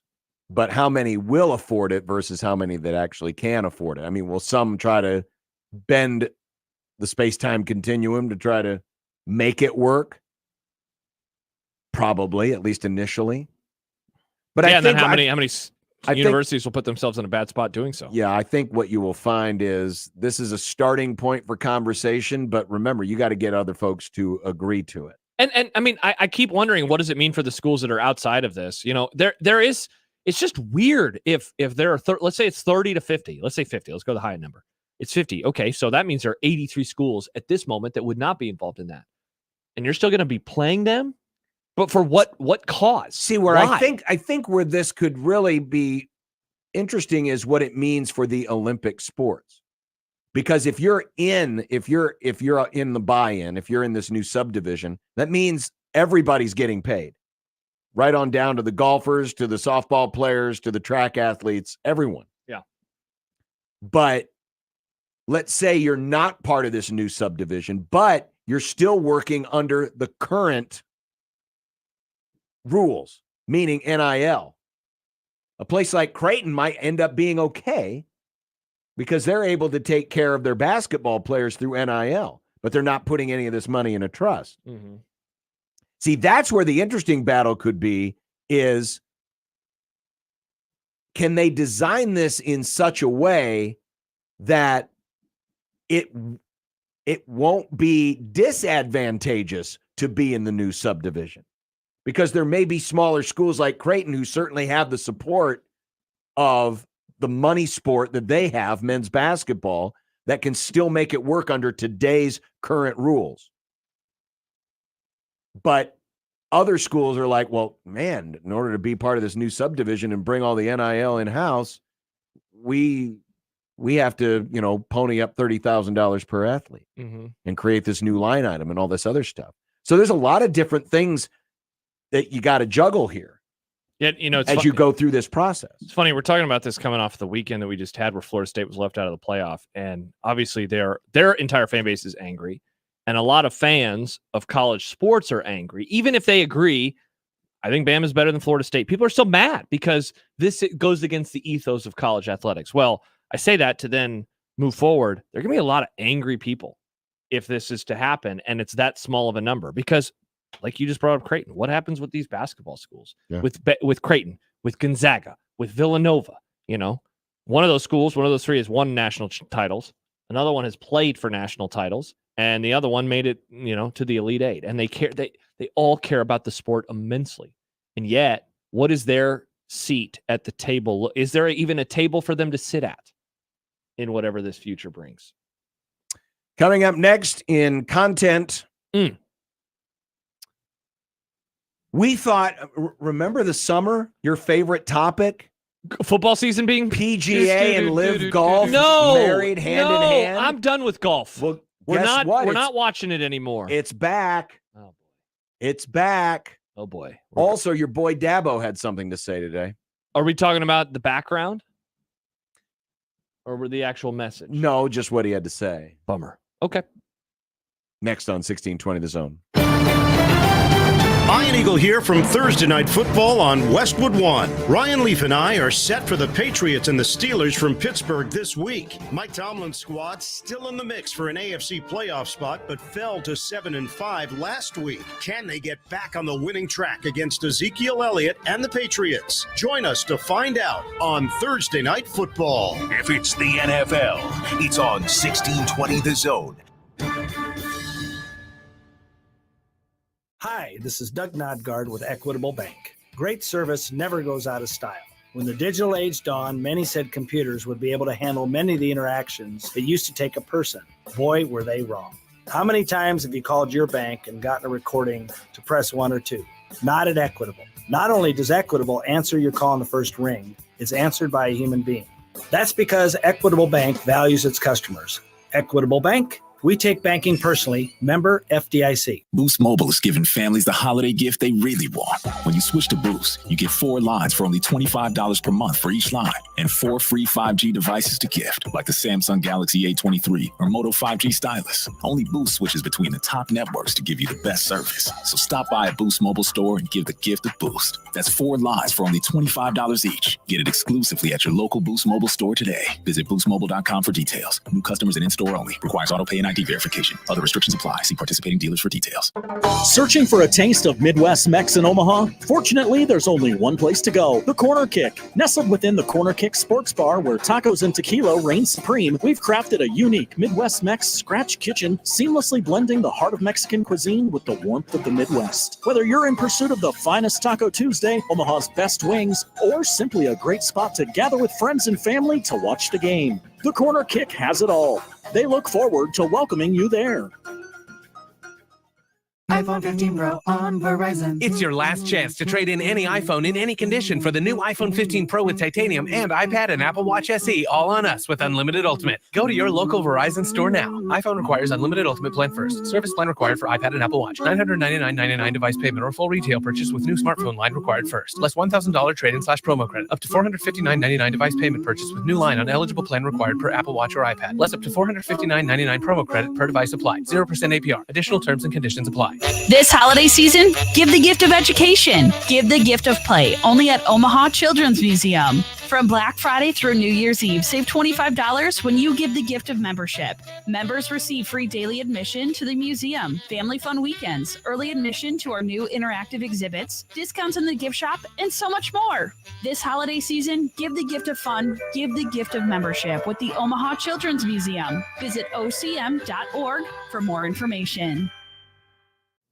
Hey, Tapper for the FanDuel Sportsbook, and the playoff push is on in the NFL, and FanDuel has plenty of offers for you to get involved. Here's one. Right now, new customers get $150 in bonus bets with any winning $5 money line bet. $150 if your pick wins. So pick a favorite this weekend, or pick a dog if you like them on the money line too.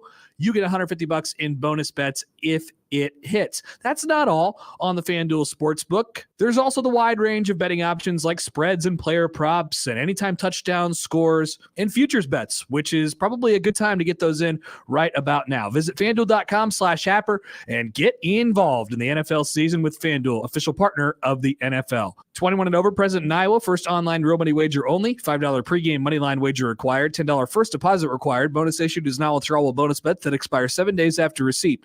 See terms at sportsbook.fanduel.com. Gambling problem? Call 1-800-BETS-OFF. 1620 The Zone's Unsportsmanlike Conduct is brought to you by Union Bank and Trust. Now back to the program. Look, I made you some Unsportsmanlike content.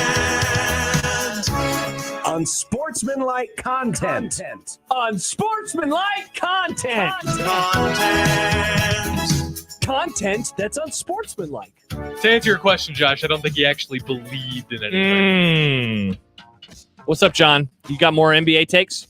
Well, I'm watching this game here, and, on the little score bug where right now it says in-season tournament, a very cool and unique name.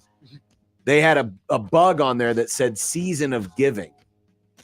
Yeah, because it's giving season, John. Where we give to others. You don't give gifts?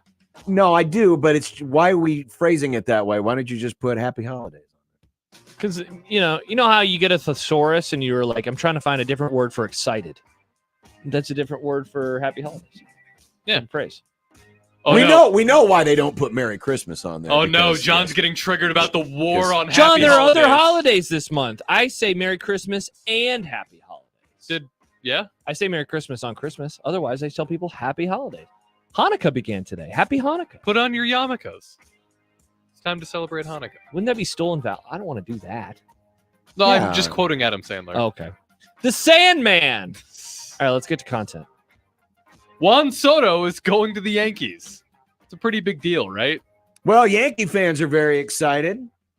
Though I wonder how excited they'll be if Aaron Judge spends more time in center field. You know, that was something that the Yankees were trying to avoid. But now with Juan Soto likely patrolling right field, who's going to play center? Well, it could be Aaron Judge. Oh. Could make for a very interesting. All right. Could make for a very interesting lineup throughout the year. We'll see. But certainly getting one of the best young hitters in the game. Good for the Yankees. You know, they've been down for so long. It's been so long since they've won a World Series. Yeah. For them. Did you see that when they first tweeted out the news, they said John Soto? They were like, we have signed John Soto or traded for John Soto, Jon Soto. And then they had to fix it, obviously, because his name is not John, it's Juan Soto. It's a pretty big deal, though. Yankees might be a 5-star franchise. They doesn't mean they hire the best social media people. Definitely not. Kentucky's Mark Stoops and Clemson's Dabo Swinney are lamenting the current state of college football. Speaking today on their bowl press conference, Swinney said, "The problem is tampering, and we could fix it easily if they'd let football people fix it, but they usually don't listen to us." Josh. Nick. You gonna agree with your boy here? Not my boy. I do agree with him, though, on this one. Now, I am curious. Handshake meme, Josh and Dabo Swinney. Look, broken clock twice a day. Micah Parsons comes up and puts his hand in there, too. Micah, just stay off Twitter. I am very curious what he means by we can fix it easily if they let football people fix it. I'd like to hear his idea. I'm genuinely interested in what their ideas would be. But yes, I would love the idea of the portal, but not everybody just doing it, for the sake of doing it. See, the problem is you don't really have rules against tampering. Yeah, exactly. Yeah, great point. In the NBA or the NFL, you get fined for it. You get draft picks taken away. Yeah. It's a big deal. This is more a morality crisis than it is a legal crisis. But teams are going to do it. And why shouldn't they? Because technically everybody is a free agent. Yeah. There are no ties that bind. Dabo, if you want a great idea, I've got one for you. It's a Lord of the Rings quote, John. It is. Who? What? Movie Club 200 Fellowship. Be here. Let's go. I'll be on vacation that day. It's a huge battle in the NFL tonight, and one we know John will be watching earnestly because he doesn't need points. It's the Steelers hosting the Patriots. The line currently sits at 30.5. Are you two going over or under? Well, number one. No, don't pretend to yawn. This is your game. This No, is your John, Super Bowl. it's not. This what do you mean it's not my Super Bowl? When have I ever said this low is my scoring Super Bowl? is beautiful. This is John going to be Bishop. I said Iowa, low scoring Wisconsin, can NFL be edition. beautiful, yes. This is Iowa, Wisconsin in the pros. One No, of it the is teams not is even because yellow and Iowa and black. Wisconsin were at least 500 or better teams. The Patriots are dog meat. But the Steelers are above dog meat. They're 7-5. But the Patriots are not. This would be like The Patriots are using their starting Iowa, quarterback. Nebraska? Didn't you call that game beautiful? Didn't you say this game is what I've been waiting my entire life for? To say that the Huskers are comparable to the Patriots is not fair. Patriots suck. They flat out suck. I won't be watching because of the movie. I got to watch the movie. Under. I would take the under. I'm going to watch some of it. Speaking of huge battles, the NBA in-season tournament, which is currently both teams in the 60s in the third quarter. Is that normal? Yeah, It seems like it's a low for It's basketball. a fine score, Nick. It's better than college I feel basketball. like the points would be higher by now. No, look at all these points. It's a little low. No, that's not that low scoring. They'll get to 100 at least. Anyway. Anyway, tonight, but also the Pacers-Bucks game is the second half. Feel free to predict these games, but also why the hell did the game start in the middle of the afternoon? That's the better question. What in the world are we doing here? Why did this start so early? Probably trying to avoid football, I guess. I don't know. Well, the other game's going to start during football games. It will be on at like 7. Give me the Lakers tonight, and I think the Bucks are going to win, which I think the NBA will be pretty happy with Lakers versus Bucks. I really don't know why this game is starting so early. First of all, it's in Las Vegas, so it's like early afternoon in Las Vegas. Well, it's 3 o'clock in the afternoon in Las Vegas. Good afternoon! Yeah, exactly. Yeah, I really don't know why they did it here and when and why. I guess it just shows how important their in-season tournament is. Very big. Huge. Big shoes. I wonder if the players are thrown off just with their biological clocks. Like, whoa, Playing this early? We're playing at like noon. They do noon games like on the weekends sometimes, especially on Sundays. But Martin Luther King Day, they play a lot of day games. It probably does They're mess with fine. them a little bit. They've been playing basketball their whole lives. Basketball's a night sport for me. Ooh, I've it's always not a day associated it as sport. a night sport. But that's for day. Speaking of the NBA, whoa, more? It loves its colors. The goofy city uniforms, the obnoxiously painted special courts for the NBA Cup tournament, but now these two styles have clashed. The NBA has ordered the Lakers to wear its primary yellow uniforms because their all-black city uniforms don't create enough of a contrast on the red and blue painted court. Silly fools. Is this true? This is true. The Lakers can't wear their black uniforms? Nope. Sad. I mean, the yellow uniforms are pretty sweet. So. Yeah, because they've got too many damn colors on the floor, and it's hard to see the contrast. Yeah, so. Well, maybe don't have that court, NBA. Well, yes, that would be one. That would be one good idea. You know, it's okay to have a normal court. Yeah. Instead of looking like, you know, some kid got his NBA 2K out and just decided, ooh, that would be cool. No, this is too far. Oh, I like the trees. I don't like this. This is too far. Nick's out on this, but he's in on trees. I like trees. Chop down all them damn trees. Whoa, John, we need that to breathe air. We need that for oxygen. John Didn't you Bishop learn that here in for school? Taking care of the Amazon rainforest. No, I'm just saying get rid of the trees on that stupid Oregon court, the dumbest court in America. But there's trees in Oregon, John. Remember David Carr, brother of Derek? He got sacked a lot, etc. Well, he was on the NFL Network this week, and he had some takes. Clearly, Jalen isn't comfortable reading through a defense in a drop-back pass scenario. Some would say he's not even good at it. And I think that when you look at this team, you have to have a serious conversation if you're Philly. And you have to really say, is it better for us to play Marcus Mariota right now and let Jalen get fully healthy? But wait, there's more. Put Marcus in there. Win a couple games. Maybe you have the number 1 seed still. You might have it. I'd say he's probably better at playing quarterback for the Philadelphia Eagles. Right now, he would be more productive. Hey, I ain't say that, Philly. I didn't say that, when Philly. You're healthy, Hey, we'll I see know you what in the time it is. playoffs, I didn't say that. He said that. It's all the way to the Super Bowl. We'll see. How do we feel about this?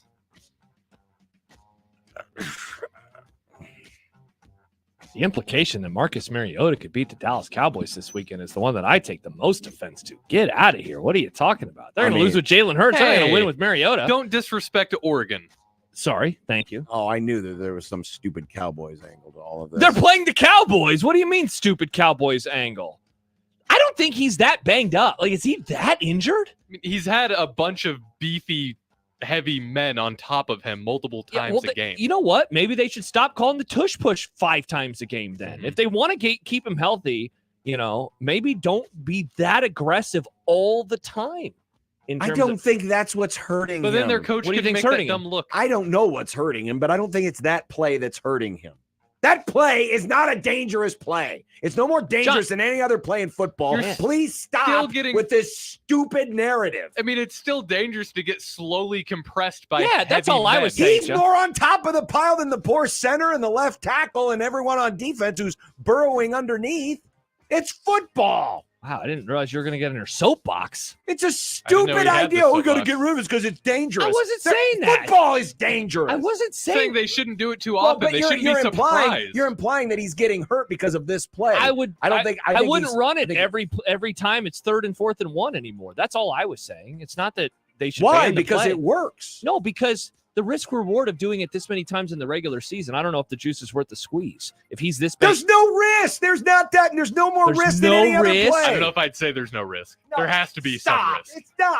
This is a dumb narrative. It is a dumb, stupid ass narrative. What's up? I'm 1950s doctor. Here's a cigarette pregnant lady. There's no risk. This is not smoking, for crying out loud. It's just burrowing under the light. He's fine. That's not why he's hurt. Why are we promulgating ridiculousness?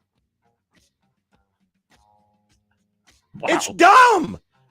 I can't believe you believe this. What are you saying? Believe what? That it's this play that's causing him to be hurt. No, I didn't say that. Yeah, you did. You're saying they shouldn't run it because he's going to get hurt. No, because he's already injured. I'm saying I wouldn't run it as much if right now because he's banged up. That's all I'm saying. I wouldn't play him if he was that badly banged up. So you agree with David Carr to go back to the original clip? No, I don't agree with him. I mean, he is what he is. He's going to play. Okay. All right. Wow. One more. Another big name is leaving the PGA Tour for LIV. Jon Rahm. What does this mean? I thought we had solved this. I thought the LIV and the PGA were shaking hands and kissing babies. Not anymore. You got to go play for one or the other. Did you see how much this guy's getting? No, I didn't. How much? The reports are upwards of $500 million. Is Jon Rahm that popular? Nobody is that popular. Because remember, the story about Tiger Woods that they were going to offer him $1 billion. I think Phil was like $200 or $300 million. I would say Phil is way more popular than Jon Rahm. Wow. I mean, you talk about money to burn. That is money to burn. I thought they were going to be. I thought they were in peace and love and harmony. I told my friends earlier, I'm only going to watch the majors moving forward. None of the good players are even on the tour anymore. Well, they don't need to be. They're getting $500 million just to show up on the CW network. And there's a lot no one watched them. There's a lot of trades happening in LIV too. There's a big one today. What was that? A guy went and another guy swapped teams. Oh, I always forget that there are teams. There's a team called the Yard Goats. That's all I remember. By the way, Flounder writes in on the JTech Construction Zone Twitter feed, this new background on the stream is troubling when using psychedelic shrooms. You like it? I think it's cool. It resets I don't know. I just too quickly. Does it? Yeah. Oh, you want me to change it? Can you? Just slow. Can you slow it down?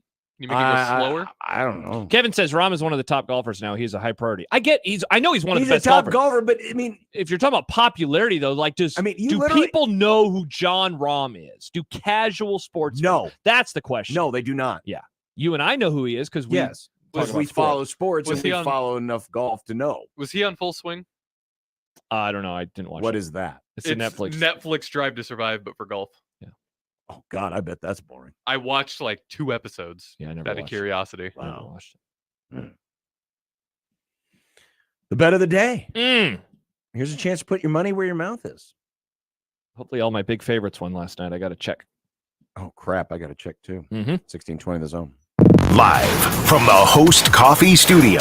This is 1620 The Zone. Host is roasting every morning. Host is roasting every day. Since 1972, family-owned and locally roasted Host Coffee Service has been roasting the finest coffee for businesses and restaurants. If you're ready to change to a better coffee provider, it's time for Host Coffee. Omaha's best coffee since 1972. Host Coffee is always roasting something good for you. The Renegades. Sticks. The Jukebox Heroes. Foreigner. With very special guest, John Waite. August 26th, CHI Health Center, Omaha. Tickets on sale Friday at 10 a.m. at Ticketmaster.com.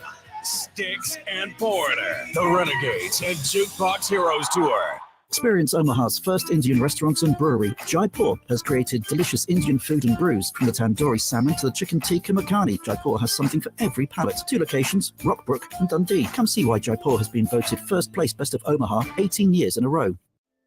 Suicide can be prevented by knowing the warning signs. And most importantly, knowing what to do if you recognize those signs in yourself a loved one, or even a stranger. There are simple ways you can be there for someone, so they can be here for more tomorrows. Visit moretomorrowsne.org to learn the signs, how to approach the conversation, and where to get help. Or call 988 for help now. That's moretomorrowsne.org. What's holding you back from learning the language you've always wanted to know? Too hard. Takes too long. Not with Babbel. Babbel's lessons take just 15 minutes a day. 15 minutes isn't long. Nope. And they're fun. Fun isn't hard. Right. Babbel's interactive lessons, podcasts, games, and more make it fun and engaging, so you don't realize you're learning a language, but you are. And Babbel's lessons are built around real life. You can choose from topics like travel, business, relationships, and more. You'll learn what matters most to you. Plus, Babbel's lessons are designed to get you speaking right away. In 3 weeks, you're able to start having conversations. Just 3 weeks. Even better. Since Babbel's lessons are designed by language experts and voiced by real native speakers, you'll get the accents just right and be able to carry on conversations with confidence. Learning a language with Babbel doesn't take long. And with Babbel, it isn't hard. It's perfect. And now, try Babbel free at Babbel.com. That's Babbel.com. Babbel.com. When it comes to protecting your home, Jay Stennett Contracting takes pride in ensuring every detail is handled. Roofing, siding, gutters. When it comes to the exterior of your home, Jay Stennett Contracting has you covered. This fall, consider gutter guards to block debris and prevent clogs and save you the hassle of regular maintenance. Schedule a consultation today and let Jay Stennett Contracting's expert team and durable gutter guards ensure your gutters are working properly in every season. Jay Stennett Contracting. We have you covered. JSCRestoration.com. Santa says early bird gift cards are perfect for holiday gift giving. Get to Early Bird Brunch in the Blackstone District, Shadow Lake Town Center, or Regency Landing to buy your gift cards. Get $10 free with a $50 gift card purchase. Early Bird, not your everyday brunch every day. Early Bird offers a variety of pancakes, benedicts, omelets, and a full breakfast cocktail menu. For more menu info, check out earlybirdbrunch.com. Early Bird Brunch, where the early bird gets the pancake and the holiday gift card. This is unsportsmanlike conduct. That almost sounds pornographic. The 1620. The Zone. And you know why I'm laughing, don't you? Now, it's time for the unsportsmanlike conduct bet of the day. Just a little bit under where some folks would like to see this one wind up. Brought to you by nobody. You gotta be kidding. Really, we don't have a sponsor. Sorry. All right, yesterday in the bet of the day, John, man, close one. NC State minus 20,000. You were a winner, though. Nice work, John. I had them along with many teams, St. John's, Miami, Ohio State, and UCF in a parlay. They all hit. Nick had the Jazz plus 450, and it went down to the wire, but the Jazz ended up losing 147-97. So basically right there. It's like a Scott Frost football game. Nick almost had it. I'm going to go with the pick that we just had in content. Give me the under in Pat Steelers, 30.5 minus 118.